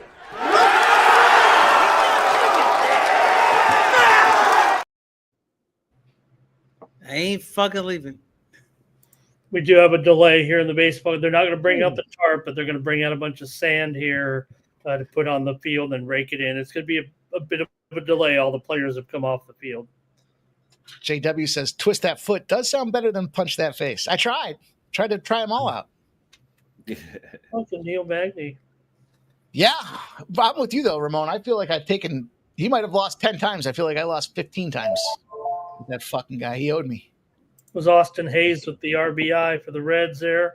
Like I said, we're in a rain delay. We're just fixing the field here. Like I said, the rain's going to stop here momentarily, so going to have to do this anyways. You know who got Neil Magny at plus 145? The Win Club. Let's go. Hey. Shut the Gonzo in the house. Just jumping in for a bit. Let's go, my dude. Let's go. Let's fucking go. Big fight coming up next. I've already broken it down. Yeah, I tailed you. I'm rolling with Cornell. Cornholio. Don't you remember the last time she fought? We were yelling Cornholio. Cornholio. I need Beefy. Beavis. I mean, how does Mike not take someone named Cornhole? Yeah. Sounds like it's right up Mike's alley. Listen, my bad game's on point. Let's go. See if we can get first strike to 2-0 tonight. 2-0. I'm going for 4 in a row. That's the breakdown. Grab the cornhole and punch it. Yeah. You punch that hole. If I win this one tonight, I promise everybody my breakdown next week will be I'm picking this fighter and I've won 4 in a row. That's it. That's it. Shortest That's your breakdown. analysis. Let's go. I do like the decision as well. I see Michael B's talking about that, but look, where we are, boys. We're all making our own bets here. Carol Rosa, there's definitely been some love for this gal early in the week here. You see on screen pretty comparably set up. Literally 135 pounders. The only difference, Carol Rosa's an active fighter, and I thought if Cornhole can get out of the first round, I think that's where some action could happen, because you see the absorption rate there for Carol Rosa, whoever, plus 4.84. She's active, she's aggressive, and she blocks punches with her face. She does like to shoot takedowns. That could be her path to victory, Rosa going out there, laying on top, and booby to booby action for 2.5 rounds. Fine. I did jump on the Cornhole by decision as well at plus 200 over at Bet Online. Chris, appreciate you joining. You're never late. Just happy to have you here. Trevor85 says this show's getting a thumbs up the ass. All right. All right. Just make sure you smash the thumbs up. Wherever that thumb goes is up to you, my friend. But make sure you hit it. You put that thumb where you want it. Grab his thumb and hold it. Tarek B got the Magni Live plus 400. Fuck yeah, baby. I think I got the 340s. Yeah. 2 of them, too. I got not 1, but 2 of them. Well, what are you going to do? They don't want to come off that Neil Magny money, though. It's still early. They're looking back at it. They're questioning the tape. Rosa. Turo Rosa. I'm 1/8. Final. I don't make fun of you, Tula Rosa. Chris Manriquez likes Nora round 2 KO. Plus 3,000. Damn. You have me interested. Stop you. I was looking at the split as well for this. There they go. Final. Julio by decision is plus 240. Final.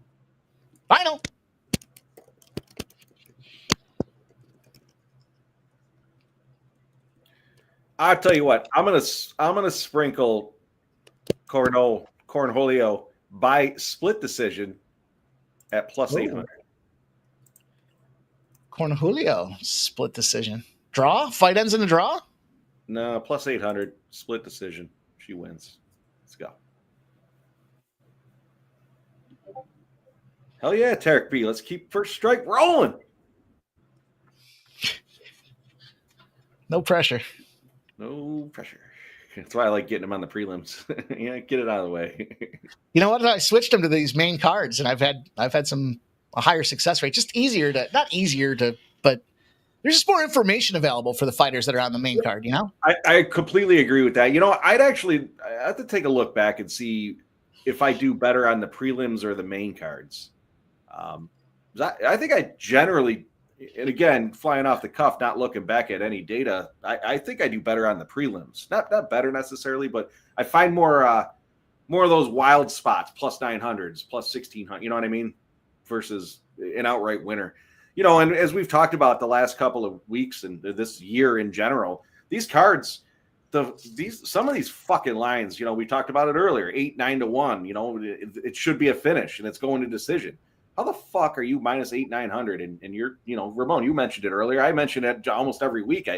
Hard to believe that some of these guys or girls, for that matter, aren't finishing when you're that big of a favorite. It's absurd to me.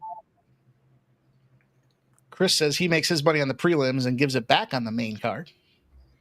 Yeah, again, I'd like to. I guess I'll have to look back because I do track the plays and kind of just see where I'm doing better because I literally don't know, but I do feel like I do better on the prelims. Well, I lied, guys. They are going to roll out the tarp here. You didn't lie. You just misinformed. Fucked up to start it, and 1 inning in, they're pulling the tarp out. Wow, they had to start that game just based on the premise. Chris Manriquez says, will y'all go live for Dana White Contender Series? And the answer is, fuck yeah. Without a doubt. We started it last year. We went live every Tuesday for the Contender Series. We'll still be rolling that this year. Not sure if Ramon will be joining us. I don't know, but I know Mike and I will certainly be there. Yeah, we're gonna be rolling those Contender Series fights. Yeah, Jeff, for sure. What we're gonna do for sure is have a preview every week. VB and I will be in our third season here, previewing all 5 fights, or I'll say, well, I think it's sometimes 6, right? Five fights, 6 fights. It's typically 5. 5 fights on the card, right? Yeah, thank you. There, and we'll preview each one of them each week, usually about a day in advance. On that.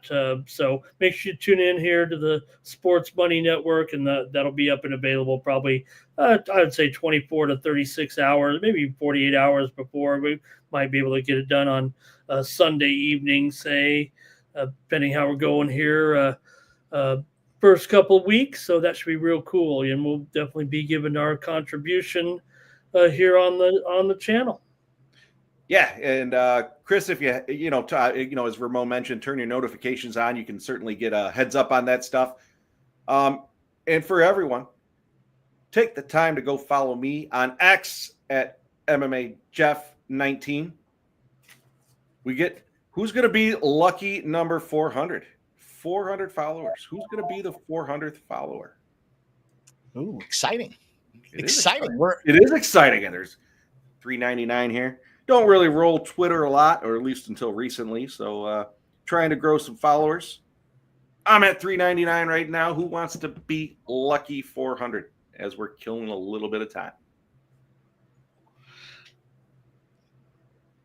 Also, we're about to get to lucky number 1,600, boys. 1,600 subs. I saw that. Yeah, that's awesome. On the especially in the Sports dog Money days of summer. How about that, Ramon? I wait till football comes back, and we got hockey coming up soon. I'm fucking excited. We got a big season coming up for everything. Ramon, I'm going to put you on the spot. Who's going to win the national championship? Still playing. It's Penn State. You don't have to put him on the spot. I'll give you the answer. He doesn't like it. Wow. Mike's not Penn State. I tell you what, I told you guys to parlay it with Penn State to win the national championship in hockey too. I can see the hockey. Oh, Ramon, you're on the clock. Man, probably just roll with Bama. Roll Tide? Roll Tide.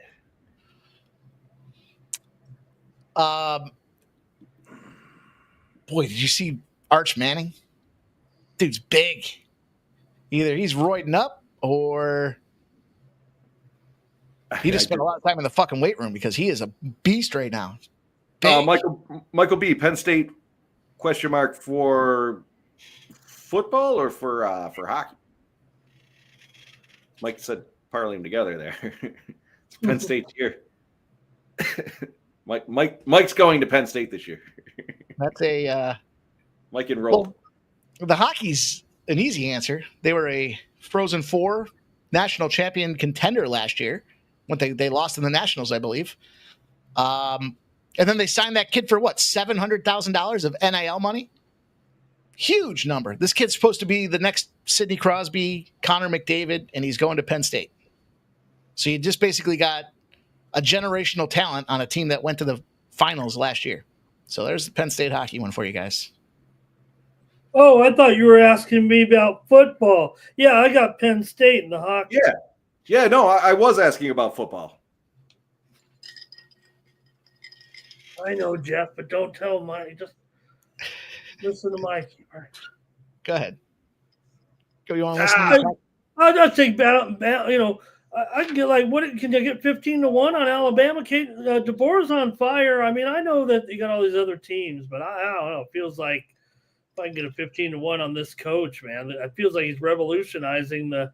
Well, I know you get all the money in there and everything. I don't think it's revolutionizing, but it seems like they got a lot of money down there.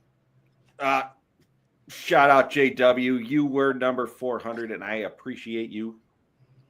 There he is. Got the 400. 1 maybe. 400. Hey, 401. Someone else jumped in. I don't know who you are, but I appreciate you guys. Appreciate it. Cheers. Get a refill. Be right back, boys. Yeah, I'm as you probably know, I'm rooting for Clemson, but I don't know how they're going to be this year. I think this might be another so-so season, unfortunately, but we'll see. I know we're going to have the Maction coming up as we always do every year. What is that, Tuesdays and Wednesdays? So I'm looking forward to that because those tend to be good money-making days, given some of these teams just beat the shit out of the other ones from a MAC perspective.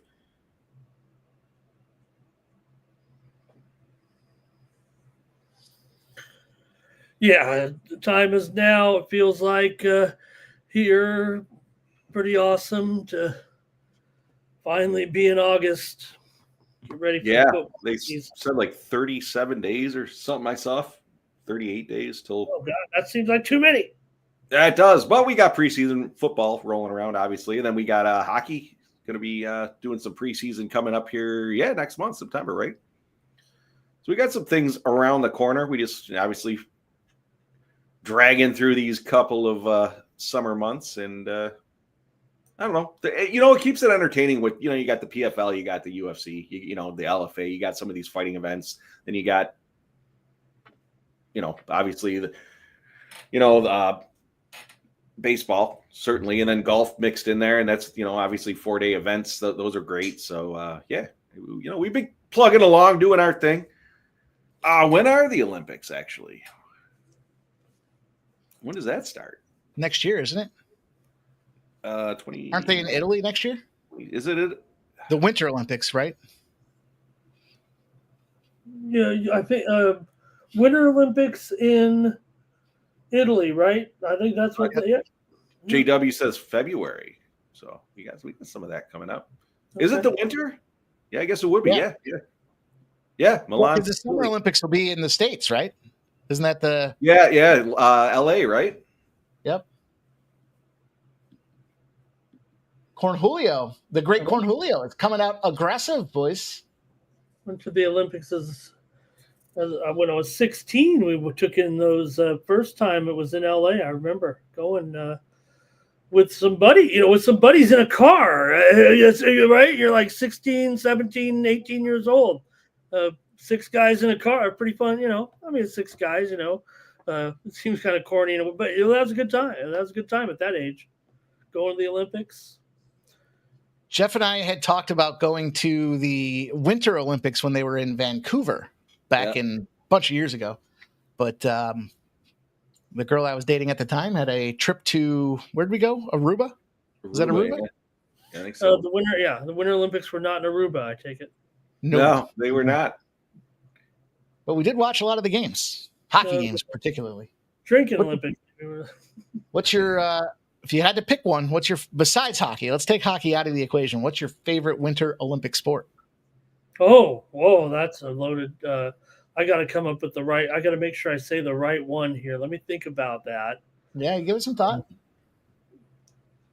Because I don't even know. I mean, I like Olympic hockey, but I think because of the Olympics, it's such especially the Winter Olympics, it's such a unique, the different sports and everything just makes it so unique. I mean, I could go. Critical notice. I really want to come up with a good one here. I kind of want to say like the bobsled, but I don't want to. I want to be real. I want to be realistic about it, and I won't take hockey. I mean, don't get me wrong. I believe it or not, I may be looking like an attention whore, but I do love figure skating. I don't. Yeah. And I only watch the highest levels of competition. I watch the Olympics, the European Championships, the United States Championships. Pretty much that's it.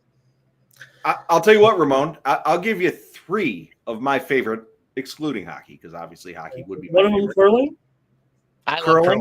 Curling, slalom, and then I don't know what it's called. The one where they fucking go for like 20 miles on the skis, and then they start shooting at the target. Auburn biathlon. Yeah, I like that that's one. What it is. That's a good one too. I like that one.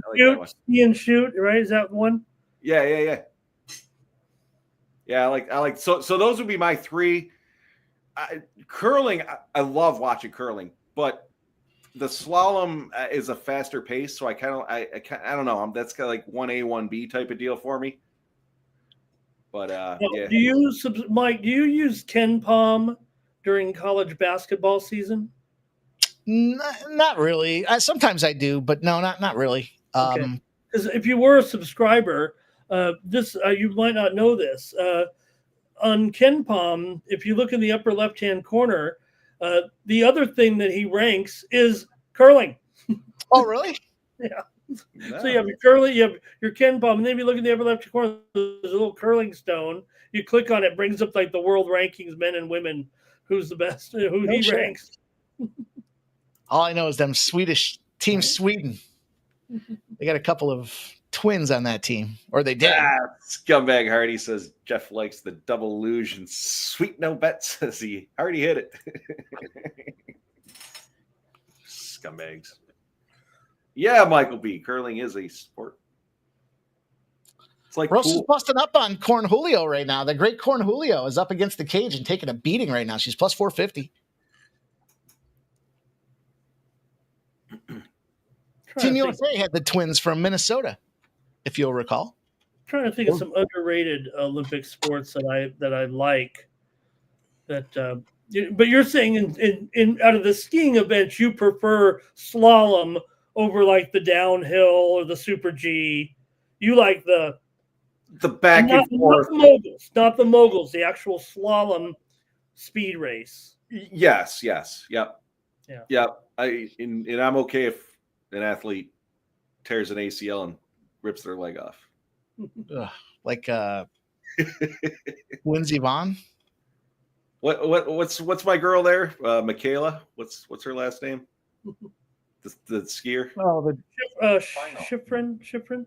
And that's I like her. That's my skier. Little... I got my tennis player and I got my skier. Don't forget they got the snowboarding involved again now, right? So that snowboarding stuff's pretty fun when they get in the luge and they're fucking around. I think it was a nice event too. That's become I think a pretty big event. Pretty awesome. JW, you scumbag! I figured you'd know that. Yeah, that's her name. I like that. I don't want to say it.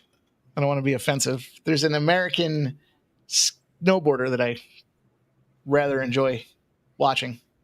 Yeah, I like that snowboarding. I think I like the half pipe there. Yeah.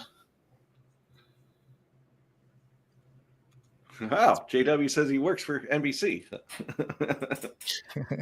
Can you get us free passes? Shaun White is not the answer, Anthony Gallo. It's a woman. It's a girl. She's got to be about 24 right now, I think. Maybe not. Maybe even 22. The way you describe her sounds so hot. Yeah. Southern California. Winter Olympic sports, boys. They got the luge, the skeleton, ice hockey, of course. Yeah, the skeleton. Boy, that's crazy. That skeleton. That's basically luge going down head first. Yeah, I like that. You know what? I again, it's good you're looking it up because that might be in one of my top three. They call it the skeleton because that's what you're going to end up like. Wasn't it in Russia a couple years ago, and the dude flew up over the side and actually died? There was something. Yeah. I thought it was Russia, maybe. When they were in Sochi. Okay. Remember the issue was with the dogs in Sochi? They had all those stray dogs. And JW, you're in tune, my friend. Sochi 2014. Yeah, there you go. Georgian skeleton. Jesus. There is a new sport this year in the Olympics. Ice fishing? No, it's called ski mountaineering. I think it's like going up elevation in a race, racing. But you're going up. That the challenge is that you got to go up. Up. That's the real challenge of it. With skis or snowshoes, with ski. It's more like cross country skiing. Okay. You're and you're going uphill, so that brings the stamina into it and everything. Yeah. Huh? Do they shoot guns at all? No, not in that one. That's why I like that one that I was talking with the cross country skiing, and then they shoot the guns because you got the heartbeat, you got the the stamina rolling. So Yeah, she really is Anthony Gallo. Not her finest performance here. I also like the 8 new events. I like speed skating. I'm cool with the speed skating. I'm not into the figure skating personally. Okay, I like that myself. Surprised nobody said bobsledding, man. What's wrong with bobsledding? No, that was the first thing I said. That was the first thing. Was it? You said bobsledding. Okay. Feel the rhythm. And of course, like the ski jump too. The ski jump, right? Yeah, I like that ski jump too. Yeah. All right, Ramon. Let me ask you this, because I know Mike's answer already. You like the Winter or Summer Olympics better? And I'm going to say I like the Winter.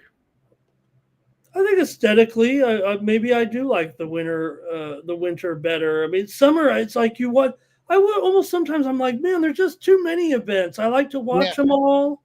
And in the winter, you can kind of watch them all in a way. In the summer, it's hard, and sometimes with the time across the world, that becomes a factor as well. That's what drives me nuts is when they're on the other side of the world and it's 2 a.m. Your team's playing. It's like, that sucks. But no, I obviously prefer the winter, as I mentioned. But I'm not into like the track racing. I don't care if somebody's a fast runner. I'm not.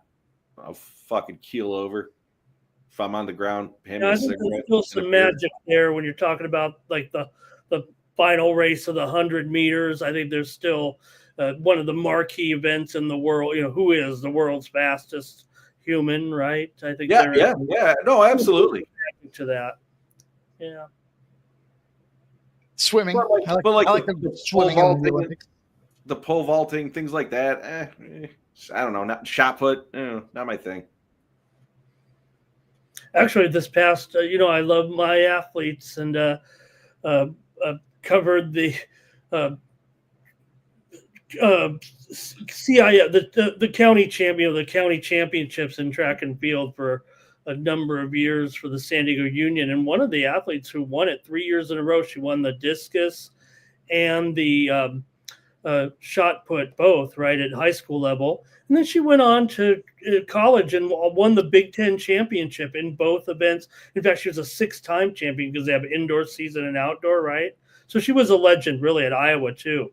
And she was a Samoan, so she was big, but she somehow, won the world championship out of nowhere. She was like seeded 6th. It was a miracle. Like, oh, my God, I was so amazed by it.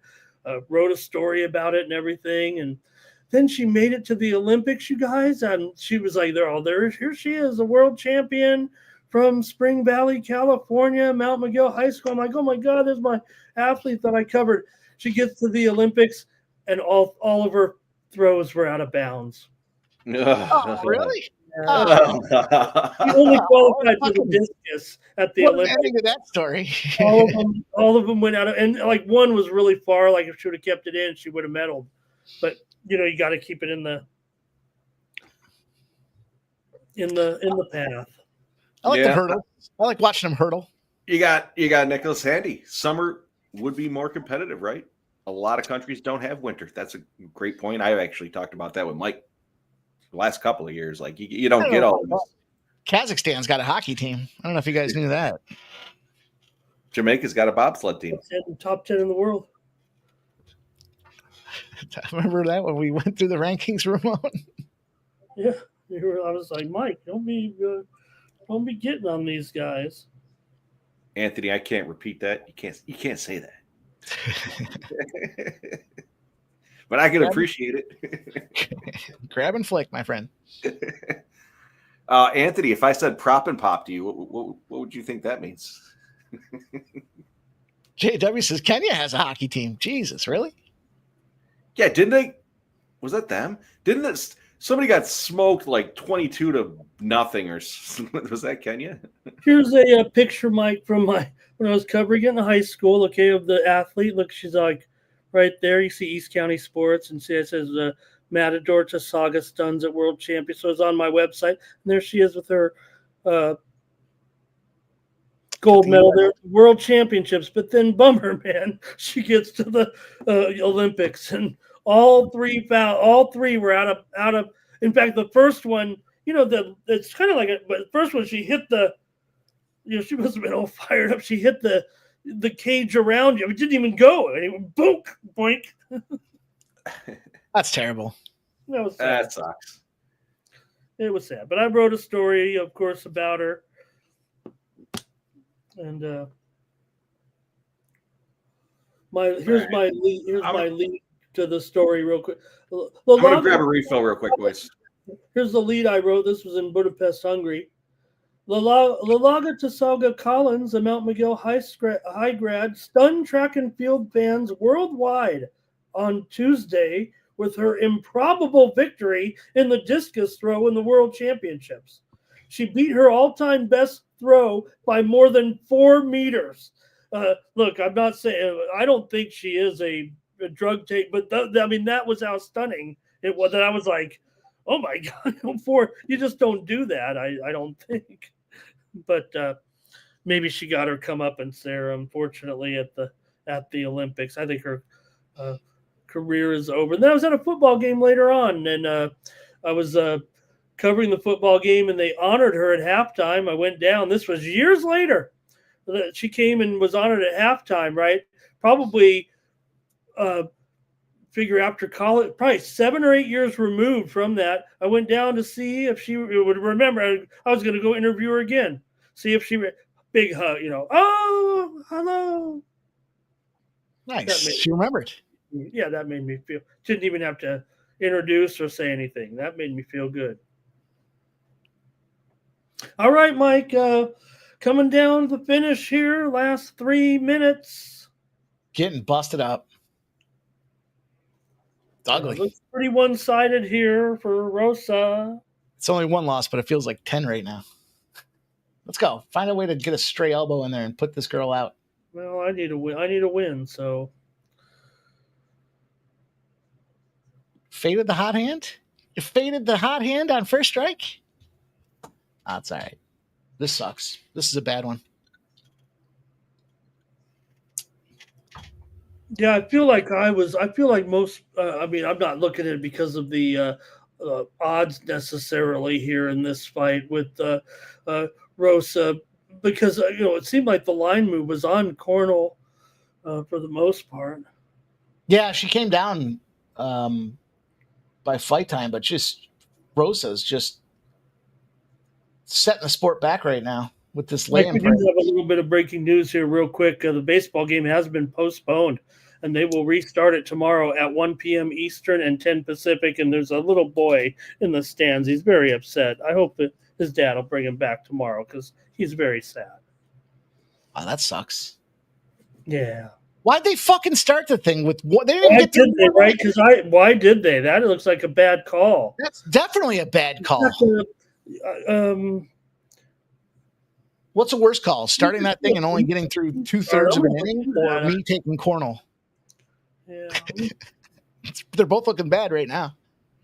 It will be continued from that point. The game will be apparently continued from that point with the Reds holding a 1-0 lead in the bottom of the first inning. And runners on, second and third or something like that too? Yeah, they just had gotten the base hit. So I was like, I wonder if it would be a restart. I thought maybe it would be a restart. I'm still looking into it. No, I don't think they'll restart it. I think they'll literally put those guys right back on base and let them get rolling. It does say resume. So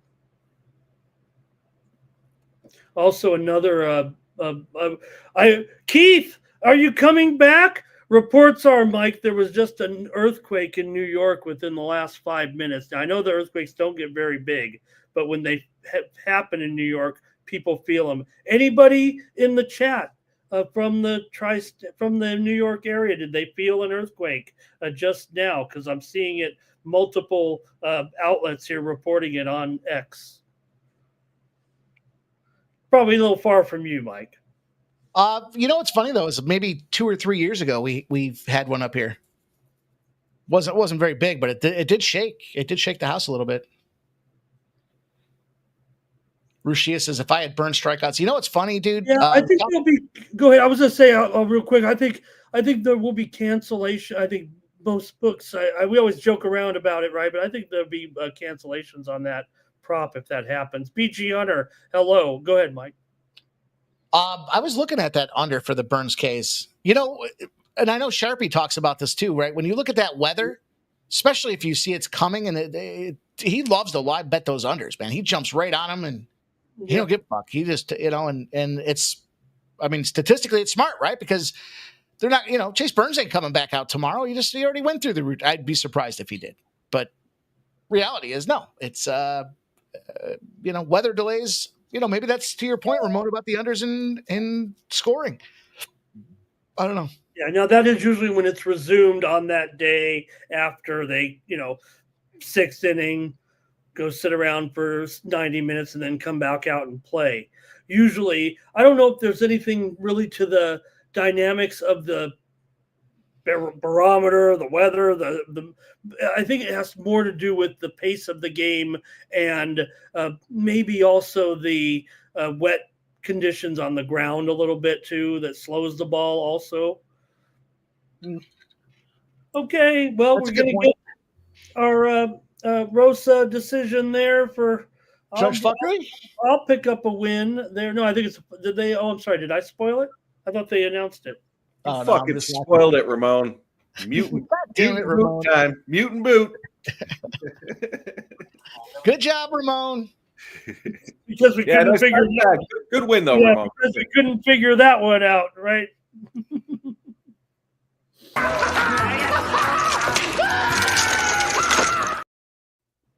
We'll give Ramon a video at my demise. Yeah, I need one win there. I'm still, okay, here it is. Yeah, I see they are doing the decision here now. Unanimous decision there. I got the next fighters walking in the ring. Really?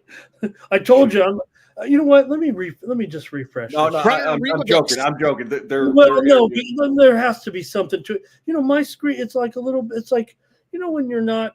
When you're not. When you're blurry.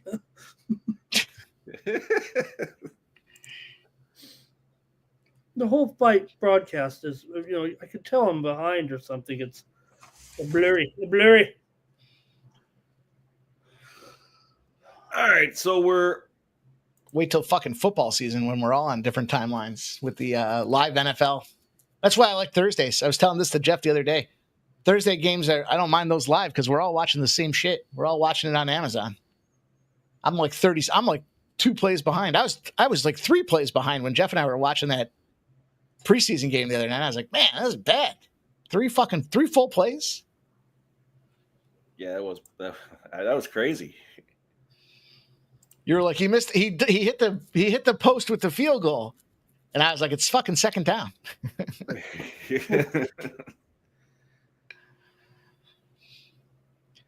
Boys, I'm going to go with a little flyer on this one. I'm going to go.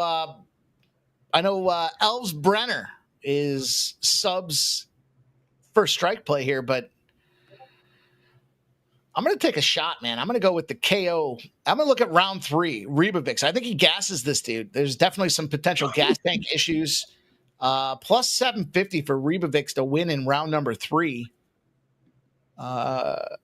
Even the KO only goes up to plus 800. So I think you're getting a decent number there. And then if not, what's this third rounder decision for Ribovics? I don't know what you guys are looking at for this thing, but I'm not buying into Elves Brenner. It's funny when we talked to Andrew yesterday, he said there really wasn't any real material action on either side of this fight. He said this one just kind of flying under the radar, not getting really tagged too much out there. But as you can see on screen, minus 250 for Ribovics. This was bet online. Mm-hmm. He's now minus 255. So there has been a little late buying on this guy. The over 1.5 rounds was minus 225, is minus 300. So again, some big time line movement from earlier this week on the over anyways. Sergeant of Arms reporting. I'm looking for how I'm going to play this one. I did put a quarter unit on Rebovix by submission at plus 1,800.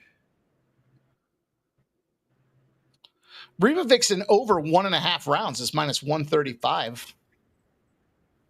It's not horrible. I was literally just looking at that. And Rebovix to win in round 3 or decision is plus 110. That's not a terrible number either. I think I'll touch both of those. Yeah, I'm gonna. All right, So I'm on the Rebovix in over 1.5. Yeah, I like that number. I sprinkled the Rebovix submission. Can't follow you on that one. Yeah, it's plus 1,800. No reason to. Yeah. So you're saying there's a chance? I put a quarter unit on it. Fucking cornhole, man. Well, we're 1-1 on. We're 1-1 on first strike. We got subs play. Sub was on Brenner on the money line. I'm not sure what number I could look, but I don't know what number he got it at. I see it was at plus 210. It is currently sitting at plus 195. So is some action coming in on the Brenner side of things. I did jump in with sub when I jump in on all the boys' plays for first strike, but I do think Rebovix is going to end up winning this one. Like I said, Rebovix over 1.5 rounds, Rebovix by submission for a sprinkle, and that's how I'm rolling. What do you got, Ramon?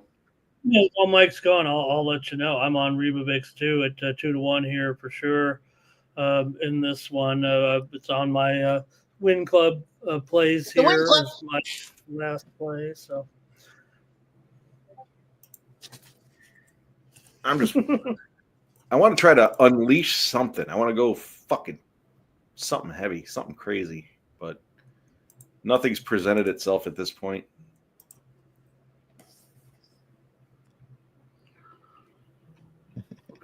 Yeah, corn. Yeah, she ruined first strike. All right, Vitalis. Sucks. Yeah, she ruined first strike. All right, Vitalis. That sucks. 3-1 in my last 4 now. Can't say I'm 0-1 in my last 1. Yeah, cornhole. I got cornhole. If all you guys watching would do me a favor, if we could just fucking send her a tweet and say you fucked up first strike. Thanks for fucking up first strike, cornhole. Hashtag. Oh no, we're gonna be one of those famous people harassing the athletes. Yes. That's what we're shooting for. Yes. make sure you tag Sports Money to it. Yep.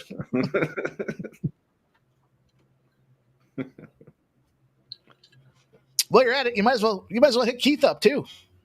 Conditioning. He's been out of the game for a minute. Couldn't make it the full 7 hours. No, come on. No, I'm just kidding. You can see that coming. Yeah, well, fuck yeah. I can hear it. We had our undercard specialist. Keith. He's on fire. He was cashing. He kept saying he was 3-0, and it was like 6 fights in.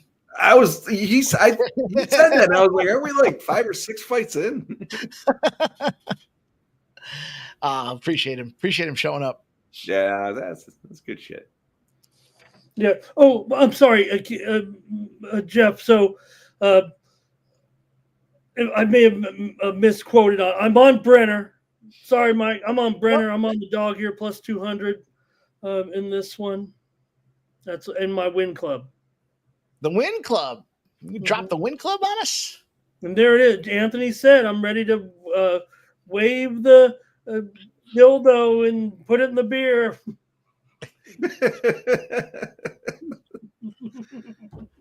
guys are fucked up, man.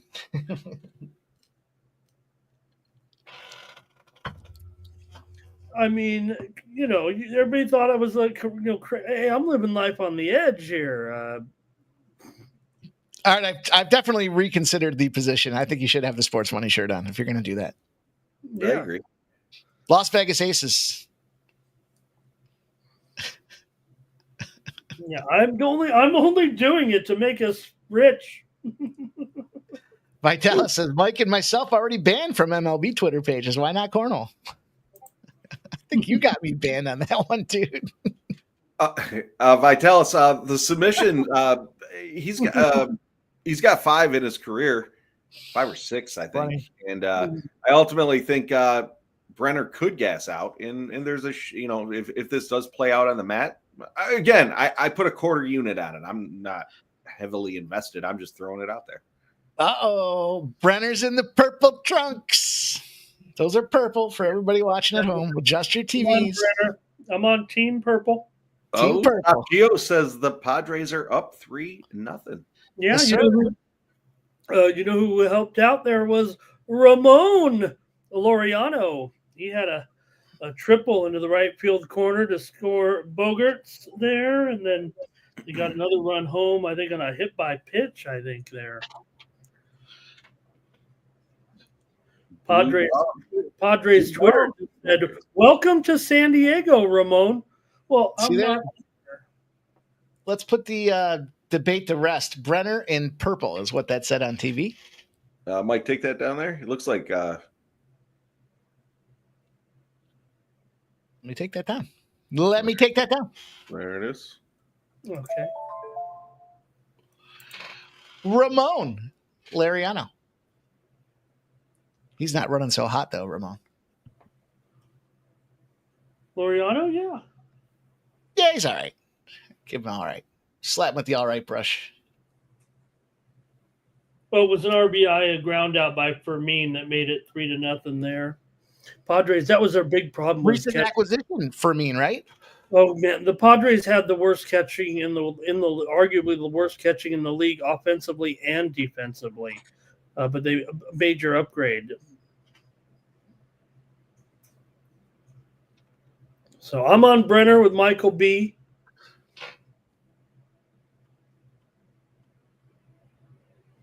I may have. I'm not. I haven't had too many beverages here, so I didn't mess up. I just said it wrong.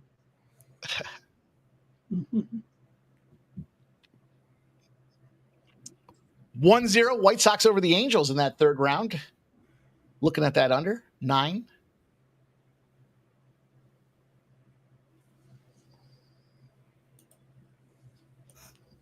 I didn't mess with Arizona Athletics.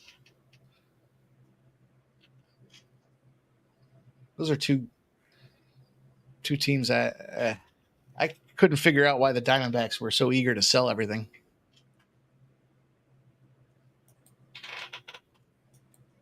Yeah, seems like they wanted to give up a little bit, huh? Yeah, I mean, Naylor and Suarez gone. Great pitch for Seattle. I think Seattle needed to do something to rebuild that offense because they don't have the hitters that are set up for that park. But man,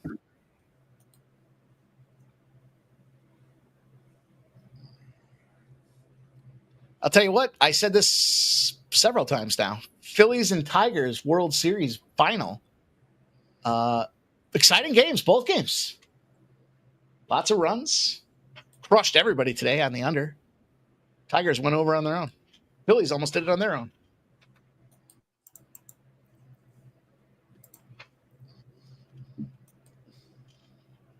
I like that strategy from the Phillies. Don't show them anything. Just roll over. Don't give them your best pitchers. Roll the fuck over. Red Rover, roll the fuck on over. These boys are standing and banging. Gotta like that. You're a little behind. They're not standing. No, they're not standing anymore. The 3.0 earthquake, Mike, south of Yonkers. Yonkers Raceway? West of Patterson and north of Newark. So essentially Manhattan? I don't know if it's that far. It's north of there, I think. The northern boroughs. Hopefully Hoboken made it through. Man, I'll tell you, one of the drunkest I've ever been out and about was in Hoboken. Borderline fucking criminal element. Dollar fucking shots. Whew. I was so drunk the next day I drove home. I drove back to Philly. I was fucking throwing up like every 5 minutes as I was driving. I had a bag in oh man, it was ugly. I stopped the car a couple times. I was like, man, this is a long drive as it is. Whew. I was fucked up. Fucked all the way up in Hoboken. It was a good time. The way you describe it sounds excellent. Yeah, I was sick for like a week after that. Here's what I learned from that experience. If they're giving you dollar shots, it is borderline toilet water mixed with some cheap well drinks. Woof. The bar mat special? Oh, dude. And that was the last time I went to dollar shot night.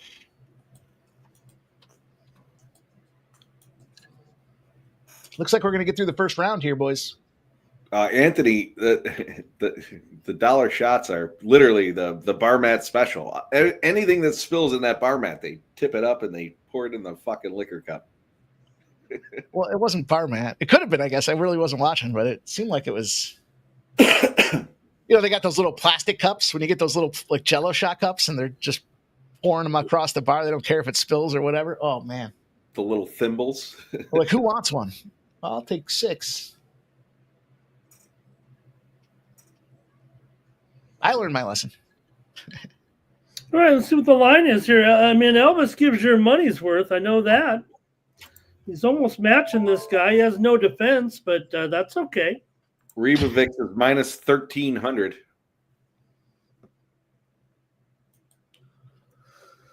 Yeah, he's dominant. He's doing it, but like I said, Elvis is going to be out there as long as he's standing. He's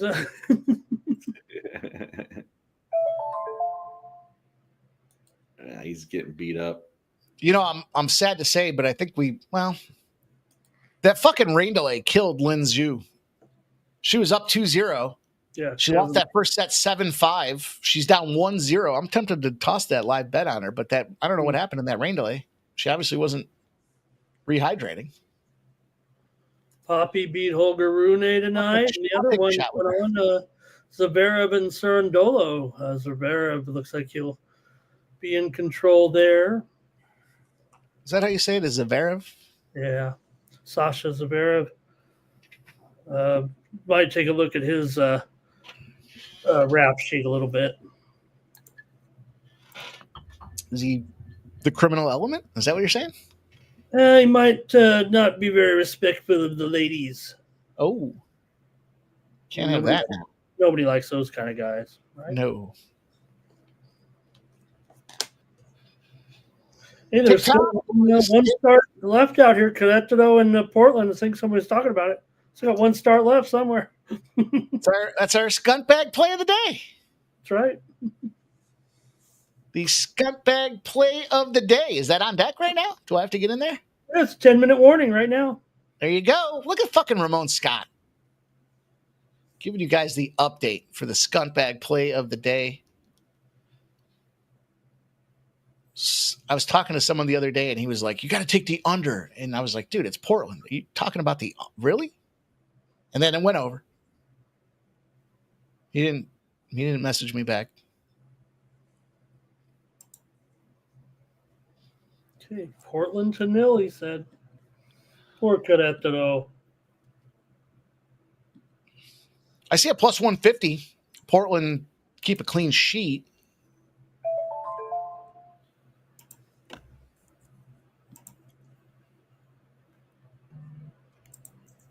I jumped in for a sprinkle on the Brenner side of things.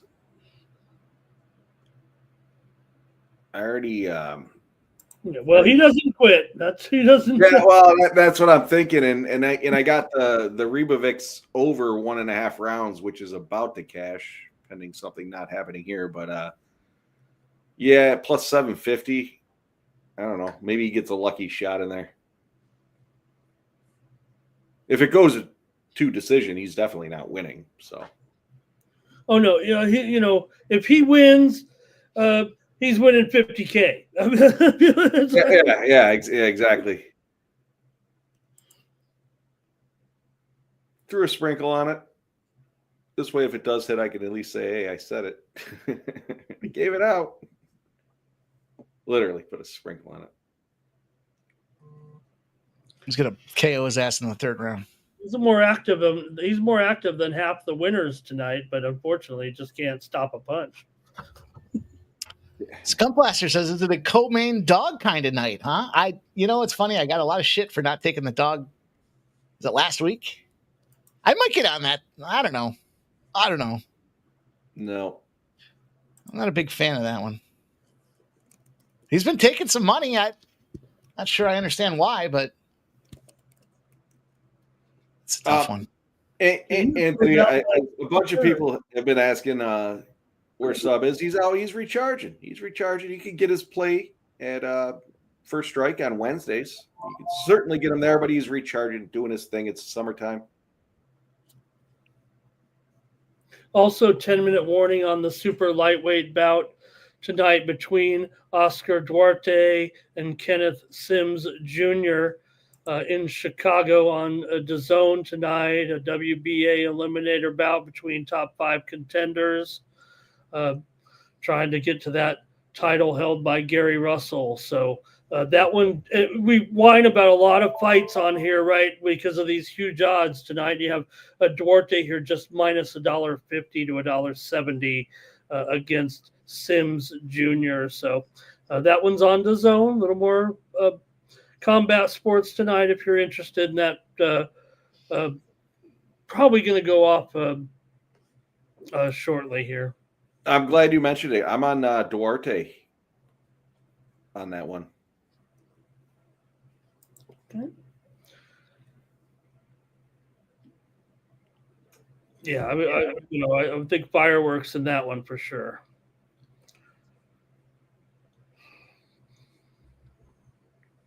It's funny. Brenner does show more significant strikes in the second round. Right, Mike? I mean, look at this. I mean, right? But the problem, like you said, he'll give you one, but he takes two. Yeah. Yeah. I got him at plus 750 live. He's down to plus 650 for whatever that's worth. See what happens after this round there. That can make Again, a case that was a Brenner spot. It's, optics. Ribovic was stalking him and chasing him down, but man. Wow. Mike Trout, I don't think I'm going to get this to you. I'm looking right now. I don't know if he started. He did not either start or he left the game here with an illness. Not sure if he started. I didn't look at the lineups right there, but the White Sox leading. Trout is definitely out for the rest of the game, no matter what. I'll tell you what, Lin Zhu, we were plus 600 when we grabbed her live. She's up to plus 330 now. So we'll see. She's going to need she's got to do some work. Don't forget, you guys are welcome to join. Look, I want to do this for the rest of these, I don't know how long, 20, 25, 30 years. How long can I live? But I'm really aiming to go out on the tennis tour and just bet tennis going from town to town throughout the world. If anybody would like to join, it sounds like a great time, doesn't it? We just go to the tennis matches and we can go to the watch other sports, but we'll just go to the tennis all day, enjoy, wear hats and nice clothes, and go to the women's tennis events. I'm in. Wear funny hats. I mean, if it's a men's and women's, we'll be there. If it's a women's, maybe we'll go to that. Depends where the better tournament is. Maybe where the A's take the lead here on a double. My gut told me A's first 5, but I just couldn't get there. Soderstrom. These A's, man, they really have some nice offensive players, don't they? Yeah. The kid with the Kurt Skillies, as Jermaine calls him. Kurt Skillies. See Aljamain Sterling? Yeah, I see that. Aljo, that's your boy. That is my boy. I think, are you subscribed to his Critical notice. tequila? Or no, what is it, tequila or vodka? Rum. It was rum. It was rum. Jeff, terrible. It's terrible because I was giving him a compliment, but it was a soft-handed backhand. Gave him the old. It's not as bad as I heard. It's not as bad as everyone made it sound. That dude talked for 15, 20 minutes about how fucking terrible it was. And I took the shot. And I was like, it's not that bad. Like, more, I guess, thinking to myself, like, this dude shit talked it for as long as he did. It wasn't that bad. Tell you what, give Brenner the credit for a chin. He took a big, stiff right-handed bop right to that fucking chin, and he just stood there. Didn't even flinch. Down to 3 minutes, 20 seconds, boys. Ribovic stalking. Significant strikes, pretty close. Look at that, 107 versus 109. Watch Yeah, out. the optics of this is no way. Brenner's Oh, winning. man, he's starting to find his gap, though, right now. This is starting to look like an... Oh, man, he's just taking it, though. Brenner just taking it. Yeah, I don't know. I don't know what the over was in this one from a price perspective, but man, dude, he's just getting clipped and he's not even flinching. Either Ribovic has no fucking power, or Brenner's got a chin made of iron.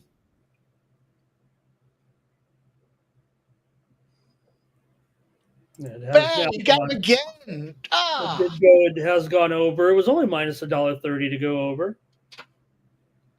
Oh, that's not bad. Should have taken that knowing Brenner has a chin. I'm gonna take Ribovic minus 4,800, 10 units. Seems like a fair price. So there's still value in that line. Some fuckery.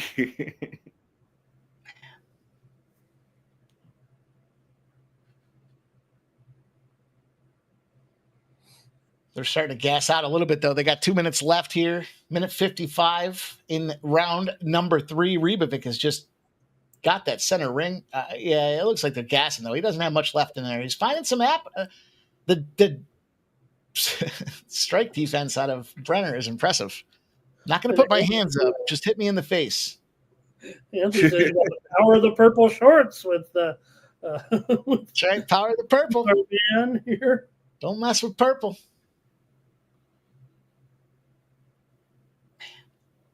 But I'm wondering, why does it say? What does it say on his short? It says Oliveira or something there. Is he wearing somebody else's trunks? Good point.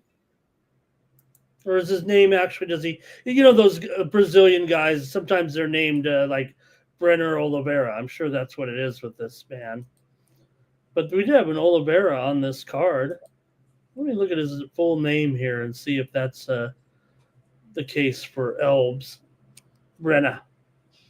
Elves Brenner Oliveira, yeah, definitely. And funny, you know, because his name is actually, you see it there also, Brenner, and you see two different spells. These guys change their name all the time, right? I agree with you, my friend. Fight of the night. Yeah, this one definitely. These boys are banging. Hey, you know what? So Brenner, you know, you could do worse, right, than to get in there and get your ass kicked. You could go earn yourself $25K. Yeah. Scott, I hope you know I was joking. But you know what? If it's a winner, I gave it out. If it's a winner, I gave it out. I gave it out. If it loses, Jesus, I didn't give it out. Like the tennis match between Zverev and Cerundolo actually ended up in a walkover here. Oh yeah, yeah. Cerundolo had to give up. I'm not sure of the injury, but he did have to quit. Final. Lin Zhu is down to plus 185. She took that break. She's up on this one here. She's up 2 games to 1 in set number 2, and she's got a 40-30 advantage here. Yeah, Skunk, right? Like you think about that, like, are you fucking kidding me? That kind of money. But I don't know if he could gain a split decision. You know, if you look at the stats, you know, it's closer than 3 rounds to nothing, but it was the same result every round. It was like, you know, Brenner was doing a great job hanging in there, getting his ass kicked, but he was returning fire a little bit. The strikes were 153 to 124, so that sounds close in a way. You know, it'll be interesting to see what they do with this scorecard. I could see it being a split. Ribovic and over 1.5 rounds was minus 135. And then Ribovic to win in round 3 or decision at plus 110 are some spots that are in play. So let's see what we do here.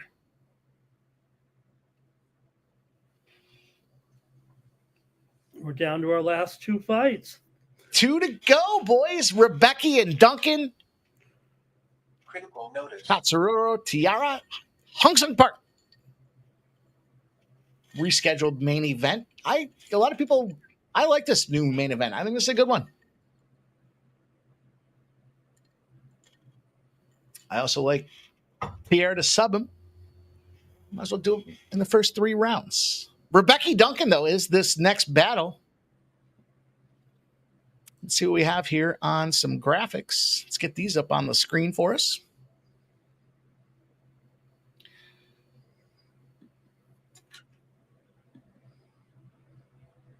Brenner's got his hands in the air. He's looking pretty confident. And it's not Brenner. You could try to fake the judges out, Brenner, but you are not the guy. Tonight it's Rebavix. Rebecca and Duncan both are 32 years old. Slight height advantage to Chris Duncan, which does lead to a reach advantage.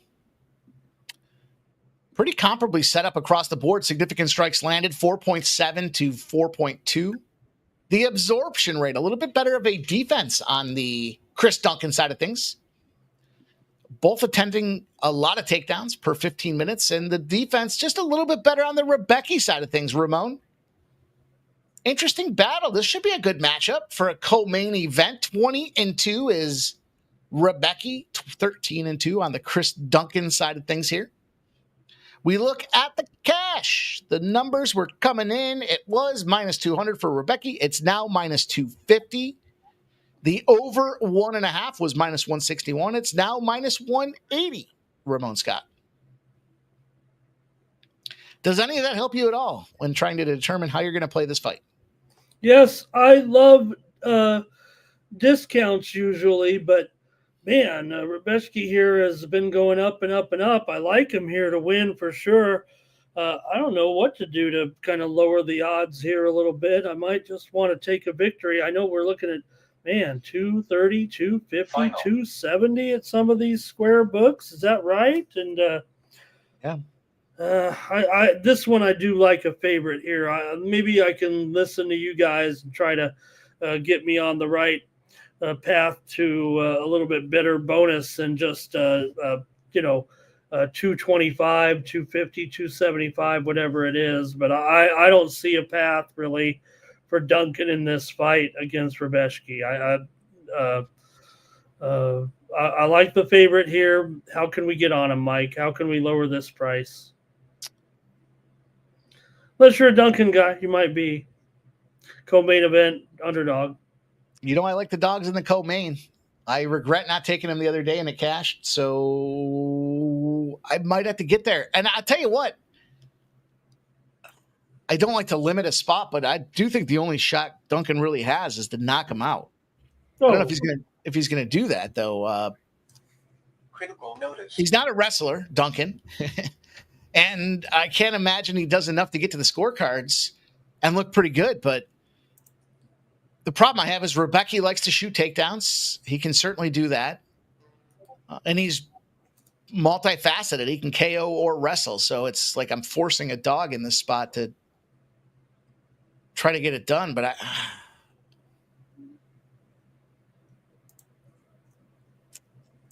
Sounds like you're in a battle with yourself. I am, Jeff. What are you going to do? Rebecca by KO. I'm going to take Duncan.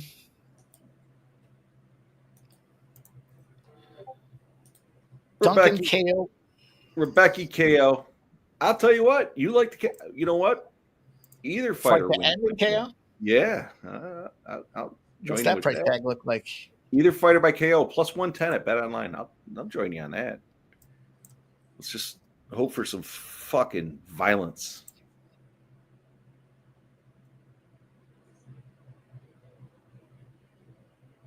All right. I'll jump in on that. It changed from plus 110 to plus 100. Let's go. ZC giving the Rebecca in round 2 to start. Terry B says Rebecca and the fight no distance parlay minus 101. BG Hunter says we're buying a WNBA team. We're going to mess with some stuff. Shoot, Mike, give me a video here. We fucking Yeah, we cashed a couple spots there, didn't we? yeah. Got the let's over go. 1.5 in Rebecca. Or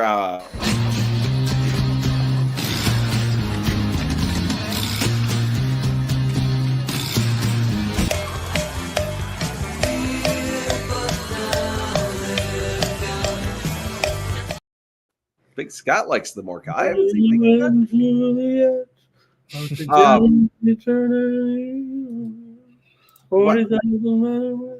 Mike, why is my shit messed up here on the side? Yeah. Here we go. BG Hunter says more cowbell, baby. Anthony Gallo. Grab his dick and twist it! You twist that dick! There it is. Nicholas Handy. Becky decision at plus 250. Nice work, my friend. Okay. All the boys cashing.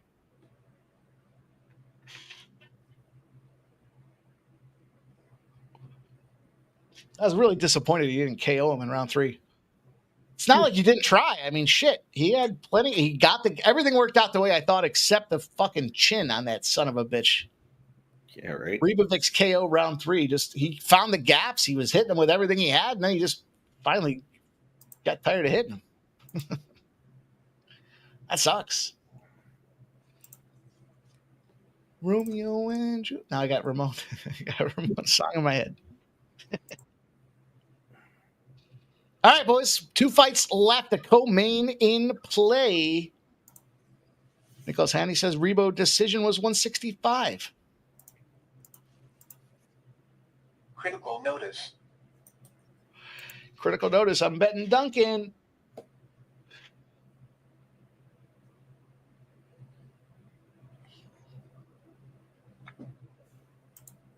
I still can't believe they started that fucking baseball game. That's so stupid. So stupid. It's not even through the first inning. That does seem like a bad call now. Padres are up 4-0. Looking good, Ramon. Jackson Merrill hit a home run. Jackson Merrill hit a home run last inning. And little visit to the mound here, though, with the Cardinals runners at first and third. But, hey, that's what Strandy Vasquez does. So I'm hitting the over 1.5 in this fight. On my one book, it's minus 130. On this other book, on DraftKings, it's minus 175. Sounds like free money. Well, no, because the over on Bet Online is minus 110. So, yeah, disparity between the lines, between the books, I should say. What does that mean? Duncan KO round 2? Oh, minus 130, minus 175, and minus 110. Sounds like some of the books need to get updated. But I took the over 1.5 at minus 130. Okay. Co-main. I'll be right back, fellas. Use the restroom. Think you got a little bit of time.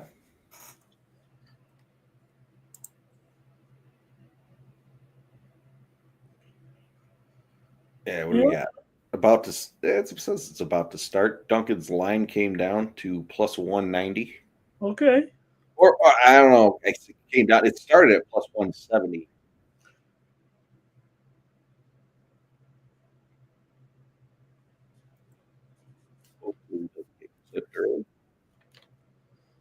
Yeah, the total here. I'm going to see this at Bet Online. I think. Let me make sure this hasn't moved. Let's see here. I'm showing the Rebecca line now moved to over 1.5 at minus 135. So it's moving. Books are adjusting, doing their thing.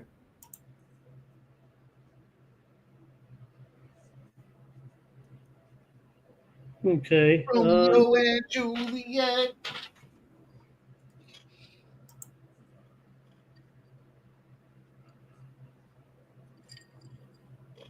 Let's go. Let's make some fucking magic happen here, boys. That's what I'm talking about. Well, it's now a pick 'em on the others on Bet Online. It's now minus 115 apiece. Okay.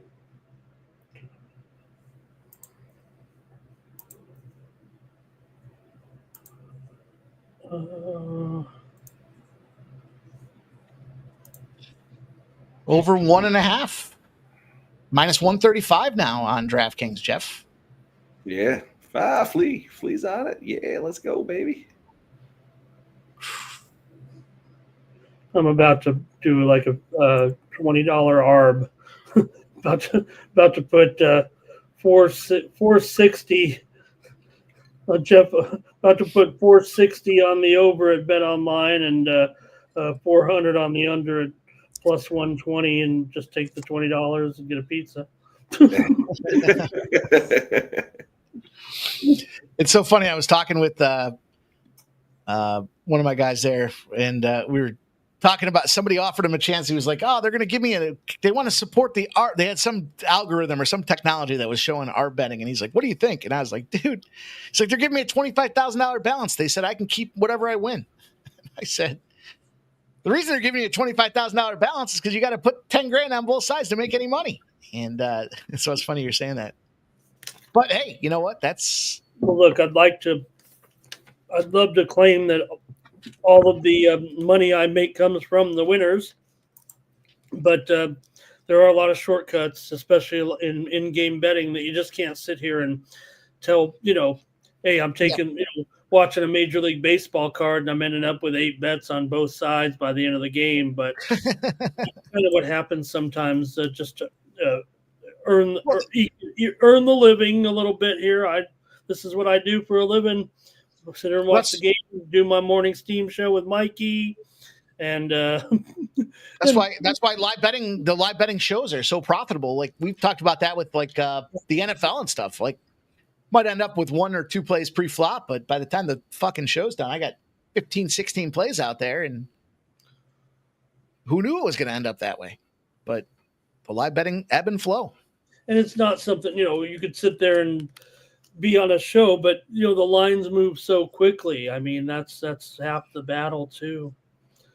I mean, there are plenty of times I try to do an ARB like that, and all of a sudden the line moves, and you're like, "Fuck, I'm going to lose, $10 just by doing." I tried to get it in fast, and it didn't work.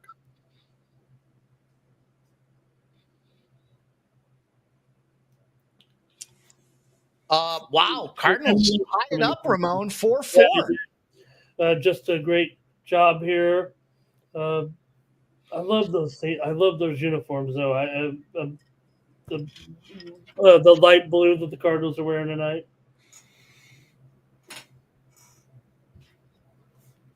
But yeah, big comeback here. This one's headed over. This one's headed over. That's what we said on the morning steam. At least we'll get that one.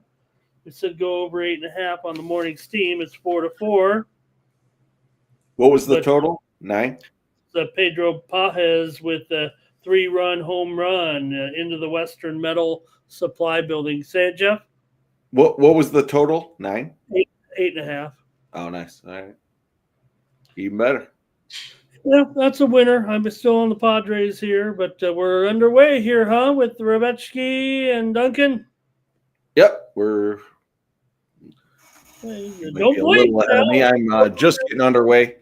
Over under 1.5, basically, kind of a pick 'em, you said. So we might get some action here early. Yeah, let's go, Nicholas Andy. Let's go, baby. Oops. Hopefully they feel each other out and stall out a little bit. Drain some clock. Speaking of that live betting, Ramon, right? Talked about Lin Zhu plus 120 pre-flop. Tell me. Plus 600 she was. Now she's minus 130. She's up 5-1 in game number 2. See? Set number 2. Fine, at least I'm coming back here with some tennis winners. Man, I've had a rough week of tennis. Oh. Did I tell you the story about the little Asian lady that fucking runs a phenomenal restaurant, but on top of that, dry cleaning, owns a bunch of properties, and she loves to bet the big favorites early. First and second rounds, she'll go out there and drop a 1,500, minus 1,500. She didn't care. And it was the U.S. Open that clipped her. All those favorites lost in like the first and second rounds. Ow. I said, man, minus 1,500s. What? Duncan takes a quick fall, and Rebecca's restaurant or your dry cleaner. What'd you say she does? They do a bunch. Money in the mattress, but they have it in real estate and restaurants and dry cleaning. But she would bet those minus 1,500 tennis favorites, and I remember saying that's a middle-aged Asian lady. You said what's going on? She was more than middle-aged. She was old. You know what she does, Ramon? No. She's a mama No, son. they're not in the massage business. That's what I'm saying, Nicholas. Slow it down. When they dropped to the mat there, I was like, all right. I don't know. Hit number 1 in the chat if you want the old Asian gambling lady on this show. I could probably arrange that. I have a feeling we'd get some. I mean, we better do it. Well, look, it wouldn't be very entertaining because she doesn't speak much English. What do you mean? That would make it twice as entertaining. Yeah, but you can't understand what she's saying. I had a hard time. I was sitting there face to face. Doesn't matter. All she kept saying was favorite. I take favorite. We better not do imitations. That's crossing the line there. No, but you're sounding pretty close. Vitalis puts a 0 in there. I don't want to hear it. No, we want. It's funny because my boy was like, "Oh, she's a big tennis bettor, dude. You guys get along." And when I heard that strategy about the favorites, I was like, "What kind of fucking strategy is that?" Yeah, they're mismatched, but like your 1,500s didn't matter. Pay the bookie in ones. Chris Duncan down to a plus 130. We're seeing some blood on the face of Rebecca here. Is that an eyeball? Is it a busted eyeball? I don't know. It's Rebecca's dropped him 2 times, I think. It looked like he tripped twice.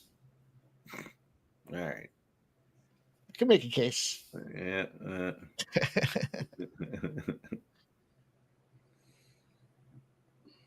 He is bleeding, though. Look at that blood, man. Nobody makes me bleed my own blood.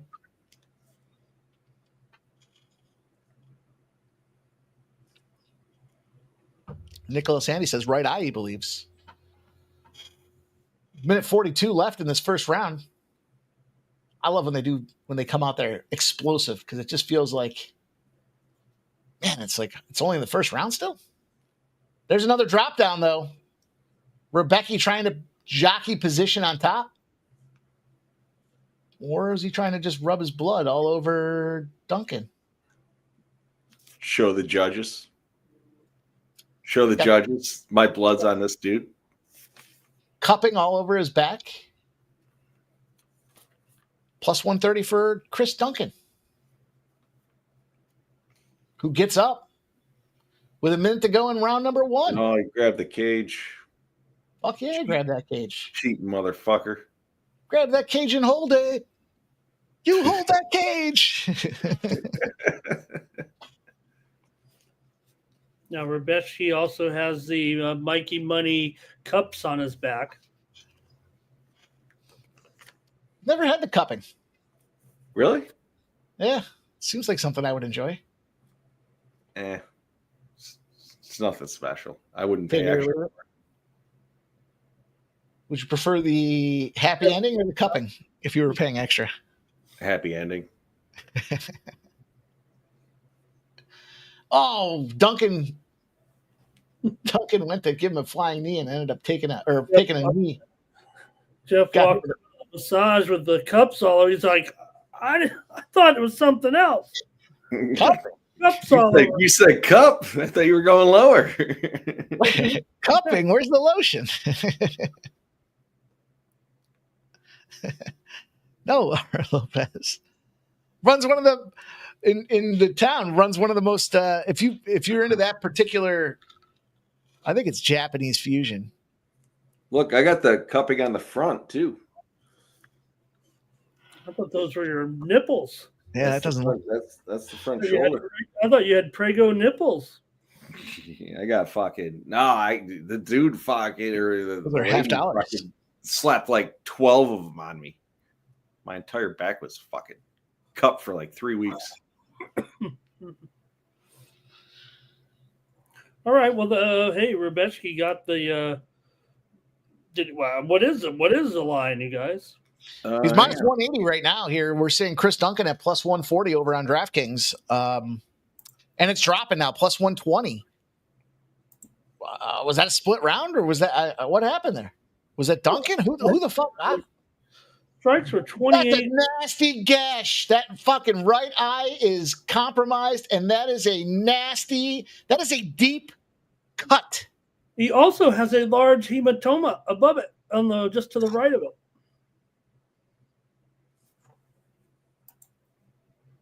That is deep. If Rebecki flips to a dog, I will be jumping on him. Chris Duncan's even money now. Get ready. Get your clicker fingers ready. I'm showing him it. Yeah, he's even.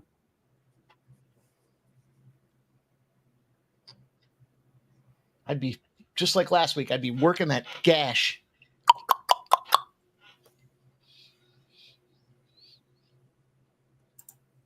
Your fucking opponent's showing weakness. You don't start softening up the other side. You attack. You follow that blood trail into the woods and you come home with dinner.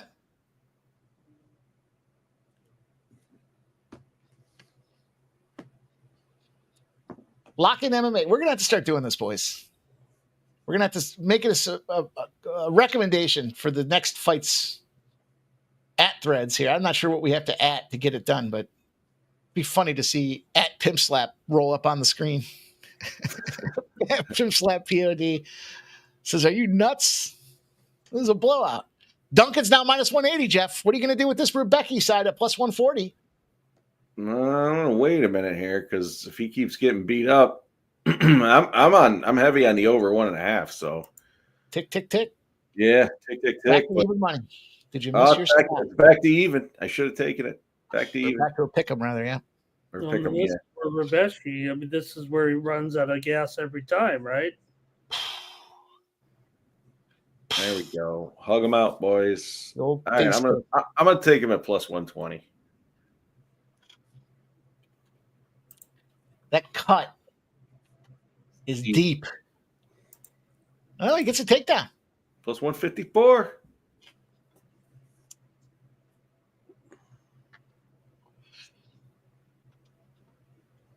There's an ARB. Plus 200 on Duncan, plus 154 on Rebecki. Cash the over 1.5, baby. Well, plus 220. Plus 220 on Rebecki. Was it Rebecki? It's Rebecki. Duncan just keeps aiming for that right hand on that cut, like you said. Fuck yeah, Nicholas Handy. We cash that over, baby.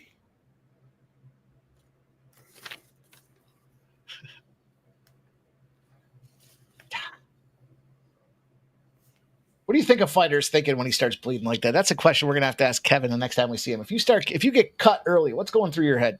I'd be curious to hear what they have to say about that. How does that affect your fight game, right? Because I'd imagine there's maybe a little bit of panic that comes set in there. Like, right. Fuck. And I don't mind when the guy, has blood, he has to wipe it because he knows it's in his. But I don't like when they're like searching for the blood. Like, where am I bleeding? I'd rather a guy just find out he's bleeding rather than try to discover if he's bleeding. It's fair. Plus 280, Rebecki.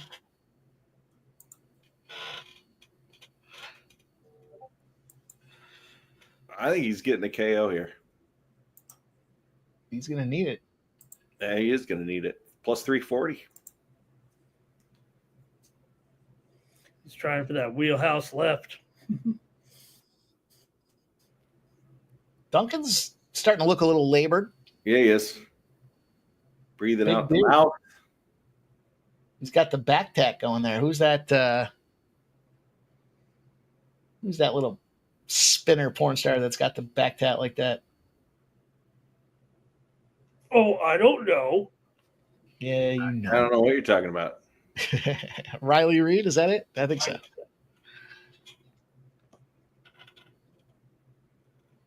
I might have a favorite porn star, but well, we'll save that one for the next show. We'll go around the horn and say, who's your favorite porn star? Join us next time. That's the old cliffhanger.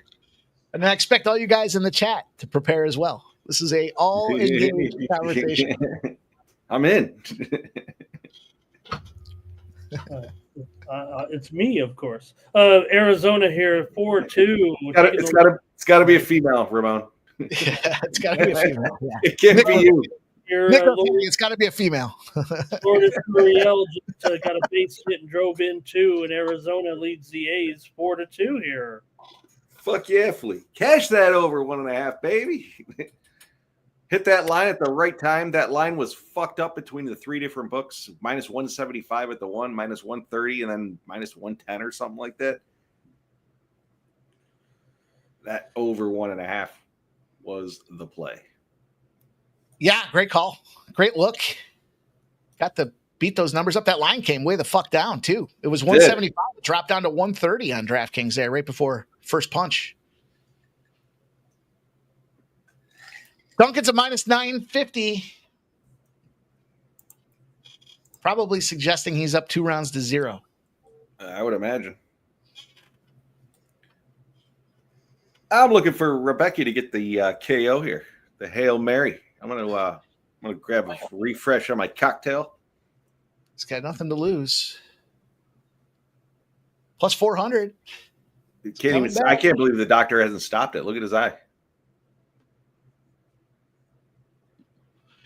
They're still walking out to the ring. You know, I do feel bad that, our guys didn't, stay with us all rugby league season, but I've come through with a winning streak right now in NRL for sure. I think we've swept the board this week so far, as a matter of fact. So let me give my play here for a half an hour down the line. I've cleaned it up.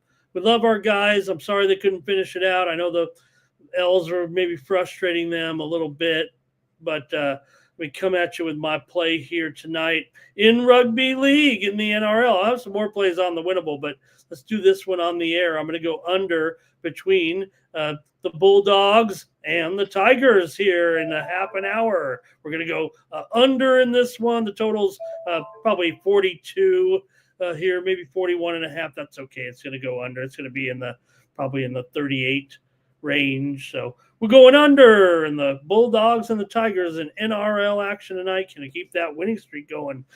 Last night we were 2-0 in NRL, 2-0 in Australian football, and we're on a little bit of a winning streak with the Aussie sports. So leave it to me. I'll pick us up rest of the season here. We've been pretty hot.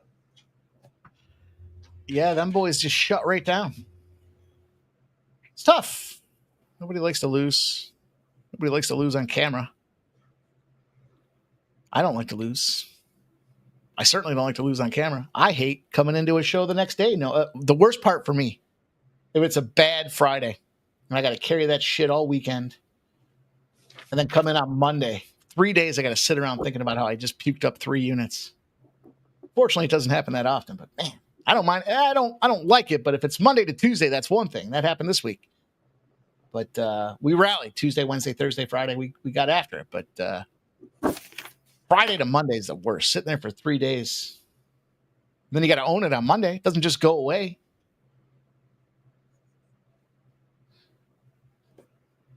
Fortunately, Ramon, how about this, Ramon? Up 112 units this year in May. Well, before today. Who even knows? Today was 2-1. So we're up like 113 units in Major League Baseball this year. Can you fucking believe that? All one bet, all 1 unit bets. Does me no good because today and tomorrow's a new day. So it is. But a hell of a baseball season, man. I'm going to be sad. I'm going to be sad to see baseball go. One day, and then I'm on to the next day. So good on you. But I don't worry about what we did last week, last month, last 3 months. I know everybody wants records. I'm worried about what we did yesterday and what we're going to do today. That's hopefully you'll join me tomorrow here on the show at 9 a.m. Eastern, 6 Pacific.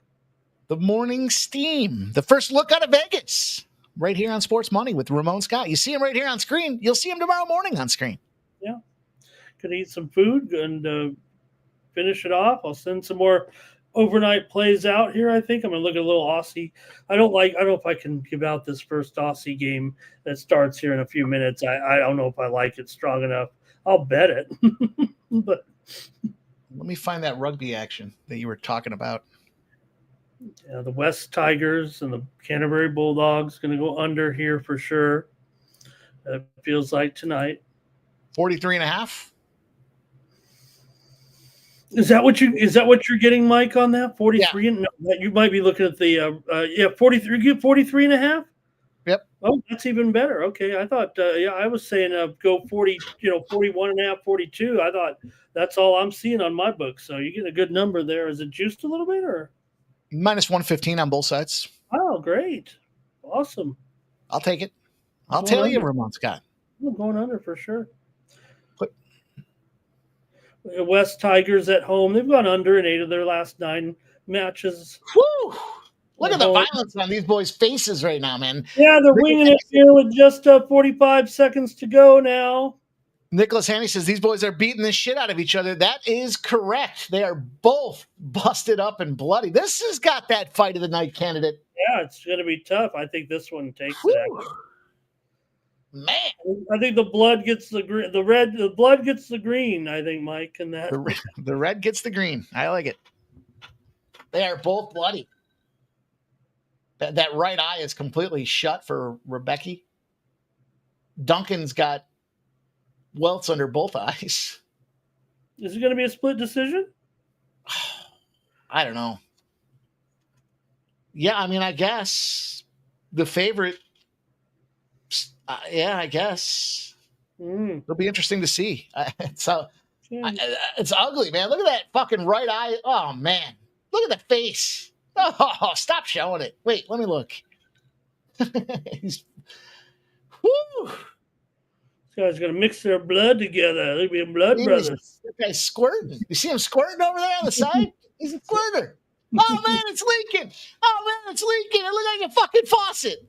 Oh man. I'll tell you, that might be fight of the night. That's what you're saying. That's great. What's up, Gerardo? Man. That was a bloody mess, boys. I don't know. I would imagine that third round has to go to Rebecca. Yeah, but because of the damage. Look, if it went round 1 for Rebecca, round 2 for Duncan, I don't know. I don't know. This is a tough one. They just.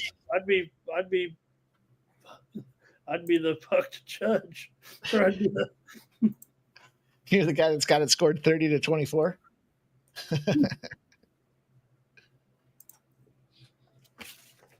I still think I'm going to have to reach out to Dana White. Uncle Dana and I are going to have a conversation because these live broadcasts, they should be putting the judges' scorecards on the TV. That's a great point. These girls are they're laughing post-show. I can't imagine what they're saying, but they're showing the blood in the corner. It's got to be because of the blood. Bleeding out of their whatever. That looks like me last week. Man.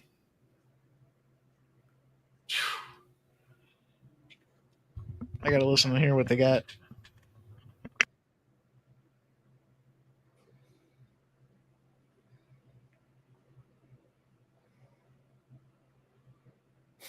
These guys are looking quite handsome out there. Final. We do have I'll let you guys. I have the result here, but go ahead. Yeah, I got it. Hear it. I thought. 29-28, 29-28, 30-27, unanimous decision for Chris Duncan. We'll cash it.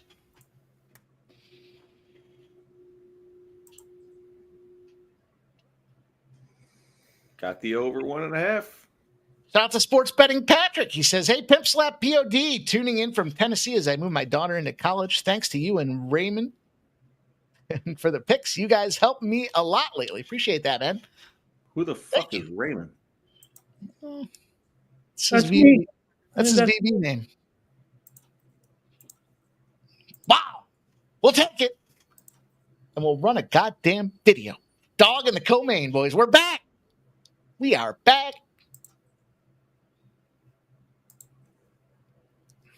Gosh, so many videos. Got to choose the right one. Got to choose the right. Here, Big dick player. Swinging past your knees. Big dick, baby. Yep. Yep. You're good. You're good, Sports Betting Patrick. He does a show with a guy once a week that calls him Raymond.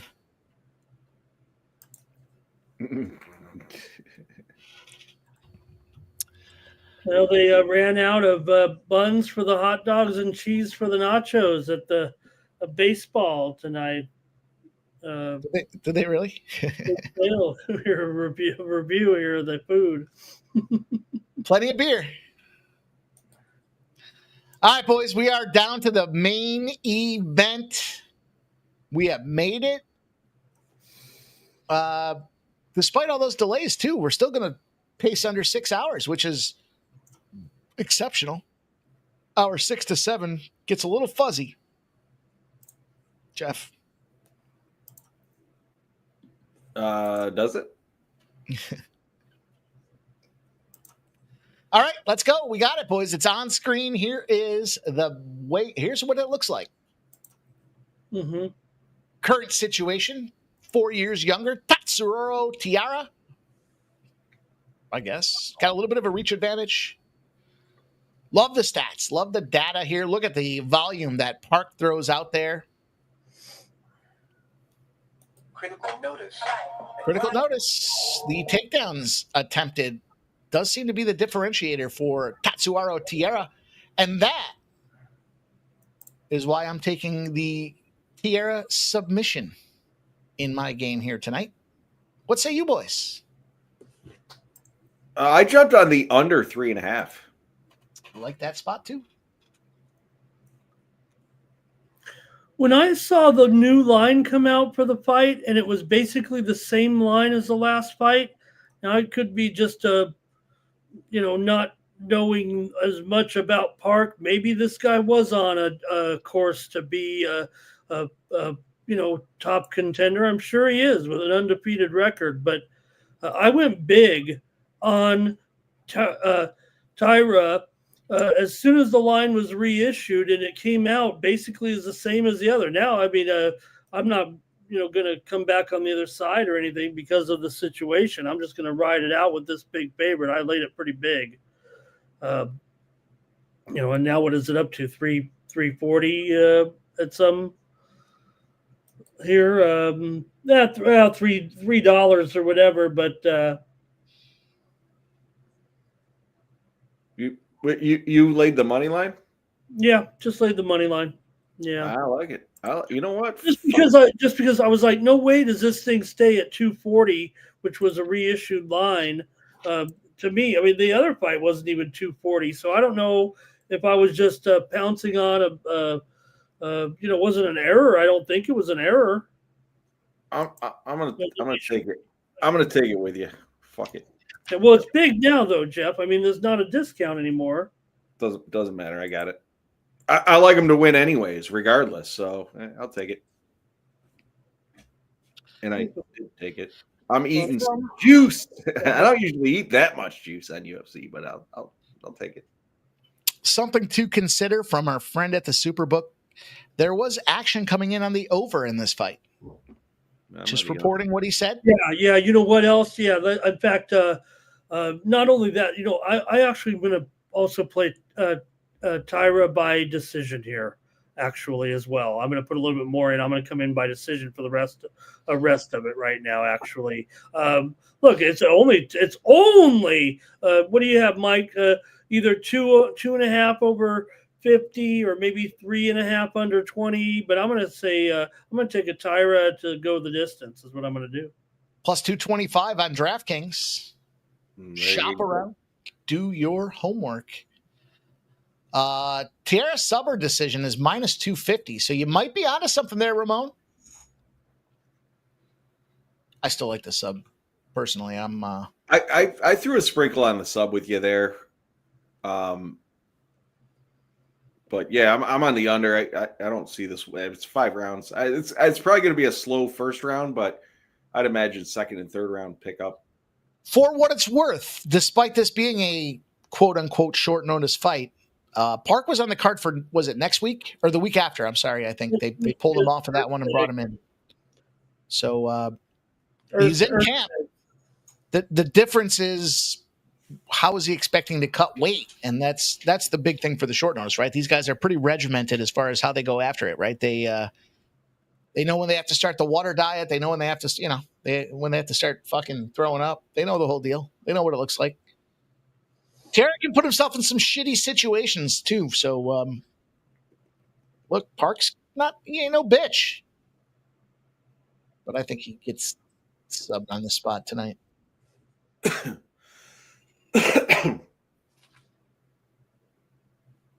Cardinals 6-4 now. Man, Padres giving it up. What the fuck here. happened? Nicholas Handy likes Tatsuro 3, 4, and 5. That would support the over.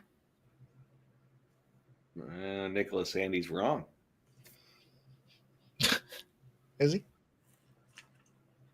We'll see. Man. Somebody shouted out Minty Betts's. She was on the over, wasn't she? I think so. Oh.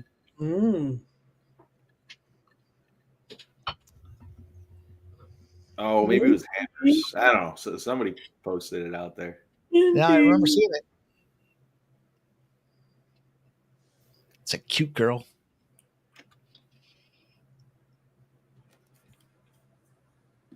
She doesn't qualify for next week's entry. Actually, it's not next week, right? Is it? When's the next UFC showdown? Next week. It is next week. Yeah. 4 p.m. I think it's an earlier card. We got the 4 p.m. start, boys. That's exciting. Okay.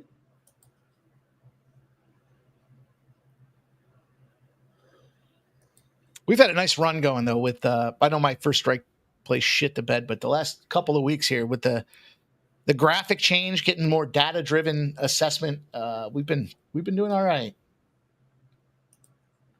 Okinawa.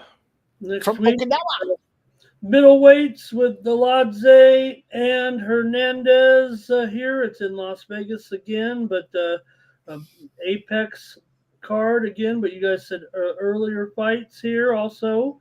Urseg now takes on Odie Osborne. In about a women's feature, Angela Hill's going to go against Yasmin Lucindo. Feely against Christian Rodriguez. Miles Johns against Matsumoto. Christian Leroy Duncan's in action against Eric Anders among the bouts next week. Cachoeira and Edwards as well. 3 women's on the card. Ramon, what do you think? MMA Jeff, Andre Touchy-Feely, plus 180. Who's he fighting? First strike, Christian Rodriguez. Yeah, it might be it.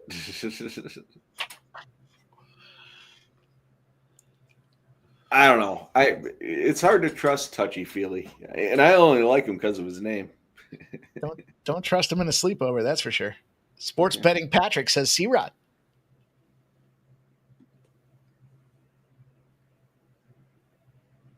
It's going to be a fun one. Jocelyn Edwards. That's an interesting spot, Ramon. Coach Yara, big favorite on the Edwards side of the camp.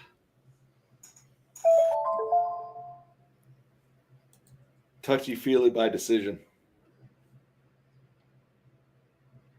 Lock it in. If you want to shoot your first strike video tonight, just get it over with.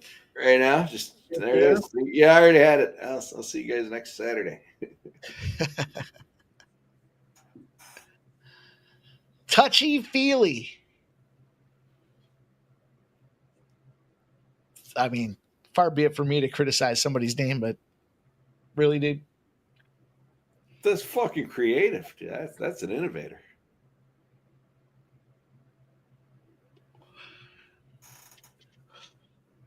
Christian Leroy Duncan, Ramon, minus 575. That's a hefty one. That's a fight goes to decision. Angela Over the Hill. Anderson. Plus 154. That might be her gloves in the ring night right there. Minus 185 on Lucindo. I fucking hope so, because I'm so tired of her. Final. Ramon, it looks like Duarte is doing well. They're offering me a cash payout bigger than I bet it. I don't know if you're watching. I'm not watching. But Home run for Arizona here. It's 5-2.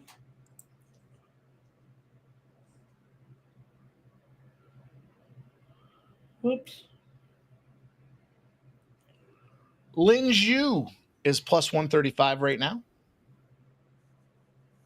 Down 3 games to 2 in set number 3, but it is her serve. now serving. Is it just me, or have I not seen Mark Smith all night? I don't think I've seen him either. They brought him in for the main event. Sports betting Patrick likes C-Rod. Nicholas Andy says Park came out to Coldplay.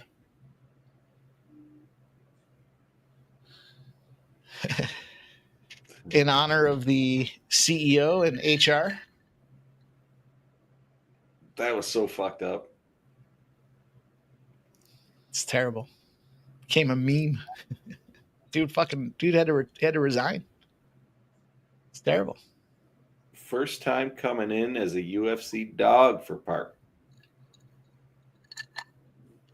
Look at those ears. Cauliflower. Those are fighting ears. Those are fighting ears. Look at them zooming in, giving us the zoom in on it.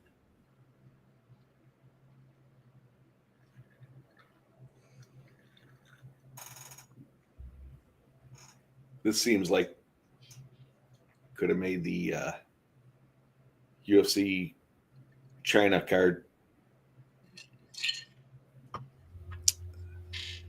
Anthony, that would be me. If you have any complaints, you can certainly send them over my way. I'll tell you where to go and how to get there. Jeff and I review all complaints. Then we talk. Then we laugh. And then we block. Look at this guy. He doesn't like this. Oh, let's block him. Who? Fuck him. No, we need JW. We need one of those.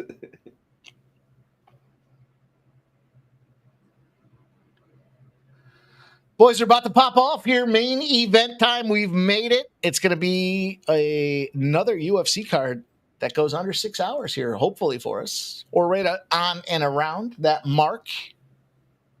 Appreciate everybody that's been watching us here tonight. Make sure you guys smash that thumbs up if you haven't done so already, and send your complaints to MMA Jeff 19 on Twitter. And if you haven't already, you can certainly follow me to send a complaint that gets legitimately reviewed. You got to follow me on X, MMA Jeff 19. We will pick the top 3. And we'll talk about them next week. You guys all have homework, though. Everybody knows you have homework. Homework assignment. Redbeard says my complaint is no more fireworks. Pussies. That's Mike. Dude, I had that batch of mortars on my kitchen counter. I fired up the air fryer. Didn't realize they were right behind him. 20 minutes later, I went and looked. I'm like, holy shit. The bag's all steamy. I was like, fuck. Those would blow a hole right through the wall. What were you making, Mike?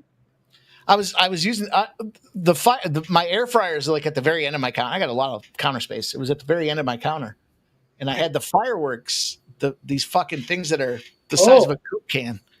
I had them set up on the counter behind the air fryer, not thinking about it, and it was almost ugly. It was almost ugly. The bag was all, there was condensation in the bag. I was thinking, Jesus, not just one, but there's like 6 of them in there too. I was thinking, man, that could be ugly.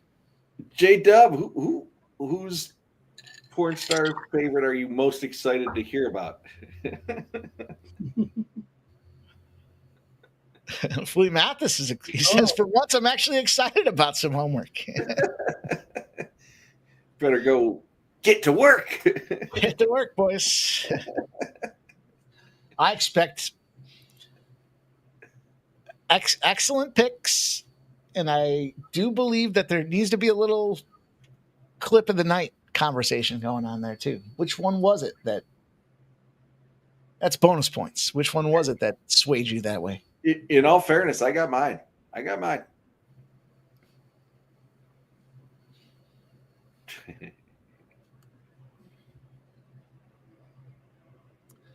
Taira's looking for that back. He's got the backpack on. He's going in. Doesn't have anything near the choke, though. Oh, Park's actually nestling that arm right around his throat. Lin Zhu's about to get smoked.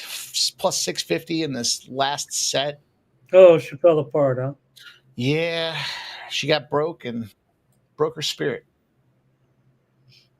This is what gets me with tennis, though. Then I look at it and I'm like, I'll take her again.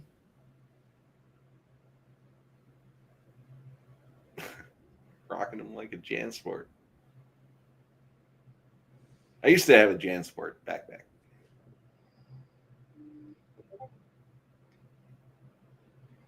Get that chin. Get it. Get under there.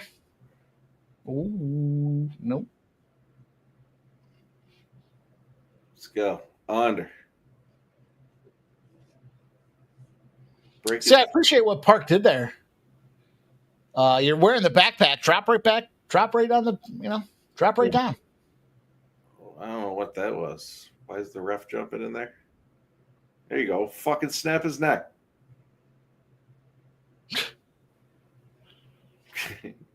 Grab his neck and snap it. You snap that neck. It's an awkward position with a minute to go for Park. Gives up the back.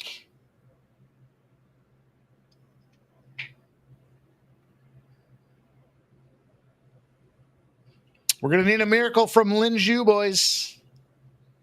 She's down 5-2 in set number 3. She's plus 950. These guys are just sitting here waiting for the round to end. Yeah, I don't know what's going on. Oh, there you go.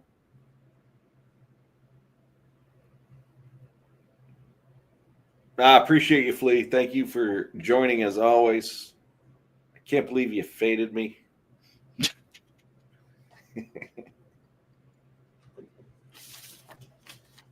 We always got next week.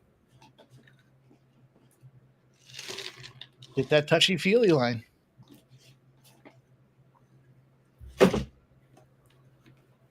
Touchy. I don't know what the line is. Flea, touchy-feely by decision. I'm just going to throw that out there now.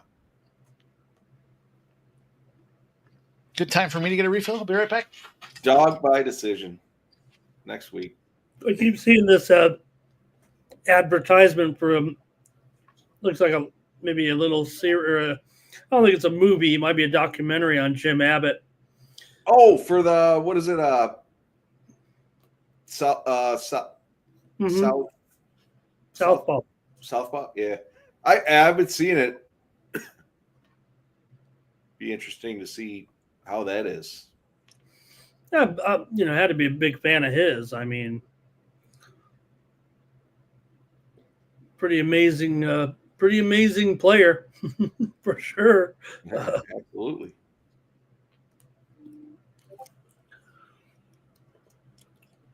I think everybody should check that. I haven't seen it. I'm sure it'll be just cool. I mean, I'm sure it looks like a documentary to me, for sure. So, Room to Rana. Yeah, hell yeah. I can appreciate that.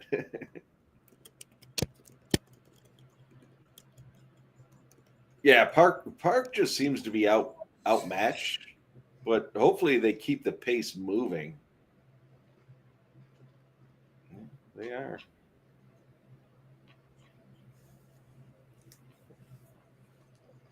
Okay. All right. Got the back with over 4 minutes left in the round. It's got some time to work. Yeah, like JW, a couple of these guys say, we saw some real fireworks tonight, and this feels kind of like, It's funny you mentioned that because I was thinking that earlier. Like, with I've seen a whole bunch of people just negative on the card, and I was like, I don't know. Oh, there we go, submission, under, cash him, Taira, cash him, dominated wrestling. Dominating wrestling. Fucking big one. Too bad Mike's not here. That was a big one, JW. It has been a fun night. I appreciate you joining us. Yeah, submission, Taira, second round. Let's go, baby. Let's go. The under, Taira, the submission. Fuck yeah. 7 under, boys. Nah, appreciate all you guys for joining us. It's been a hell of a night. It's been fucking wild. Wow, let's fucking Mark, yeah, Ing, yeah, Bird, yeah, yes. Oh my god. Oh my god, I did. You got a fucking dart in your neck. Is this bad? Let's go. That was a heck of a night. Fuck yeah. Sub in round 2 plus 650 finds the card. Let's go. Yeah. Michael B, appreciate you, man. Appreciate you coming out all the time. Appreciate the support. Yeah, I think Taira, this guy's real good, man. No doubt about it. He looks world class, honestly. I know he's up against maybe a little bit of inexperience there, but. Shout out to Kenny Wood. Cashed his Vieira Taira. Vieira Taira. Ramon, I threw a minus 325. I took Taira minus 320. You say you're like, I took him on the money line. I'll take it. Yeah, I should have. I looked at it. Oh, I took it. Good job, boys. Good work. That was a good night. Fun night. We obviously hit a bunch of bets. Oh, what's this one? Oh, that's the under 3.5. Oh, cash that. Yeah. Shout out to Minty Bets giving us that look. Thank you, Chunty. Good stuff, gentlemen. Yeah, it was a good time. Duarte did win that fight by majority decision tonight. I was heavy on that one, too. The money is mine. I have the money. The money is mine. I got it for the first time. I got the money. Ramon, do you have the boxing pulled up in front of you? Like, did the last 3 fights go over? Because I was gonna parlay. Oh no, I don't. I only have the main tonight. Okay. Yeah. I appreciate you, JW. And we got Olympics to look forward to here in February. We're going to have some Olympic. We might live stream every day on the Olympics. Might just have this thing going 24/7, Ramon. Who knows? You whack jobs. Love the Olympics. It's going to be a lot of fun. Appreciate everybody that did rock with us tonight. We haven't got NFL football. Go ahead. Wrap us up. We got NFL right around the corner. We will not have a Thursday without football until February, guys. Good stuff. Lots of fun. Going to be a ton of fun for live streaming coming up. Hey, 10 days, as Ramon Scott said. It's now 9 days till Dana White Contender Series pops off. Yeah. Jeff, go ahead. You call me? Go ahead. We have football every week until February, and then the Olympics start. All right. That's it. All right, boys, let's put the bow on the show. We'll kick it off with Ramon Scott. You know he's going to be here tomorrow morning at 9 a.m., giving you the very first looks to beat the books with the morning steam here at Sports Money, quickly becoming the most popular show on YouTube. Ramon, tell him what's up. I'll be here tomorrow at 9 a.m. Eastern, 6 Pacific with the morning steam. We're going to preview the Major League Baseball card. And remember, it starts early tomorrow. There's a game at 11:30 Eastern. There's a continuation of that Cincinnati-Atlanta game. We'll go over the card. There's also 5 WNBA games tomorrow, so we've got action. Join me. Good stuff. We'll go to MMA Jeff to put the bow on the show. I can follow me over at MMA Jeff 19. We had a pretty solid night tonight. Great fights. You know, again, I mentioned earlier, people were talking negative about this card. I thought we were going to see some finishes. We did. We certainly had some downtime in between those first round finishes. And yeah, we're going to roll. As always, we're going to roll with some golf. We got Dana White Contenders Series coming up. We've got First Strike, as always, on Wednesdays. So, yeah, we got an early card next week, 4 p.m. I believe it is Eastern time. So, yeah, stick around, like, support, promote, keep rocking. Appreciate it. Appreciate everybody for following. Terrific night, gentlemen. We thank Keith every stride for showing up and showing out there. He was running hot. And it was a great night. Great night of fights all over. He gassed out. The gas tank, you know, but it takes conditioning to be able to roll the full show here. 6 hours on the dot, boys. Love them 6-hour cards. We do have the live action right now. Ramon Scott gave us the under, and Canterbury Bulldogs West Tigers at 0-0 right now. So enjoy the rest of your evening, everybody. Thank you guys all for checking us out. Make sure you do show some support. Hit that thumbs up if you didn't do so already. And leave a comment. What was your biggest payday of the night? You guys know you have homework. We're going to hold everybody accountable coming in next Saturday to talk about who your favorite porn star is. Until then, on behalf of the crew, thank you guys all for checking us out. Have a great night. Good luck on behalf of Sports Money. Show up tomorrow morning, 9 a.m. Support my man, Ramon Scott. And we'll see you guys real soon. Have a great night, everybody. Cheers.